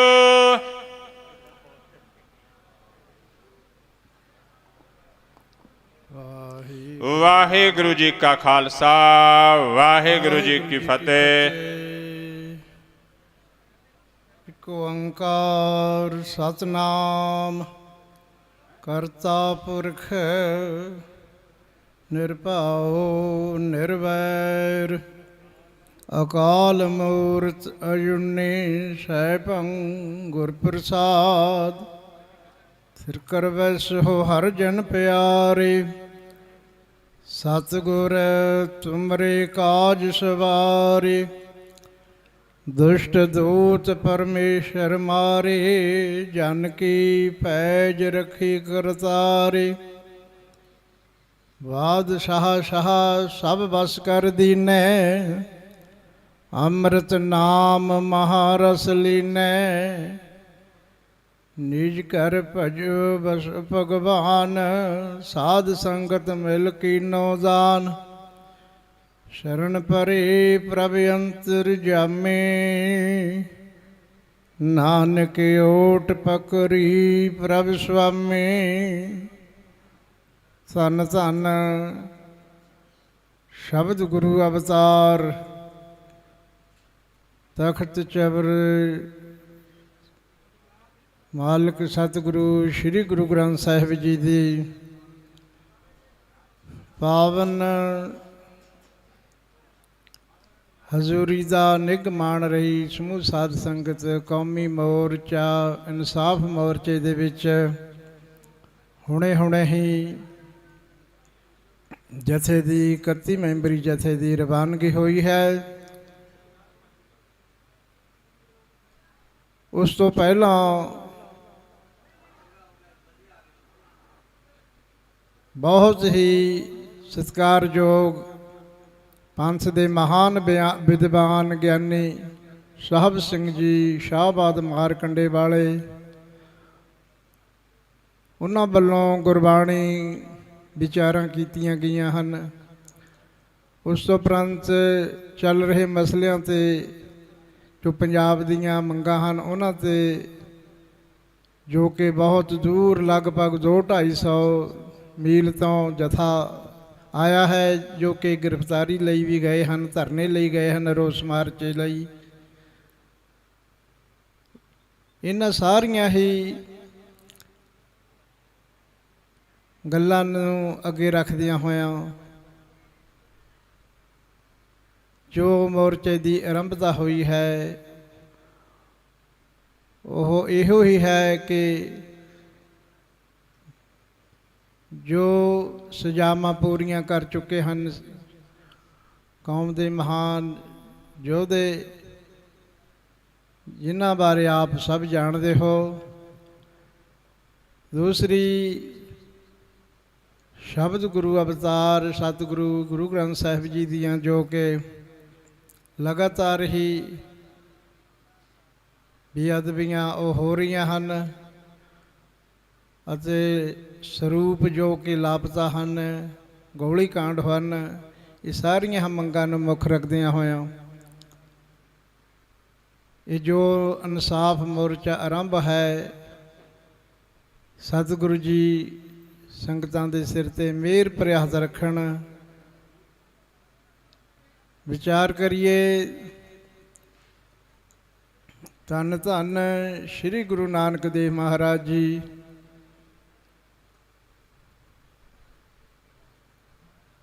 ਹਿਮਨਾਬਾਦ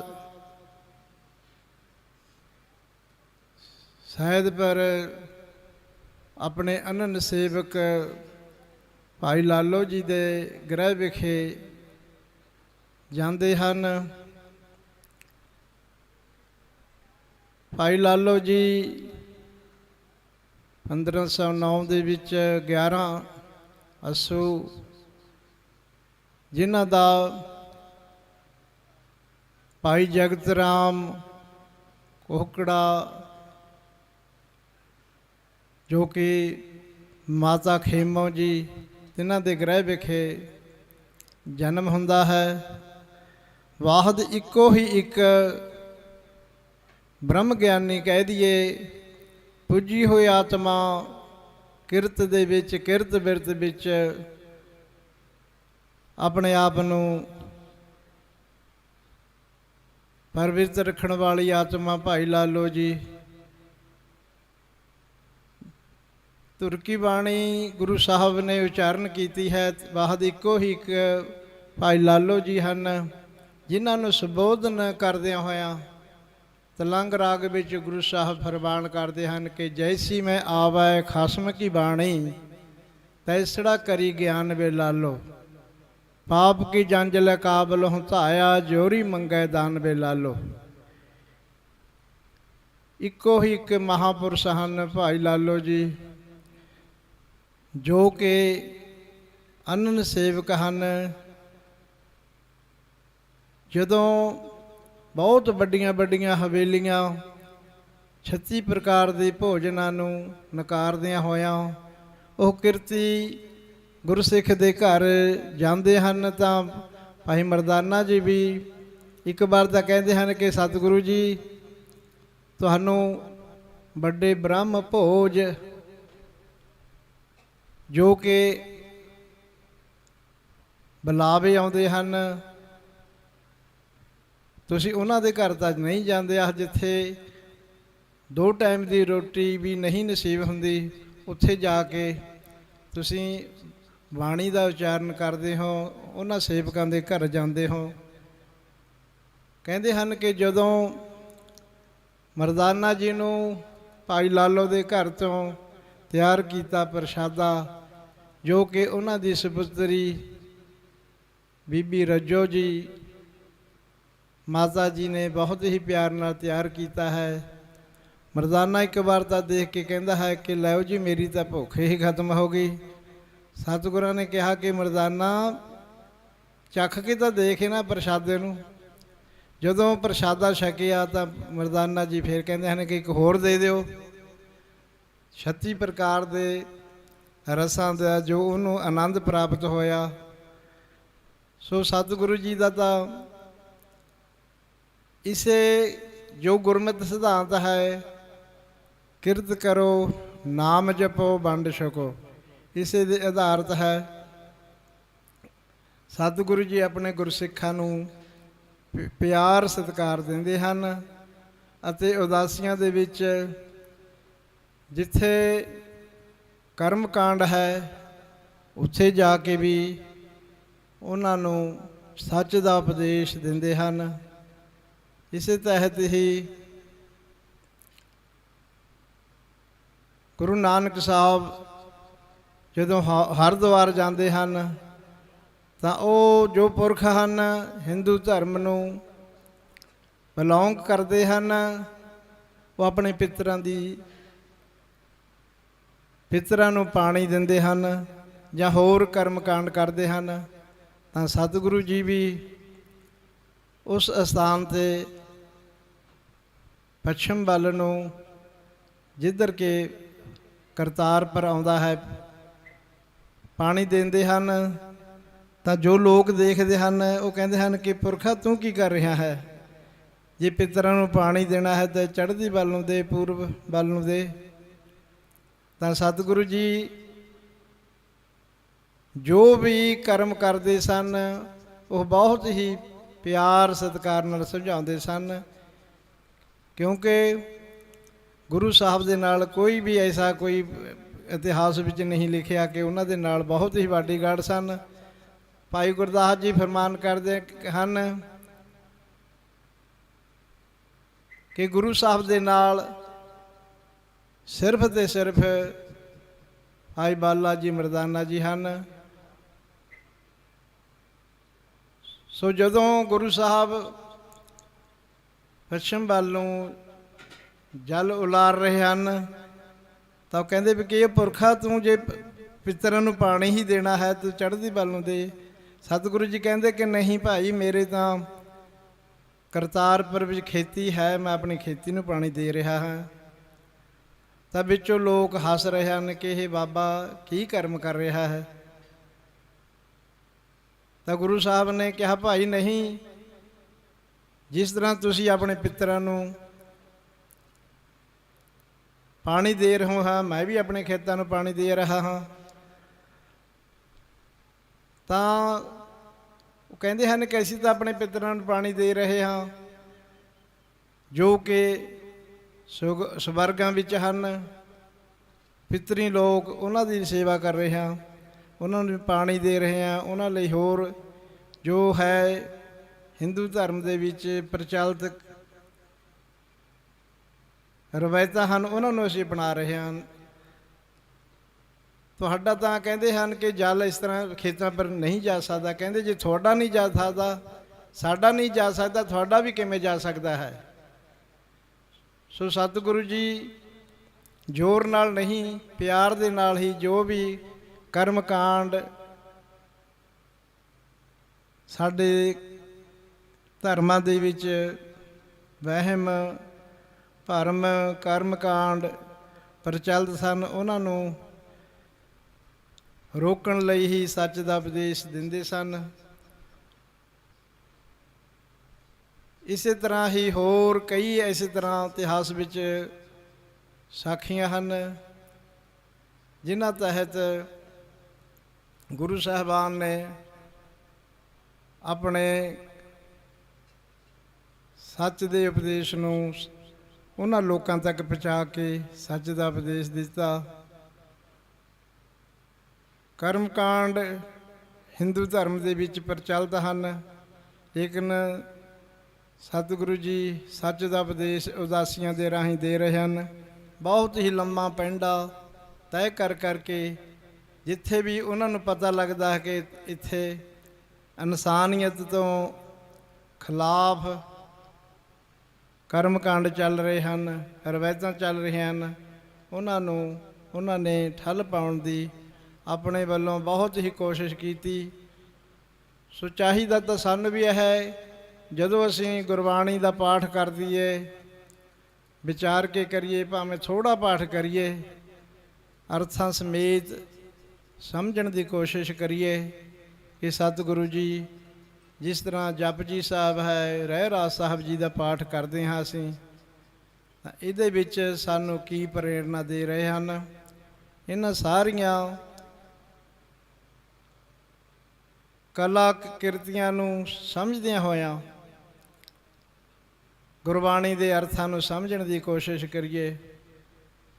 ਬਹੁਤਾ ਨਹੀਂ ਤਾਂ ਇੱਕ ਪੌੜੀ ਦਾ ਹੀ ਪਾਠ ਅਸੀਂ ਕਰੀਏ, ਲੇਕਿਨ ਅਰਥਾਂ ਸਮੇਤ ਕਰੀਏ ਕਿ ਸਤਿਗੁਰੂ ਜੀ ਸਾਨੂੰ ਉਪਦੇਸ਼ ਕੀ ਦੇ ਰਹੇ ਹਨ।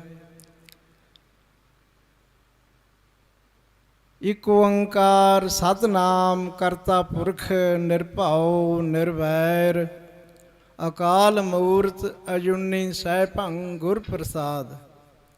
ਅਕਾਲ ਪੁਰਖ ਇੱਕ ਹੈ, ਇੱਕ ਓੰਕਾਰ ਸਤਿਨਾਮ, ਉਹਦਾ ਨਾਮ ਸਤ ਹੈ। ਕਰਤਾ ਪੁਰਖ ਉਹ ਆਪ ਹੀ ਹੈ, ਕਿਸੇ ਦਾ ਥਾਪਿਆ ਨਹੀਂ। ਜੋ ਅਕਾਲ ਪੁਰਖ ਹੈ ਉਹਦੀ ਜੋਤ ਹੈ, ਉਹ ਆਪਣੇ ਆਪ ਤੋਂ ਹੀ ਹੈ। ਜਿਸ ਤਰ੍ਹਾਂ ਅਸੀਂ ਪੰਜਵੀਂ ਪੌੜੀ 'ਚ ਪੜ੍ਹਦੇ ਹਾਂ ਕਿ ਥਾਪਿਆ ਨਾ ਜਾਏ ਕੀਤਾ ਨਾ ਹੋਏ, ਆਪੇ ਆਪ ਨਿਰੰਜਨ ਸੋਏ। ਅਕਾਲ ਪੁਰਖ ਆਪਣੇ ਆਪ ਹੀ ਹੈ, ਉਹਦਾ ਨਾ ਕੋਈ ਬਾਪ ਹੈ ਨਾ ਮਾਇਆ ਹੈ, ਮਾਤਾ ਹੈ। ਉਹ ਆਪਣੇ ਆਪ ਅਕਾਲ ਪੁਰਖ ਜੋਤ ਹੈ।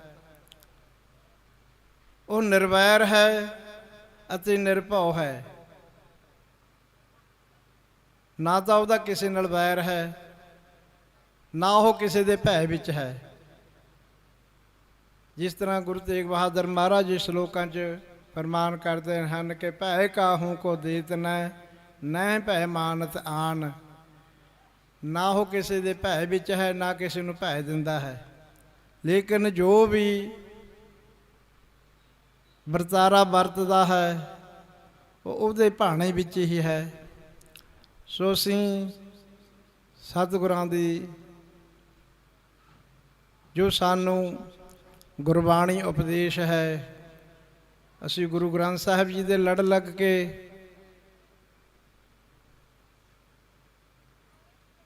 ਸਤਿਗੁਰੂ ਪਾਤਸ਼ਾਹ ਵੱਲੋਂ ਬਖਸ਼ੇ ਸਿਧਾਂਤ ਨੂੰ ਅਪਣਾਈਏ, ਗੁਰਬਾਣੀ ਗੁਰੂ ਦੇ ਲੜ ਲੱਗੀਏ, ਇੱਧਰ ਉੱਧਰ ਦੀ ਭਟਕਣਾ ਛੱਡੀਏ। ਹੁਣ ਸਾਡੇ ਦੇਖੀਦਾ ਹੈ ਕਿ ਸਿੱਖ ਪਰਿਵਾਰ ਵੀ ਡੇਰਿਆਂ ਵਿੱਚ ਇੱਧਰ ਉੱਧਰ ਭਟਕ ਰਹੇ ਹਨ, ਲੇਕਿਨ ਸੱਚੇ ਗੁਰੂ ਦਾ ਅਸੀਂ ਪੱਲਾ ਛੱਡ ਕੇ ਬਾਬਾ ਆਨੰਦ ਸਿੰਘ ਜੀ ਫਰਮਾਨ ਕਰਦੇ ਸਨ ਕਿ ਜਿਹਨੂੰ ਗੁਰੂ ਗ੍ਰੰਥ ਸਾਹਿਬ ਜੀ ਦੇ ਚਰਨਾਂ ਤੋਂ ਪ੍ਰਾਪਤ ਕੁਛ ਵੀ ਨਹੀਂ ਹੋਇਆ, ਉਹਨੂੰ ਕਿਤੇ ਵੀ ਨਹੀਂ ਹੋਵੇਗਾ। ਕਹਿਣ ਦਾ ਉਹਨਾਂ ਦਾ ਮਤਲਬ ਹੈ ਕਿ ਜਿਹੜੇ ਗੁਰੂ ਗ੍ਰੰਥ ਸਾਹਿਬ ਜੀ ਦੀ ਪਾਵਨ ਚਰਨਾਂ ਦੀ ਸ਼ੋਅ ਨੂੰ ਛੱਡ ਦਿੰਦੇ ਹਨ, ਇੱਧਰ ਉੱਧਰ ਭਟਕਦੇ ਹਨ, ਨਵੇਂ ਤੋਂ ਨਵਾਂ ਗੁਰੂ ਲੱਭਦੇ ਹਾਂ। ਹੁਣ ਆਪ ਦੇਖੀਦਾ ਹੈ ਕਿ ਨੇਕਲੰਕ ਅਵਤਾਰ ਆਣਾ ਜੀ। ਨੇਕਲੰਕ ਅਵਤਾਰ ਕੌਣ ਹੈ? ਲੰਕ ਅਵਤਾਰ ਤਾਂ ਸਤਿਗੁਰੂ ਸ਼੍ਰੀ ਗੁਰੂ ਗ੍ਰੰਥ ਸਾਹਿਬ ਜੀ ਹਨ, ਕਿਉਂਕਿ ਸਤਿਗੁਰਾਂ ਦੀ ਹਜ਼ੂਰੀ ਦੇ ਵਿੱਚ ਕੋਈ ਬਜ਼ੁਰਗ ਜਾਵੇ, ਬੱਚਾ ਜਾਵੇ, ਕੋਈ ਬੱਚੀ ਜਾਵੇ, ਧੀ ਭੈਣ ਜਾਵੇ, ਮਾਤਾ ਜਾਵੇ, ਉਹਨਾਂ ਦੇ ਚਰਨਾਂ ਦੇ ਵਿੱਚ ਜਿਵੇਂ ਵੀ ਬੈਠ ਕੇ ਅਸੀਂ ਪਾਠ ਕਰੀਏ, ਸੇਵਾ ਕਰੀਏ। ਸਤਿਗੁਰੂ ਜੀ ਨੇਕ ਲੰਕ ਹਨ। ਦੇਹੀ ਦੇ ਵਿੱਚ ਅਸੀਂ ਕੁਛ ਵੀ ਅਸੀਂ ਗੱਲਾਂ ਇੱਕ ਦੂਜੇ ਵਿਰੁੱਧ ਕਰਦੇ ਹਾਂ, ਪ੍ਰੋਪਗੈਂਡਾ ਵੀ ਕਰਦੇ ਹਾਂ, ਸੱਚ ਵੀ ਹੁੰਦਾ ਹੈ, ਝੂਠ ਵੀ ਹੁੰਦਾ ਹੈ। ਸੋ ਅਸੀਂ ਗੁਰੂ ਗ੍ਰੰਥ ਸਾਹਿਬ ਦੇ ਕਹਿਣ ਦਾ ਮਤਲਬ ਤਾਂ ਇਹੀ ਹੈ ਕਿ ਅਸੀਂ ਸਤਿਗੁਰਾਂ ਦੀ ਹਜ਼ੂਰੀ ਦੇ ਵਿੱਚ ਰਹਿ ਕੇ ਹੀ ਜੀਵਨ ਜਾਚ ਨੂੰ ਅਪਣਾਈਏ। ਸਤਿਗੁਰੂ ਜੀ ਕਿਰਪਾ ਕਰਨ, ਸਾਡੇ ਸਮੂਹ ਸੰਗਤਾਂ ਦੇ ਸਿਰ 'ਤੇ ਆਪਣਾ ਮਿਹਰ ਭਰਿਆ ਹੱਥ ਰੱਖਣ, ਤਾਂ ਕਿ ਅਸੀਂ ਗੁਰਬਾਣੀ ਇਤਿਹਾਸ ਨੂੰ ਸੁਣੀਏ, ਗੁਰਬਾਣੀ ਕੀਰਤਨ ਸਰਵਣ ਕਰੀਏ। ਪਿੱਛੇ ਭਾਈ ਸਾਹਿਬ ਬਾਬਾ ਜੀ ਦੱਸ ਕੇ ਗਏ ਹਨ ਕਿ 5 ਇੰਦਰੇ ਹਨ, 5 ਕਰਮ ਇੰਦਰੇ ਹਨ। ਉਹ ਇਹੋ ਹੀ ਹਨ ਕਿ ਅਸੀਂ ਕੰਨਾਂ ਦੇ ਨਾਲ ਕੀ ਸੁਣਨਾ ਹੈ, ਕੰਨਾਂ ਦੇ ਨਾਲ ਅਸੀਂ ਗੁਰਬਾਣੀ ਨੂੰ ਸੁਣੀਏ, ਹੱਥਾਂ ਦੇ ਨਾਲ ਅਸੀਂ ਸੇਵਾ ਕਰੀਏ। ਭਾਈ ਗੁਰਦਾਸ ਜੀ ਫਰਮਾਨ ਕਰਦੇ ਹਨ ਕਿ ਬਿਨ ਸੇਵਾ ਤ੍ਰਿਗ ਹੱਥ ਫੈਰ ਹੋਰ ਨਿਹਪਲ ਕਰਨੀ। ਕਦਮ ਅਸੀਂ ਸਤਿਗੁਰਾਂ ਦੇ ਪਾਵਨ ਗੁਰੂ ਅਸਥਾਨਾਂ ਵੱਲ ਜਾਈਏ। ਸਤਿਗੁਰੂ ਗੁਰੂ ਕਲਗੀਧਰ ਪਾਤਸ਼ਾਹ ਜੀ ਜੋ 52 ਹੁਕਮ ਹਨ, ਉਹਨਾਂ ਦੇ ਵਿੱਚ ਇਹੋ ਹੀ ਹੈ ਕਿ ਅਸੀਂ ਜੋ ਸ਼ਰਧਾ ਰੱਖਣੀ ਹੈ, ਆਸਥਾ ਰੱਖਣੀ ਹੈ, ਉਹ ਸ੍ਰੀ ਗੁਰੂ ਗ੍ਰੰਥ ਸਾਹਿਬ ਜੀ 'ਤੇ ਹੀ ਰੱਖਣੀ ਹੈ।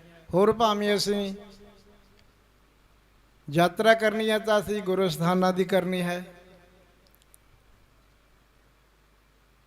ਜੇ ਨੌਲੇਜ ਲਈ ਅਸੀਂ ਹੋਰ ਗ੍ਰੰਥ ਪੜ੍ਹਨੇ ਹਾਂ ਪੜ੍ਹੀਏ, ਲੇਕਿਨ ਜਿਹੜਾ ਸਾਡਾ ਪਿਆਰ ਹੈ, ਸਤਿਕਾਰ ਹੈ, ਸ਼ਰਧਾ ਹੈ, ਉਹ ਗੁਰੂ ਸਾਹਿਬ ਪਾਵਨ ਸ੍ਰੀ ਗੁਰੂ ਗ੍ਰੰਥ ਸਾਹਿਬ ਜੀ 'ਤੇ ਹੀ ਅਸੀਂ ਆਪਣੀ ਆਸਥਾ ਰੱਖਣੀ ਹੈ। ਜੋ ਵੀ ਅਸੀਂ ਪ੍ਰਾਪਤ ਕਰਨਾ ਹੈ ਗੁਰੂ ਗ੍ਰੰਥ ਸਾਹਿਬ ਜੀ ਤੋਂ ਹੀ ਸਤਿਗੁਰਾਂ ਦੇ ਸਨਮੁਖ ਅਰਦਾਸ ਬੇਨਤੀ ਕਰਨੀ ਹੈ। ਸਿੱਖ ਕੋਈ ਵੀ ਕਰਮ ਕਰਦਾ ਹੈ, ਕੋਈ ਖੁਸ਼ੀ ਹੈ, ਕੋਈ ਗਮੀ ਹੈ, ਤਾਂ ਸਤਿਗੁਰਾਂ ਦੇ ਚਰਨਾਂ 'ਚ ਅਰਦਾਸ ਕਰਕੇ ਹੀ ਆਪਣੀ ਸ਼ਰਧਾ ਦਾ ਪ੍ਰਗਟਾਵਾ ਕਰਦਾ ਹੈ। ਸਤਿਗੁਰੂ ਜੀ ਕਿਰਪਾ ਕਰਨ। ਜਿਸ ਤਰ੍ਹਾਂ ਜੋ ਮੰਗ ਹੈ ਠਾਕੁਰ ਆਪਣੇ ਤੇ ਸੋਈ ਸੋਈ ਦੇਵੈ, ਨਾਨਕ ਦਾਸ ਮੁਖ ਤੇ ਜੋ ਬੋਲੈ, ਈਹਾਂ ਊਹਾਂ ਸੱਚ ਹੋਵੈ। ਸਤਿਗੁਰੂ ਜੀ ਕਿਰਪਾ ਕਰਨ।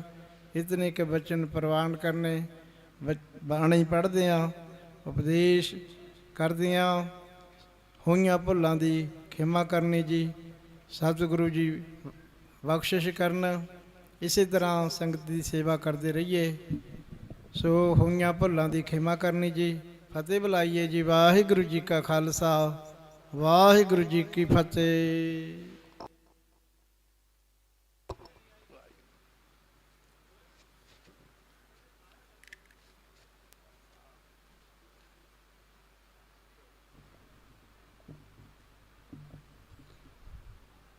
ਵਾਹਿਗੁਰੂ ਜੀ ਕਾ ਖਾਲਸਾ, ਵਾਹਿਗੁਰੂ ਜੀ ਕੀ ਫਤਿਹ। ਇਹ ਜਿਹੜਾ ਜਕਾਰਾ ਹੈ ਚੇਤਨਤਾ ਲਿਆਉਣ ਲਈ ਹੈ। ਵਾਹਿਗੁਰੂ ਜੀ ਕਾ ਖਾਲਸਾ, ਵਾਹਿਗੁਰੂ ਜੀ ਕੀ ਫਤਿਹ। ਇਹ ਸਨ ਭਾਈ ਪਰਮਜੀਤ ਸਿੰਘ ਜੀ। ਇਹਨਾਂ ਨੇ ਪੰਕਤੀ ਪੜ੍ਹੀ ਆ, ਜੋ ਮੰਗੈ ਠਾਕਰ ਆਪਣੇ ਤੇ ਸੋਈ ਸੋਈ ਦੇਵੈ। ਠਾਕਰ ਦਿੰਦਾ ਦਿੰਦਾ, ਪਰ ਆਪਣੀ ਲੈਣ ਦੀ ਯੋਗਤਾ ਨਹੀਂ। ਪਿਤਾ ਕਿਰਪਾਲ ਆਗਿਆ ਇਹ ਦੀਨੀ, ਬਾਰਕ ਮੁਖ ਮੰਗੇ ਸੋ ਦੇਣਾ। हे ਪਿਤਾ ਜੀ, ਇਹ ਆਗਿਆ ਦਿਓ, ਜੋ ਬਾਰਕ ਬੱਚਾ ਤੇਰੇ ਪਾਸੋਂ ਮੰਗੇ ਉਹ ਮੈਨੂੰ ਦੇਣਾ। ਪਿਤਾ ਕਿਰਪਾਲ ਆਗਿਆ ਇਹ ਦੀਨੀ, ਬਾਰਕ ਮੁਖ ਮੰਗੇ ਜੋ ਦੇਣਾ। ਨਾਨਕ ਬਾਰਕ ਦਰਸ ਪ੍ਰਭ ਚਾਹੇ, ਮੋਹਿ ਹਿਰਦੇ ਬਸੇ ਨਿਤ ਚਰਨਾ। ਨਾਨਕ ਦਾਸ ਆਪ ਜੀ ਦਾ ਬੱਚਾ ਇਹ ਮੰਗ ਕਰਦਾ ਹੈ ਕਿ ਮੈਨੂੰ ਆਪਣੇ ਚਰਨਾਂ ਦੇ ਵਿੱਚ ਨਿਵਾਸ ਦਿਓ, ਚਰਨਾਂ ਦੀ ਸੁਰਤ ਬਿਰਤ ਦਿਓ। ਜਿਸ ਕਾ ਪਿਤਾ ਤੂੰ ਹੈ ਮੇਰੇ ਸੁਆਮੀ, ਜਿਹਦਾ ਪਿਤਾ ਪਰਮਾਤਮਾ ਕਾਲ ਪੁਰਖ ਵਾਹਿਗੁਰੂ ਗੁਰੂ ਹੈ। ਜਿਸ ਕਾ ਪਿਤਾ ਤੂੰ ਹੈ ਮੇਰੇ ਸੁਆਮੀ, ਤਿਸ ਬਾਰਕ ਭੂਖ ਕੈਸੀ। ਉਸ ਬੱਚੇ ਨੂੰ ਭੁੱਖ ਕਿਹੋ ਜਿਹੀ ਲੱਗੇਗੀ, ਭੁੱਖ ਕਿਉਂ ਲੱਗੇਗੀ। ਜਿਸ ਕਾ ਪਿਤਾ ਤੂੰ ਹੈ ਮੇਰੇ ਸੁਆਮੀ, ਤਿਸ ਬਾਰਕ ਭੂਖ ਕੈਸੀ। ਨਾਮ ਨਿਤ ਨਾਮ ਨਿਦਾਨ ਗ੍ਰਹਿ ਤੇਰੇ, ਮਨ ਬਾਂਛੇ ਸੋ ਲੈਸ। ਨੌ ਨਿਦਾਂ ਜਿਹਨੂੰ ਕਹਿੰਦੇ, ਰਿਧੀਆਂ ਸਿੱਧੀਆਂ ਸਾਰੀ ਤਾਕਤ ਸ਼ਕਤੀਆਂ, ਪਾਤਸ਼ਾਹ ਕਹਿੰਦੇ ਉਹ ਗੁਰੂ ਪਾਸ ਹੈ। ਜੋ ਮਨ ਦੇ ਵਿੱਚ ਇੱਛਾਵਾਂ ਨੇ, ਖਾਸ਼ਾਂ ਨੇ, ਡਿਜ਼ਾਇਰਸ ਨੇ, ਉਹ ਪਰਮਾਤਮਾ ਕਾਲ ਪੁਰਖ ਸਾਡੀਆਂ ਗੁਰੂ ਪੂਰੀਆਂ ਕਰਦਾ। ਕਦੋਂ ਕਰਦਾ ਜੀ? ਜਦੋਂ ਮਨੁੱਖ ਸ੍ਰੀ ਗੁਰੂ ਗ੍ਰੰਥ ਸਾਹਿਬ ਨੂੰ ਸਮਰਪਿਤ ਹੋ ਜਾਂਦਾ। ਸਾਡੇ ਵਿਦੇਸ਼ ਵਿੱਚ ਬੈਠੇ ਵੀਰ ਵਾਰ-ਵਾਰ ਇਹ ਪੁੱਛਦੇ ਨੇ ਕਿ ਅਸੀਂ ਪੰਜਾਬ ਲਈ ਕੌਮੀ ਇਨਸਾਫ ਮੋਰਚੇ ਲਈ ਕੀ ਕਰੀਏ। ਮੇਰਾ ਸੋਮਵਾਰ ਬਾਹਰ ਐਤਵਾਰ ਹੁੰਦਾ, ਤਕਰੀਬਨ ਅੱਧਾ ਘੰਟਾ ਇੱਕ ਪ੍ਰੋਗਰਾਮ ਆਉਂਦਾ ਹਰ ਸੋਮਵਾਰ ਜ਼ੂਮ 'ਤੇ। ਉਹ 'ਚ ਵੱਖਰੇ ਵੱਖਰੇ ਮੁਲਕਾਂ ਦੇ ਵਿਦਵਾਨ ਹੁੰਦੇ ਨੇ, ਵਾਰ-ਵਾਰ ਪੁੱਛਦੇ ਨੇ। ਮੈਂ ਕਿਹਾ ਵੀ ਵਾਕਿਆ ਹੀ ਤੁਸੀਂ ਪੰਜਾਬ ਬਾਰੇ ਚਿੰਤਤ ਹੋ ਤੇ ਇੱਕ ਪ੍ਰੋਗਰਾਮ ਦੱਸ ਦਿੰਦੇ। ਪ੍ਰੋਗਰਾਮ ਕੀ ਹੈ? ਪੰਜਾਬ ਦੀ 4 ਚੀਜ਼ਾਂ ਦੀ ਜ਼ਰੂਰਤ ਹੁੰਦੀ ਹੈ ਕੌਮ ਦੀ ਉਤਪਤੀ ਲਈ, ਤਰੱਕੀ ਲਈ, ਜਾਂ ਕੌਮ ਨੂੰ ਸਥਿਰ ਰਹਿਣ ਲਈ ਦੁਨੀਆ 'ਤੇ।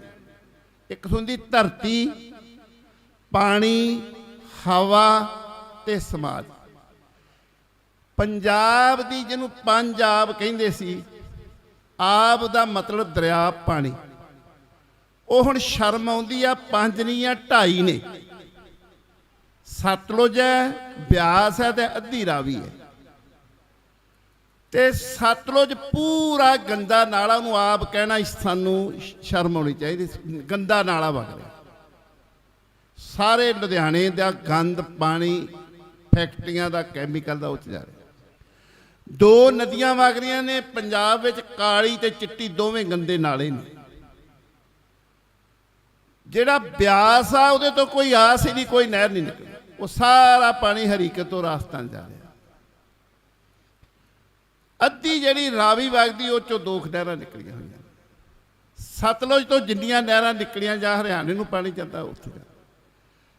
ਧਰਤੀ ਸਾਡੀ ਅਡਿਕਟਡ ਹੋ ਗਈ ਹੈ, ਨਸ਼ੇੜੀ ਹੋ ਗਈ ਹੈ ਤੇ ਬਿਮਾਰ ਹੋ ਗਈ। ਪਹਿਲੀ ਕੌਮ ਦੀ ਤਰੱਕੀ ਲਈ ਧਰਤੀ ਚਾਹੀਦੀ, ਉਹ ਬਿਮਾਰ ਹੋ ਗਈ ਜਾਂ ਨਸ਼ੇੜੀ ਹੋ ਗਈ। ਨਸ਼ਾ ਕਿਸਾਨ ਪਾਉਂਦਾ ਹੈ ਤੇ ਫਸਲ ਉਗਦੀ ਨਹੀਂ। ਪਾਣੀ ਜਾਂ ਸਾਡਾ ਬਰਬਾਦ ਹੋ ਗਿਆ, ਜਿਹੜਾ ਰਹਿੰਦਾ ਖੁੰਦਾ ਉਹ ਫੈਕਟਰੀਆਂ ਨੇ ਕੈਮੀਕਲ ਨੇ ਗੰਦਾ ਕਰਤਾ, ਪੀਣ ਯੋਗ ਨਹੀਂ ਹੈ। ਜਿਹਨੂੰ ਕਿਸੇ ਸਮੇਂ ਪੰਜਾਬ ਦੇ ਪਾਣੀ ਨੂੰ ਦਿੱਲੀ ਜਾਂ ਕਲਕੱਤੇ ਦੇ ਦੁੱਧ ਵਰਗਾ ਮੰਨਿਆ ਸੀ, ਉਹ ਖਤਮ ਹੋ ਗਿਆ। ਤੀਜੀ ਹਵਾ ਸਾਡੀ ਪ੍ਰਦੂਸ਼ਿਤ ਹੋ ਗਈ। ਅੱਗਾਂ ਲਾ ਕੇ ਫੈਕਟਰੀਆਂ ਦਾ ਕੋਈ ਧਿਆਨ ਨਹੀਂਗਾ ਕਿਸੇ ਸਰਕਾਰ ਦਾ। ਚੌਥਾ ਸਮਾਜ ਵਿੱਚ ਇੰਨੀ ਕੜੱਤਣ ਭਰ ਦਿੱਤੀ ਆ, ਉਹਨੂੰ ਜਾਤਾਂ ਪਾਤਾਂ ਇਲਾਕਿਆਂ ਵਿੱਚ ਲਿੰਗ ਭੇਦਾਂ 'ਚ ਵੰਡ ਦਿੱਤਾ। ਤਿੰਨੇ ਚੀਜ਼ਾਂ ਠੀਕ ਹੋਣ ਦੇ ਚਾਂਸ ਨੇ, ਹਵਾ ਵੀ, ਪਾਣੀ, ਸ਼ਾਇਦ ਧਰਤੀ ਵੀ ਹੋ ਜਾਏ, ਪਰ ਸਮਾਜ ਨਹੀਂ ਹੋਣਾ ਜੋ ਹਾਲਾਤ ਬਣ ਗਏ। ਇੱਕ ਪਿੰਡ ਵਿੱਚ 5 ਖੂੰਜਿਆਂ ਦੇ ਗੁਰਦੁਆਰਾ ਸਾਹਿਬ ਬਣੇ ਹੋਏ। ਵਿਦੇਸ਼ ਵਿੱਚ ਮੈਨੂੰ ਵਾਰ-ਵਾਰ ਪੁੱਛਦੇ ਨੇ, ਹਰ ਸੋਮਵਾਰ ਸਾਡਾ ਲੜਾਈ ਝਗੜਾ ਹੁੰਦਾ ਵਿਚਾਰਾਂ ਦਾ। ਮੈਂ ਕਿਹਾ ਤੁਸੀਂ ਥਿਊਰੀਆਂ ਲੈ ਕੇ ਕਾਗਜ਼ ਪੈਨ ਲੈ ਕੇ ਬੈਠੇ ਰਹੋ, ਕੁਛ ਨਹੀਂ ਸਵਾਰ ਹੋਣਾ। ਧਰਤੀ ਵਿਗੜ ਰਹੀ ਆ। ਸਾਡੇ 25 ਲੱਖ ਦੇ ਕਰੀਬ ਫਾਈਲ ਲੱਗੀ ਪੰਜਾਬ। ਤੁਸੀਂ ਕਹਿ ਲਓ ਕੋਈ ਐਕਸੈਪਸ਼ਨਲ ਕੇਸ ਹੋ ਸਕਦਾ, ਨਹੀਂ ਤਾਂ 100% ਪੰਜਾਬ ਦੇ ਲੋਕ ਬਾਹਰ ਜਾਣ ਨੂੰ ਤਤਪਰ ਨੇ। ਇਹ ਕਹਾਵਤ ਆ, ਅੱਜ ਅਮਰੀਕਾ ਕੈਨੇਡਾ ਵਾਲੇ ਇਹ ਐਲਾਨ ਕਰ ਦੇਣ, ਜਿੰਨੀ ਕਿਸੇ ਕਿਸਾਨ ਦੀ ਜ਼ਮੀਨ ਆ, ਜਾਇਦਾਦ, ਪ੍ਰਾਪਰਟੀ ਲਿਖ ਦਿਓ, ਗ੍ਰੀਨ ਕਾਰਡ ਲੈ ਲਓ, ਇੱਥੇ ਜਹਾਜ਼ ਨਹੀਂ ਲੱਭਣੇ ਜਾਣ। ਇਹ ਪੰਜਾਬ ਦਾ ਹਾਲਾਤ ਆ। ਸੈਂਟਰ ਦੀ ਪਾਲਿਸੀ ਨੇ ਪੰਜਾਬ ਨੂੰ ਕਸਿਆਰੇ ਬਣਾਤਾ। ਜਾਂ ਤਾਂ ਨੌਜਵਾਨੀ ਬਾਹਰ ਜਾ ਰਹੀ ਹੈ ਜਾਂ ਫਿਰ ਨਸ਼ਿਆਂ ਵਿੱਚ ਗ੍ਰਸਤ ਕਰ ਦਿੱਤਾ। ਜੇ 100 ਬੱਚਾ ਬਾਹਰ ਜਾਂਦਾ, ਨੌਜਵਾਨ ਪੜ੍ਹਿਆ ਲਿਖਿਆ, ਇੱਕ ਅੱਧਾ ਬੱਚਾ ਜ਼ਰੂਰ ਹੁੰਦਾ ਜਿਹਨੇ IPS IAS IFS ਕਰਨੀ ਜਾਂ PCS ਕਰਨੀ, ਉਹ ਵੀ ਨਾਲ ਜਾ ਰਹੇ। ਮੁਲਕ ਨੂੰ ਚਲਾਉਣ ਲਈ ਵਿਧਾਨ ਪਾਲਿਕਾ, ਕਾਰਜਪਾਲਿਕਾ ਤੇ ਨਿਆਂਪਾਲਿਕਾ ਹੁੰਦੀ ਹੈ। ਚੌਥਾ ਥੰਮ ਹੁੰਦਾ ਪ੍ਰੈਸ, ਉਹਦਾ ਤਾਂ ਗਲਾ ਘੁੱਟਦਾ। ਸਾਡੀ ਇਸ ਜਗ੍ਹਾ ਤੇ ਕੌਮੀ ਇਨਸਾਫ ਮੋਰਚੇ ਦਾ ਕੋਈ ਵੀ ਵਿਚਾਰ ਸੰਗਤ ਤੱਕ ਜਾਣ ਨਹੀਂ ਦਿੱਤਾ ਜਾ ਰਿਹਾ। ਜਿਹੜੀ ਵੀ ਪ੍ਰੈਸ ਆਉਂਦੀ ਹੈ, ਜਿਹੜਾ ਵੀ ਕੋਈ ਪੱਤਰਕਾਰ ਆਉਂਦਾ ਹੈ, ਜਿਹੜਾ ਕੋਈ ਚੈਨਲ ਇੱਥੇ ਲਾਈਵ ਦਿਖਾਉਣਾ ਚਾਹੁੰਦਾ, ਉਸੇ ਨੂੰ ਬੰਦ ਕਰ ਦਿੱਤਾ। 24 ਦੇ ਕਰੀਬ ਚੈਨਲ ਇਸ ਜਗ੍ਹਾ ਤੋਂ ਲਾਈਵ ਜਿਹੜੇ ਹੁੰਦੇ ਸਨ, ਕੱਲੇ ਕੱਲੇ ਕਰਕੇ ਬੰਦ ਕਰ ਦਿੱਤੇ। ਜਿਹੜੀ ਵਿਧਾਨ ਪਾਲਿਕਾ ਹੈ ਉਹ ਕਿਵੇਂ ਬਣਦੀ ਹੈ, ਉਹ ਸਾਰਿਆਂ ਨੂੰ ਪਤਾ ਹੈ। ਪਹਿਲਾਂ ਤਾਂ MLA 2-4 ਕਰੋੜ ਰੁਪਈਆ ਦੇ ਕੇ ਟਿਕਟ ਲੈਂਦਾ, ਫਿਰ 2-4 ਕਰੋੜ ਰੁਪਈਆ ਉੱਤੇ ਲਾਉਂਦਾ। ਉਹ ਦੁਨੀਆ ਦੇ ਲੋਕੋ, ਕਿਹੜਾ ਮੂਰਖ ਬੰਦਾ 5-7 ਕਰੋੜ ਲਾ ਕੇ ਘਰੇ ਬਹਿ ਜੂ? ਉਹ ਪੈਸੇ ਕਮਾਊਗਾ, ਉਹ ਮਹੀਨਾ ਲਊਗਾ, ਉਹ ਤਹਿਸੀਲਦਾਰਾਂ ਕੋ, SSP ਤੋਂ, ਮੁਨਸ਼ੀਆਂ ਤੋਂ, ਥਾਣੇਦਾਰਾਂ ਤੋਂ ਮਹੀਨਾ ਲੈ ਕੇ ਪੈਸੇ ਇਕੱਠੇ ਕਰੂ ਤੇ ਤੁਹਾਡੇ ਨਾਲ ਨਜਾਇਜ਼ ਹੋਊਗੀ। ਤੁਸੀਂ ਜਾਓਗੇ ਉਸ MLA ਕੋ, ਉਹ ਤਾਂ ਅੱਗੇ ਮਹੀਨਾ ਲੈਂਦਾ, ਤੁਹਾਡੀ ਕਿੱਥੇ ਸੁਣੇਗਾ? ਸਾਡਾ ਸਿਸਟਮ ਸਾਰਾ ਖਰਾਬ ਹੋ ਗਿਆ। ਜਿੰਨਾ ਚਿਰ ਚੋਣਾਂ ਤੇ ਪੈਸੇ ਖਰਚ ਹੁੰਦੇ ਨੇ, ਉਹਨਾਂ ਚਿਰ ਦੁਨੀਆ ਦੀ ਕੋਈ ਤਾਕਤ ਨਹੀਂ ਜਿਹੜੀ ਪੰਜਾਬ ਦੀ ਤਕਦੀਰ ਬਦਲ ਸਕੇ। ਕਿਹੜਾ ਮੂਰਖ ਆ ਜਿਹੜਾ 5-7 ਕਰੋੜ ਲੈ ਕੇ ਇਮਾਨਦਾਰੀ ਦੇ ਪੈਸੇ ਲਾ ਕੇ ਬਣੂਗਾ?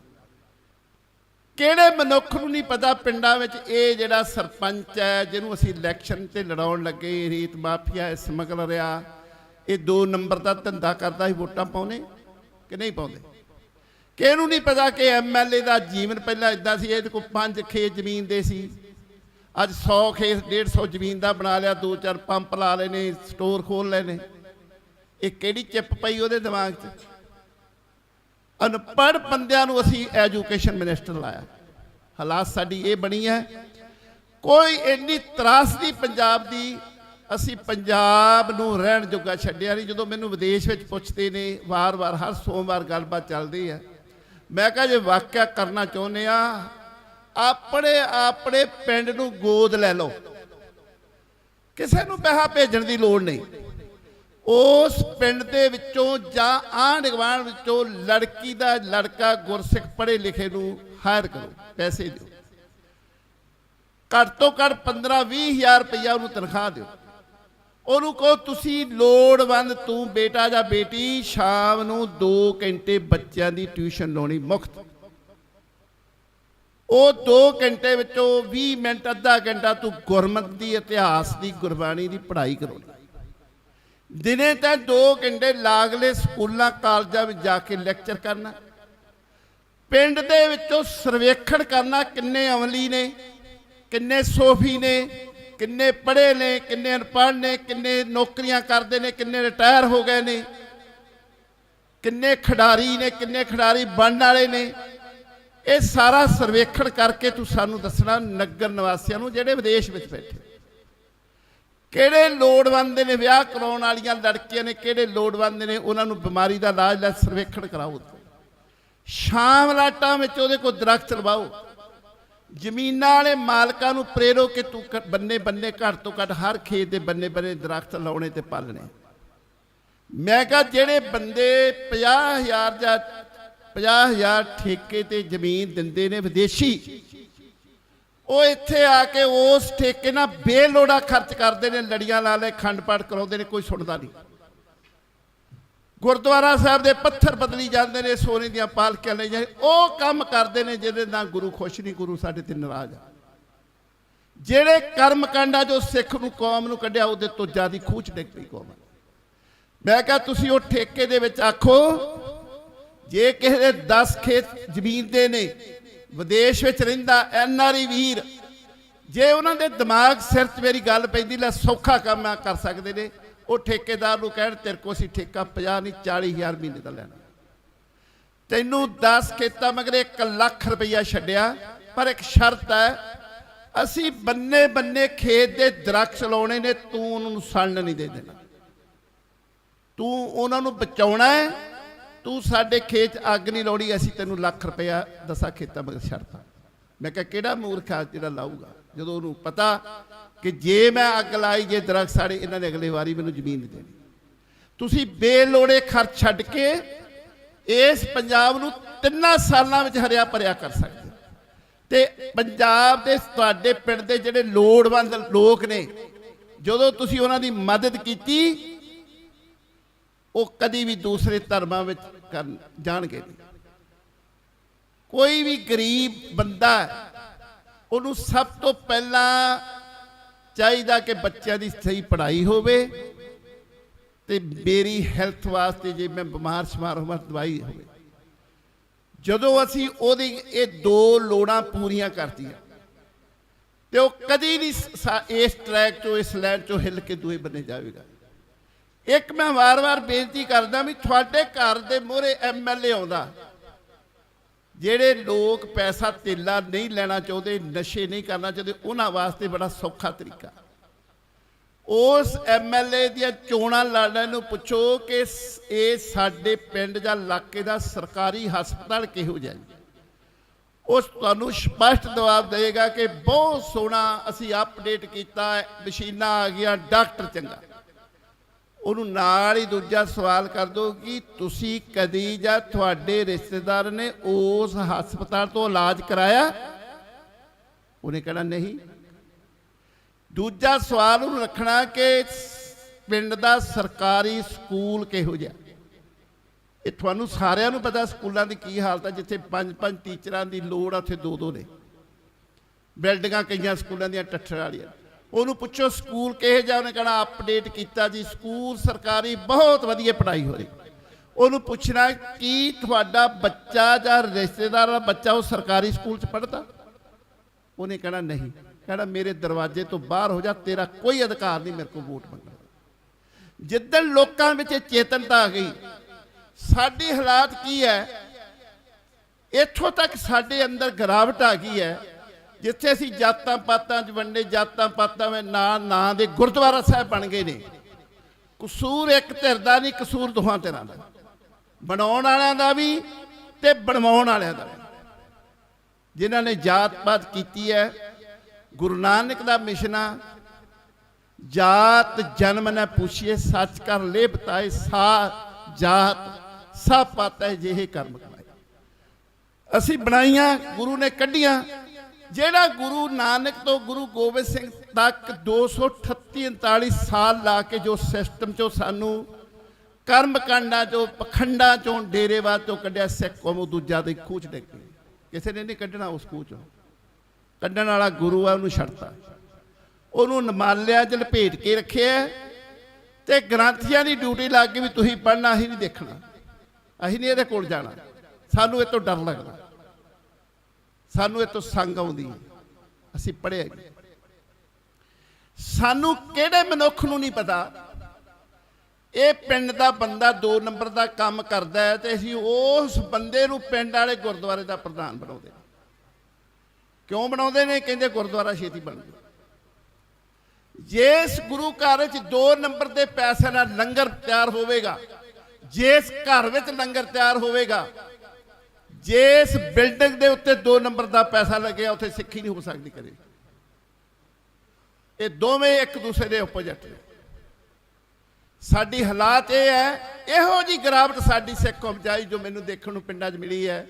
ਮੈਨੂੰ ਜ਼ਿਆਦਾ ਜ਼ਿੰਦਗੀ ਦਾ ਸਮਾਂ ਬਾਹਰ ਬਤੀਤ ਕਰਨ ਦਾ ਮੌਕਾ ਮਿਲਿਆ, ਪਰ ਜਦੋਂ ਮੈਂ ਪੰਜਾਬ ਦੀ ਹਾਲਾਤ ਦੇਖੀ, ਸਾਡੀ ਪ੍ਰਭਾਤ ਫੇਰੀ ਉਸ ਸਮਗਲਰ ਦੇ ਪਿੰਡ ਵਾਲੇ ਦੇ ਘਰ ਜ਼ਿਆਦਾ ਜਾਊਗੀ, ਭੱਜ ਕੇ ਇਕੱਠ ਜਾਊਗਾ ਕਿ ਉੱਥੇ ਖਾਣ ਨੂੰ ਵਧੀਆ ਮਿਲਣਾ, ਬਾਕੀਆਂ ਦੇ ਉੱਤੇ ਬਿਸਕੁਟ ਹੀ ਮਿਲਣੇ। ਏਡੀ ਗਿਰਾਵਟ ਆ ਗਈ ਸਿੱਖ ਕੌਮ 'ਚ। ਅਸੀਂ ਏਡੇ ਪਦਾਰਥਵਾਦੀ ਹੋ ਗਏ। ਕਿਉਂ ਹੋਏ? ਕਿਉਂਕਿ ਸ੍ਰੀ ਗੁਰੂ ਗ੍ਰੰਥ ਸਾਹਿਬ ਦਾ ਅਸੀਂ ਸਿਧਾਂਤ ਨਹੀਂ ਬਣਾ। ਮੈਂ ਪਹਿਲਾਂ ਪੰਕਤੀ ਪੜ੍ਹੀ ਸੀ, ਜੋ ਮੰਗੇ ਠਾਕਰ ਆਪਣੀ ਤੇ ਸੋਈ ਸੋਈ ਦੇਵੇ। ਕਿਸੇ ਪੜ੍ਹਨ ਵਾਲੀ ਪੜ੍ਹ ਲਈ ਹੈ, ਦਿੰਦਾ ਨਹੀਂ ਠਾਕਰ, ਗੁਰੂ ਦਿੰਦਾ ਨਹੀਂ। ਇੱਕ ਮੈਂ ਪੰਕਤੀ ਸੁਣਾਉਣੀ ਹੈ, ਬਬੀਹਾ ਅੰਮ੍ਰਿਤ ਵੇਲੇ ਬੋਲਿਆ ਤਾਂ ਦਰ ਸੁਣੀ ਪੁਕਾਰ, ਮੇਘੇ ਨੂੰ ਫਰਮਾਨ ਹੋਆ ਵਰਸੋ ਕਿਰਪਾ। ਮੇਘਾ ਹੈ ਬੱਦਲ, ਬਬੀਹੇ ਹਰੀਕੇ ਤੇ ਹਰੇ ਵੀ ਮਿਲ ਜਾਂਦੇ। ਬਬੀਹੇ ਇਹ ਸ਼ਬਦੀ ਅਰਥ ਨੇ, ਪਰਮਾਰਥ ਅਰਥ ਨਹੀਂ ਜੀ, ਮੈਂ ਸ਼ਬਦੀ ਦੱਸ ਰਿਹਾ। ਬਬੀਹੇ ਦੇ ਚੁੰਝ ਦੇ ਉੱਤੇ, ਚੁੰਝ ਤੇ ਇੱਕ ਮੋਰੀ ਹੈ, ਉਹ ਪਾਣੀ ਜਦੋਂ ਖਿੱਚੇਗਾ ਮੋਰੀ ਵਿੱਚ ਹੀ ਨਿਕਲ ਜਾਏ। ਉਹਦੇ ਕੋਈ ਇੱਕੋ ਇੱਕ ਤਰੀਕਾ, ਬਾਰਿਸ਼ ਦਾ ਪਾਣੀ ਉਹਦੀ ਬੂੰਦ ਪਵੇਗੀ ਤਾਂ ਉਹਦੀ ਪਿਆਸ ਬੁਝੇਗੀ, ਨਹੀਂ ਬੁਝੇਗੀ। ਬਬੀਹਾ ਇੱਕ ਪੰਛੀ ਆ। ਬਬੀਹਾ ਅੰਮ੍ਰਿਤ ਵੇਲੇ ਬੋਲਿਆ। ਅੰਮ੍ਰਿਤ ਵੇਲਾ ਕਦੋਂ? 12 ਵਜੇ ਤੋਂ ਬਾਅਦ, ਰਾਤ ਦੇ 12 ਵਜੇ ਤੋਂ ਬਾਅਦ ਅੰਮ੍ਰਿਤ ਵੇਲਾ। ਉਹ ਅੰਮ੍ਰਿਤ ਵੇਲੇ ਬੋਲਿਆ ਤਾਂ ਦਰ ਸੁਣੀ ਪੁਕਾਰ। ਉਹਦੀ ਪ੍ਰਕਾਰ ਦਰਗਾਹ ਦੇ ਵਿੱਚ ਰੱਬ ਨੇ ਸੁਣੀ। ਰੱਬ ਨੇ ਕੀ ਕੀਤਾ? ਮੇਘੇ ਨੂੰ ਫਰਮਾਨ ਹੋਆ, ਬੱਦਲ ਨੂੰ ਹੁਕਮ ਦਿੱਤਾ ਰੱਬ ਨੇ, ਜਾਓ ਵਰਸਾ ਵਰਸੋ ਜਾਏ। ਮੇਰਾ ਬਬੀਹਾ ਸਵੰਤੀ ਬੂੰਦ ਨੂੰ ਤਰਸ ਰਿਹਾ, ਜਾਓ ਵਰਸੋ ਚੱਲ। ਜਦੋਂ ਮੈਂ ਕਈ ਜਥਿਆਂ ਤੋਂ ਪੜ੍ਹਦਾ ਹੈ, ਜਿਹੜੇ ਮੇਰੇ ਵਰਗੇ 8 ਵਜੇ ਉੱਠਦੇ ਨੇ, ਮੈਂ ਸੋਚਦਾ ਇਹਨੂੰ ਬਬੀਹਾ ਕਿੱਥੋਂ ਸੁਣ ਪਿਆ। ਉਹ ਤਾਂ ਅੰਮ੍ਰਿਤ ਵੇਲੇ ਉੱਠਦਾ, ਇਹ ਉਦੋਂ ਉੱਠਦੇ ਗਾਲਾਂ ਕੱਢਦੇ ਨੇ ਗ੍ਰੰਥੀ ਸਿੰਘ ਨੂੰ। ਉਹ 4 ਵਜੇ ਵੀ ਭਾਈ ਨੇ ਰਾਤ ਤੇ ਤੜਕੇ ਜਗਾਤਾ, ਯਾਰ ਸੌਣ ਨਹੀਂ, ਲੱਕੜਾ ਆਕੜਾ ਕਰਨ ਲੱਗ ਪਿਆ। ਇਹਨਾਂ ਨੂੰ ਪਤਾ ਬਬੀਹਾ ਕਿੱਥੋਂ ਸੁਣ ਪਿਆ। ਇੱਕ ਇਹਦੀ ਸਾਡੇ ਵਾਸਤੇ ਝਟਕਾ। ਉਹ ਗੁਰੂ ਪਿਆਰਿਓ, ਜੇ ਬਬੀਹੇ ਪੰਛੀ ਦੀ ਰੱਬ ਸੁਣਦਾ ਤਾਂ ਸਿੱਖ ਦੀ ਅਰਦਾਸ ਕੋਈ ਨਹੀਂ ਸੁਣੀ ਜਾਂਦੀ। ਪਰ ਇੱਥੇ ਫਰਕ ਕੀ ਆ? ਸਾਡੇ ਨੂੰ 8-9 ਵਜੇ ਆ ਕੇ ਗੁਰਦੁਆਰੇ ਗਾਲਾਂ ਨਹੀਂ ਕੱਢਦਾ, ਬਬੀਹਾ ਅੰਮ੍ਰਿਤ ਵੇਲੇ ਉੱਠਦਾ। ਬਬੀਹੇ ਦੀ ਇੱਕ ਪੰਛੀ ਦੀ ਪ੍ਰਕਾਰ ਸੁਣ ਕੇ ਰੱਬ ਬੱਦਲਾਂ ਨੂੰ ਹੁਕਮ ਕਰ ਦਿੰਦਾ। ਸਿੱਖ ਦੀ ਕਿਉਂ ਨਹੀਂ ਸੁਣੀ ਜਾਂਦੀ? ਜ਼ਿਆਦਾ ਸਿੱਖ ਇੱਕ ਬੂੰਦ ਪਾ ਕੇ ਦਿਖਾਵੇ। ਕਿਉਂ? ਸਿੱਖ ਨੂੰ ਵਿਸ਼ਵਾਸ ਹੀ ਨਹੀਂ ਰਿਹਾ ਗੁਰੂ ਤੇ। ਇੱਕ ਸਾਖੀ ਬੜੀ ਪ੍ਰਚਲਿਤ ਹੈ, ਮੈਂ ਸੁਣਾ ਕੇ ਤੁਹਾਡੇ ਕੋਲ ਮਾਫੀ ਚਾਹੁੰਦੀ ਹੈ। ਪ੍ਰਚਲਿਤ ਸਾਖੀ ਹੈ, ਅਜਾੜ ਲੱਗੀ ਬੀਆਬਾਨ ਦੇ ਵਿੱਚ ਬਾਰਿਸ਼ ਨਹੀਂ ਹੋਈ। ਵਸੀਵਾ ਕਹਿੰਦੇ ਸੀ, ਜਾਂ ਜਿਹੜੇ ਪਿੰਡਾਂ ਦੇ ਬਾਰਡਰ ਨੇ, 2-3 ਪਿੰਡਾਂ ਨੇ ਸੋਚਿਆ ਵੀ ਫਲਾਣੇ ਅਜਾੜ ਬੀਆਬਾਨ 'ਚ ਵਸੀਵੇਂ 'ਚ, ਜਿੱਥੇ 3 ਪਿੰਡ ਰਲ ਕੇ ਅਰਦਾਸ ਕਰੀਏ ਉਸ ਪਰਵਤਗਾਰ ਅੱਗੇ, ਪ੍ਰਮਾਤਮਾ ਅੱਗੇ ਵੀ ਕੌੜ ਬੜੀ ਲੱਗ ਗਈ ਆ, ਪਸ਼ੂ ਮਰਨ ਲੱਗੇ ਨੇ, ਬਾਰਿਸ਼ ਹੋਵੇ। ਅਰਦਾਸ ਕਰਨ ਪਹੁੰਚੇ ਨੇ, ਦੂਰ ਵਾ, ਤਿੰਨਾਂ ਚੌਂ ਪਿੰਡਾਂ ਤੋਂ ਦੂਰ ਅਜਾੜ ਵਿੱਚ ਅਰਦਾਸ ਹੋਣ ਲੱਗੀ ਹੈ, ਤੇ ਚੱਲਦਾ ਫਿਰਦਾ ਫਕੀਰ ਆ ਗਿਆ, ਕੋਈ ਸਾਧੂ, ਜਿਹਨੇ ਮਨ ਨੂੰ ਸਾਧਿਆ, ਜਿਹਨੂੰ ਗੁਰੂ ਤੇ ਪ੍ਰਮਾਤਮਾ ਤੇ ਵਿਸ਼ਵਾਸ ਸੀ। ਉਹ ਆਖਣ ਲੱਗਾ, ਕੀ ਕਰਨ ਲੱਗੇ ਹੋ? ਪਿੰਡਾਂ ਦੇ ਪਿੰਡ ਕਈ ਇਕੱਠੇ ਹੋਏ, ਕਹਿੰਦੇ ਅਰਦਾਸ ਕਰਨ ਲੱਗੇ ਐ ਵੀ ਬਾਰਿਸ਼ ਨਹੀਂ ਹੋ ਰਹੀ। ਅਸੀਂ ਉਸ ਪਰਮਾਤਮਾ ਅੱਗੇ ਅਰਦਾਸ ਕਰਨ ਲੱਗੇ, ਸੱਚੇ ਪਾਤਸ਼ਾਹ ਮੀਂਹ ਵਰਸਾ, ਦੁਖੀ ਬਹੁਤ। ਕਹਿੰਦੇ ਏਡੀ ਦੂਰ ਆਏ ਹੋ ਪਰਮਾਤਮਾ ਪਾਸ, ਇੰਨੇ ਜੁੜ ਕੇ ਅਰਦਾਸ ਕਰਨ ਲੱਗੇ ਹੋ, ਮੈਂ ਹੈਰਾਨ ਆ, ਦੂਰ ਪਿੰਡਾਂ ਤੋਂ ਆਏ, ਕਿਸੇ ਪਾਸ ਛਤਰੀ ਨਹੀਂ, ਕਿਸੇ ਪਾਸ ਬਰਸਾਤੀ ਨਹੀਂ, ਭੇਜਾਓਗੇ? ਉਹ ਆਖਣ ਲੱਗੇ, ਪਿੰਡ ਦੇ ਮੋਹਤਵਾਰ, ਪਤਾ ਨਹੀਂ ਮੀਂਹ ਪੈਣਾ ਕਿ ਪੈਣਾ, ਐਵੇਂ ਚੱਕੀ ਫਿਰੀਏ ਬਰਸਾਤੀ। ਉਹ ਕਹਿੰਦਾ ਮੀਂਹ ਨਹੀਂ ਜੇ ਪੈਣਾ। ਤੁਹਾਨੂੰ ਵਿਸ਼ਵਾਸ ਹੀ ਨਹੀਂ ਉਸ ਪਰਮਾਤਮਾ ਅਕਾਲ ਪੁਰਖ ਦੇ, ਜਿਸ ਪਰਵਤਗਾਰ ਪਾਸ ਸ਼ਕਤੀ ਤਾਕਤ ਹੈ, ਉਹ ਬਰਸਾਤ ਵਰਸਾਏਗਾ। ਤੁਸੀਂ ਵਿਸ਼ਵਾਸ ਲੈ ਕੇ ਲਿਆਏ, ਇਸ ਕਰਕੇ ਮੀਂਹ ਨਹੀਂ ਪਵੇਗਾ। ਇਹ ਸਾਡੇ ਹਾਲਾਤ ਨੇ, ਸਾਨੂੰ ਇਸ ਗੁਰੂ ਤੇ ਅਸਲ ਵਿਸ਼ਵਾਸ ਹੀ ਨਹੀਂ। ਅੱਜ ਵੀ ਸਿੱਖ ਤੁਰਿਆ ਜਾਂਦਾ, ਕਬਰ ਨੂੰ ਹੱਥ ਮਾਰਿਆ ਹੁੰਦਾ, ਵੀਰਵਾਰ ਦੀਵਾ ਵੀ ਜਗਾਇਆ ਹੁੰਦਾ, ਮੌਲੇ ਵੀ ਬੰਨਿਆ ਹੁੰਦਾ। ਮੈਂ ਹੈਰਾਨ ਆ, ਏਡੇ ਕਰਮ ਕਾਂਡਾਂ 'ਚ ਸਿੱਖ ਕੌਮ ਫਾਸੀ, ਕਮਾਲ ਦੀ ਹੋ ਗਈ। ਹਜੇ ਤਾਂ 500 ਸਾਲ ਹੀ ਹੋਇਆ ਗੁਰੂ ਨਾਨਕ ਦੇਵ ਜੀ ਨੂੰ, 550 ਸਾਲ ਹੋਇਆ, ਕਿੰਨਾ ਕੁ ਸਮਾਂ ਹੋ ਗਿਆ। ਇਹ ਜਦੋਂ 2000 ਸਾਲ ਬਾਅਦ ਜਾਊਗੀ, ਕੌਮ ਦਾ ਕੀ ਬਣੂਗਾ? ਦੁਨੀਆ ਤੋਂ ਕਿਨਾਰੀ ਕੌਮ ਅੱਜ ਪੰਜਾਬ ਆਪਣੀ ਧਰਤੀ ਤੋਂ ਉੱਜੜ ਰਹੀ ਪੂਰੀ ਤਰ੍ਹਾਂ। ਜਿੱਥੇ ਪੰਜਾਬ ਬਰਬਾਦ ਹੋ ਰਿਹਾ, ਸਿੱਖੀ ਦਾ ਲਗਭਗ ਉਜਾੜਾ ਤੈਅ ਆ, ਕੋਈ ਚਿੰਤਤ ਨਹੀਂ, ਕੋਈ ਫਿਕਰਵਾਦ ਨਹੀਂ। ਸਾਰੇ ਜਿਹੜੇ ਵੱਡੇ ਵੱਡੇ ਬੰਦੇ ਨੇ, ਜਿਹੜੇ ਸਰਮਾਏਦਾਰ ਨੇ ਚੰਗੇ, ਉਹ ਸੋਚਦੇ ਨੇ ਬੜੀ ਖੁਸ਼ੀ ਨਾਲ, ਫਖਰ ਨਾਲ ਕਹਿੰਦੇ ਮੈਂ ਤਾਂ ਆਪਣੇ ਬੱਚੇ ਕੈਨੇਡਾ ਸੈਟਲ ਕਰਾ ਦਿੱਤੇ। ਜੱਜ ਨੇ, DC ਨੇ, ਵੱਡੇ ਅਫਸਰ ਨੇ, ਅਸੀਂ ਵੀ ਰਿਟਾਇਰ ਹੋ ਕੇ ਉੱਥੇ ਚਲੇ ਜਾਣਾ। ਉਹ ਗੁਰੂਆਂ ਦੀ, ਸ਼ਹੀਦਾਂ ਦੀ, ਭਗਤਾਂ ਦੀ ਚਰਨ ਛੂਹ ਪ੍ਰਾਪਤ ਪਵਿੱਤਰ ਧਰਤੀ ਸਿੱਖ ਛੱਡ ਕੇ ਜਾ ਰਹੇ ਨੇ। ਮੈਨੂੰ ਇੰਜ ਮਹਿਸੂਸ ਹੋ ਰਿਹਾ, ਸ੍ਰੀ ਗੁਰੂ ਗ੍ਰੰਥ ਸਾਹਿਬ ਕੰਮ ਕਰਨਾ, ਹਾਲਾਤ ਇਹ ਬਣੀ, ਅੱਜ ਤੋਂ 15-20 ਸਾਲ ਬਾਅਦ ਸਾਡੀ ਸਿਟੀ ਚੱਕਰ ਨੂੰ ਨੌਜਵਾਨ ਨਹੀਂ ਕੋਈ ਹੋਣਾ। ਤੇ ਕਿਤੇ ਇੰਜ ਨਾ ਹੋਵੇ, ਅੱਜ ਨਨਕਾਣਾ ਸਾਹਿਬ, ਪੰਜਾ ਸਾਹਿਬ, ਡੇਰਾ ਸਾਹਿਬ, ਰੋੜੀ ਸਾਹਿਬ ਦੀ ਅਰਦਾਸ ਕਰਦੇ, ਕਿਤੇ ਦਰਬਾਰ ਸਾਹਿਬ ਦੀ ਵਿਦੇਸ਼ ਵਿੱਚ ਬੈਠੇ ਅਰਦਾਸ ਨਾ ਕਰਨੀ ਪਿਆ ਕਰੇ, ਸੱਚੇ ਪਾਤਸ਼ਾਹ ਦੇ ਦਰਸ਼ਨ ਦਾਰੇ ਬਾਰੇ। ਇਹ ਹਾਲਾਤ ਬਣਨ ਵਾਲੇ ਨੇ। ਰੁਕਣਗੇ ਕਿੱਦਾਂ? ਜਦੋਂ ਲੋਕਾਂ ਵਿੱਚ ਚੇਤਨਤਾ ਆ ਗਈ, ਇਸ ਧਰਤੀ ਨੂੰ ਪਿਆਰ, ਸਾਡਾ ਪਿਆਰ ਹੀ ਮੁੱਕ ਗਿਆ। 22 ਮੁਲਕਾਂ ਵਿੱਚ ਮੈਨੂੰ ਜਾਣ ਦਾ, ਰਹਿਣ ਦਾ ਮੌਕਾ ਮਿਲਿਆ। 24,484 ਕਿਲੋਮੀਟਰ ਦਾ ਘੇਰਾ ਧਰਤੀ। ਪੰਜਾਬ ਵਰਗੀ ਧਰਤੀ ਕਿਤੇ ਨਹੀਂ ਜੇ। ਕੋਈ ਦੁਨੀਆ ਦੇ ਉੱਤੇ ਮੁਲਕ ਤੇ ਐਲਾਨ ਕਰਕੇ ਕਹਿ ਦੇ ਵੀ 6 ਰੁੱਤਾਂ ਕਿਸੇ ਮੁਲਕ 'ਚ ਹੋਣ, 6 ਰੁੱਤਾਂ, ਉਹ ਕੇਵਲ ਪੰਜਾਬ ਤੇ। 3 ਫਸਲਾਂ ਕੇਵਲ ਪੰਜਾਬ ਦੀ ਧਰਤੀ ਤੇ ਨਿਕਲੀਆਂ, ਚਾਹੇ ਉਹ ਲਹਿੰਦਾ ਪੰਜਾਬ ਤੇ ਚੜ੍ਹਦਾ ਪੰਜਾਬ, ਥੋੜਾ ਜਿਹਾ ਹਿਮਾਚਲ ਹੈ, ਹਰਿਆਣਾ, ਕਿਤੇ ਨਹੀਂ ਨਿਕਲਿਆ। ਅਸੀਂ ਇਸ ਧਰਤੀ ਨੂੰ ਛੱਡ ਕੇ ਜਾ ਰਹੇ, ਹੱਦ ਹੀ ਹੋ ਗਈ। ਕਿਉਂ ਜਾ ਰਹੇ? ਕਿ ਸਾਨੂੰ ਨਿਆਂ ਨਹੀਂ ਮਿਲਿਆ। ਆ ਜਿਹੜੇ ਰਾਜ ਜਿੱਥੇ ਤੁਸੀਂ ਬੈਠੇ ਹੋ, ਇਸ ਪੰਜਾਬ ਦੀ ਧਰਤੀ ਤੇ ਸਾਰੀ ਦੁਨੀਆ ਦੇ ਵੱਡੇ ਵੱਡੇ ਅਫਸਰ ਇੱਥੇ ਨੌਕਰੀ ਕਰਨ ਉੱਤੇ, ਜੇ ਲਤਿਓਰਾ ਵਰਗੇ ਜਨਰਲ ਰਹੇ ਨੇ ਤੋਪਖਾਨੇ ਮਹਾਰਾਜਾ ਦੇ, 13 ਅਫੀਸਰ। ਇੱਥੇ ਦੀ ਪੰਜਾਬ ਦੀ ਕਰੰਸੀ 1 ਰੁਪਏ ਦੇ 13 ਡਾਲਰ ਬਣਦੇ ਸਨ। ਉਹ ਧਰਤੀ ਆ, ਕੋਈ ਹੋਰ ਧਰਤੀ ਨਹੀਂ। ਕੋਈ ਲੰਮਾ ਸਮਾਂ ਨਹੀਂ ਹੋਇਆ, 184 ਸਾਲ ਪਹਿਲਾਂ ਮਹਾਰਾਜਾ ਰਣਜੀਤ ਸਿੰਘ ਦੇ ਸਮੇਂ ਇਹ ਕਰੰਸੀ ਏਡੀ ਵੱਡੀ ਸੀ। ਗੋਰੇ ਅਫਸਰ ਤਰਜੀਹ ਦਿੰਦੇ ਸਨ, ਸਿਫਾਰਸ਼ਾਂ ਕਰਦੇ ਸਨ, ਵੀ ਉਹ ਸਾਰੇ ਕਾਇਦੇ ਕਾਨੂੰਨ ਸਿੱਖੀ ਦੇ ਮੰਨਦੇ ਸਨ। ਕੇਸਾਧਾਰੀ ਹੋ ਜਾਂਦੇ ਸਨ, ਸਾਨੂੰ ਇੱਥੇ ਨੌਕਰੀ ਦਿੱਤੀ ਜਾਵੇ। ਸਾਡੇ ਵੱਡਿਆਂ ਵਡੇਰਿਆਂ ਨੇ, ਜਿਨ੍ਹਾਂ ਗੋਰਿਆਂ ਨੂੰ, ਬ੍ਰਿਟਿਸ਼ ਦੇ ਗੋਰਿਆਂ ਨੂੰ ਲੜਾਈਆਂ ਲੜ ਕੇ, ਫਾਂਸੀ ਦੇ ਰੱਥੇ ਚੁੰਮ ਕੇ, ਕਾਲੇ ਪਾਣੀ ਦੀ ਸਜ਼ਾ ਭੁਗਤ ਕੇ, ਕੁਰਬਾਨੀਆਂ ਕਰਕੇ, ਲੜ ਝਗੜ ਕੇ ਕੱਢਿਆ ਜੀ। ਸਾਰਾ ਪੰਜਾਬ ਉਸ ਗੋਰਿਆਂ ਦੇ ਪੈਰਾਂ 'ਚ ਡਿੱਗ ਕੇ ਵੀਜ਼ੇ ਦੀ ਤਰਸ ਰਿਹਾ। ਉਸ ਪੰਜਾਬ ਦੇ ਜੰਮੇ ਤਰਸ ਰਹੇ ਨੇ, ਰੋ ਰਹੇ ਨੇ, ਸਾਨੂੰ ਕਿਸ ਤਰ੍ਹਾਂ ਵੀਜ਼ਾ ਮਿਲੇ। ਕਿਉਂ? ਇੱਥੇ ਨਿਆਂ ਨਹੀਂ ਮਿਲਿਆ। ਹਰ ਖੇਤਰ ਵਿੱਚ ਸਿੱਖ ਦਾ ਅਨਿਆਂ ਹੋਇਆ। ਉੱਥੇ ਸਾਨੂੰ ਨਿਆਂ ਮਿਲਦਾ ਤਾਂ ਹੀ ਭੱਜ ਕੇ ਜਾਂਦਾ। ਆਓ ਵਿਦੇਸ਼ ਦੇਸ਼ ਵਿੱਚ ਬੈਠੇ ਤੇ ਇੱਥੇ ਦੇ ਪੰਜਾਬ ਦੇ ਵਸਨੀਕੋ, ਇੱਕ ਸ਼ੁਕਰਗੁਜ਼ਾਰ ਕਰੋ, ਤੁਹਾਡਾ ਜਨਮ ਪੰਜਾਬ ਦੀ ਰਿਸ਼ਟ ਪੁਸ਼ਟ ਧਰਤੀ ਤੇ ਹੋਇਆ। ਇਥੋਪੀਆ ਸਹਾਰਾ ਵਰਗੇ ਮੁਲਕਾਂ 'ਚ ਪਾਣੀ ਨਹੀਂ ਪੀਣ ਨੂੰ, ਸੋਕੜੇ ਸੁੱਕੇ ਬੱਚੇ ਜੰਮਦੇ ਨੇ, ਸੋਕੜੇ ਵਾਲੇ। 15-15 ਸਾਲ ਦਾ ਬੱਚਾ 10 ਕਿਲੋ ਭਾਰ ਨਹੀਂ ਹੁੰਦਾ, ਖਾਣ ਨੂੰ ਕੁਛ ਨਹੀਂ, ਪਸ਼ੂ ਮਰ ਜਾਂਦੇ ਨੇ। ਇਹ ਸ਼ੁਕਰਗੁਜ਼ਾਰ ਕਰੋ ਕਿ ਪੰਜਾਬ ਦੀ ਰਿਸ਼ਟ ਪੁਸ਼ਟ ਧਰਤੀ ਤੇ ਜਨਮ ਹੋਇਆ। ਦੂਜਾ ਸ਼ੁਕਰਗੁਜ਼ਾਰ ਕਰੋ ਸਿੱਖਾਂ ਦੇ ਘਰੇ ਜਨਮ ਹੋਇਆ। ਉਹ ਤੀਜਾ ਸ਼ੁਕਰਗੁਜ਼ਾਰ ਕਰੋ ਗੁਰੂ ਗ੍ਰੰਥ ਸਾਹਿਬ ਨੂੰ ਮੰਨਦੇ ਕਿਤੇ ਦੇਹ ਧਾਰੇ ਨੂੰ ਬੈਠੇ। ਜੇ ਫੇਰ ਵੀ ਨਹੀਂ ਸ਼ੁਕਰਗੁਜ਼ਾਰ ਕਰਨਾ ਤੇ ਫਿਰ ਸਾਡਾ ਜੀਵਨ ਕੀ ਹੈ? ਫਿਰ ਜਿੱਦਾਂ ਪਸ਼ੂ ਆਏ ਨੇ ਦੁਨੀਆ ਤੇ, ਅਸੀਂ ਵੀ ਆ ਕੇ ਖਾ ਕੇ ਬੱਚੇ ਪੈਦਾ ਕਰਕੇ ਆਲ੍ਹਣੇ ਬਣਾ ਕੇ ਅਸੀਂ ਵੀ ਚੱਲ ਜਾਣਾ। ਫਰਕ ਕੀ ਹੈ? ਇਹ ਮੁੜ ਕੇ ਜੀਵਨ ਨਹੀਂ ਲੱਭਣਾ। ਬਹੁਤ ਹੀ ਸੁੰਦਰ ਆਪਾਂ ਜੀਵਨ ਜੀ ਸਕਦੇ ਹਾਂ।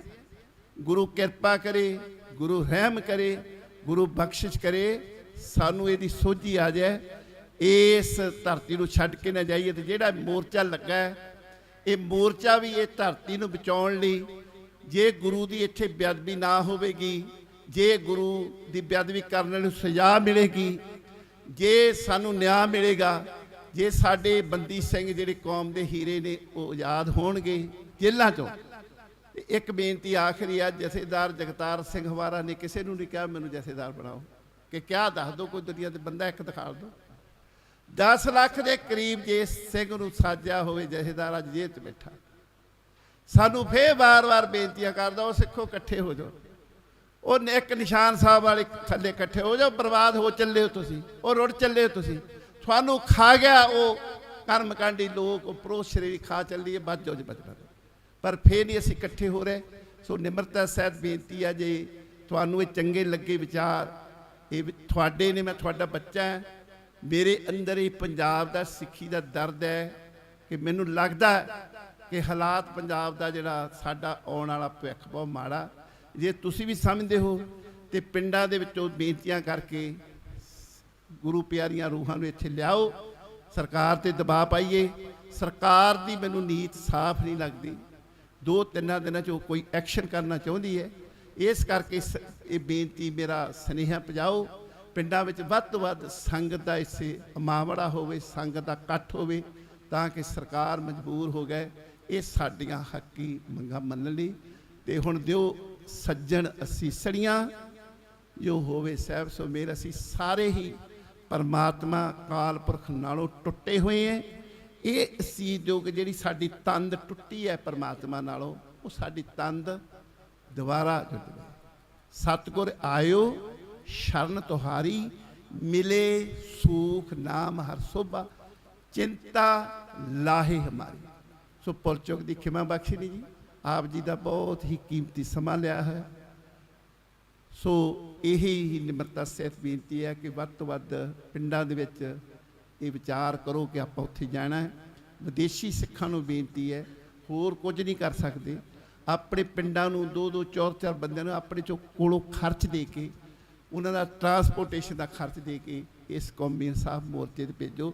ਮੈਂ ਤੁਹਾਨੂੰ ਪੂਰਨ ਤੌਰ 'ਤੇ ਵਿਸ਼ਵਾਸ ਦਿਵਾਉਣਾ, ਜਿੱਦਣ ਸਤਿਗੁਰਾਂ ਨੇ ਕਿਰਪਾ ਕਰਤੀ ਮੋਰਚਾ ਜਿੱਤ ਗਿਆ, ਇਹ ਪੰਜਾਬ ਦੀ ਤਕਦੀਰ ਬਦਲਣ ਦੇ ਵਿੱਚ ਇਹ ਜਿਹੜੇ ਸੇਵਾਦਾਰ ਤੁਸੀਂ ਚੁਣੇ ਹੋਏ ਨੇ ਇਹ ਸਹਾਈ ਹੋਣਗੇ। ਵਾਹਿਗੁਰੂ ਜੀ ਕਾ ਖਾਲਸਾ, ਵਾਹਿਗੁਰੂ ਜੀ ਕੀ ਫਤਿਹ।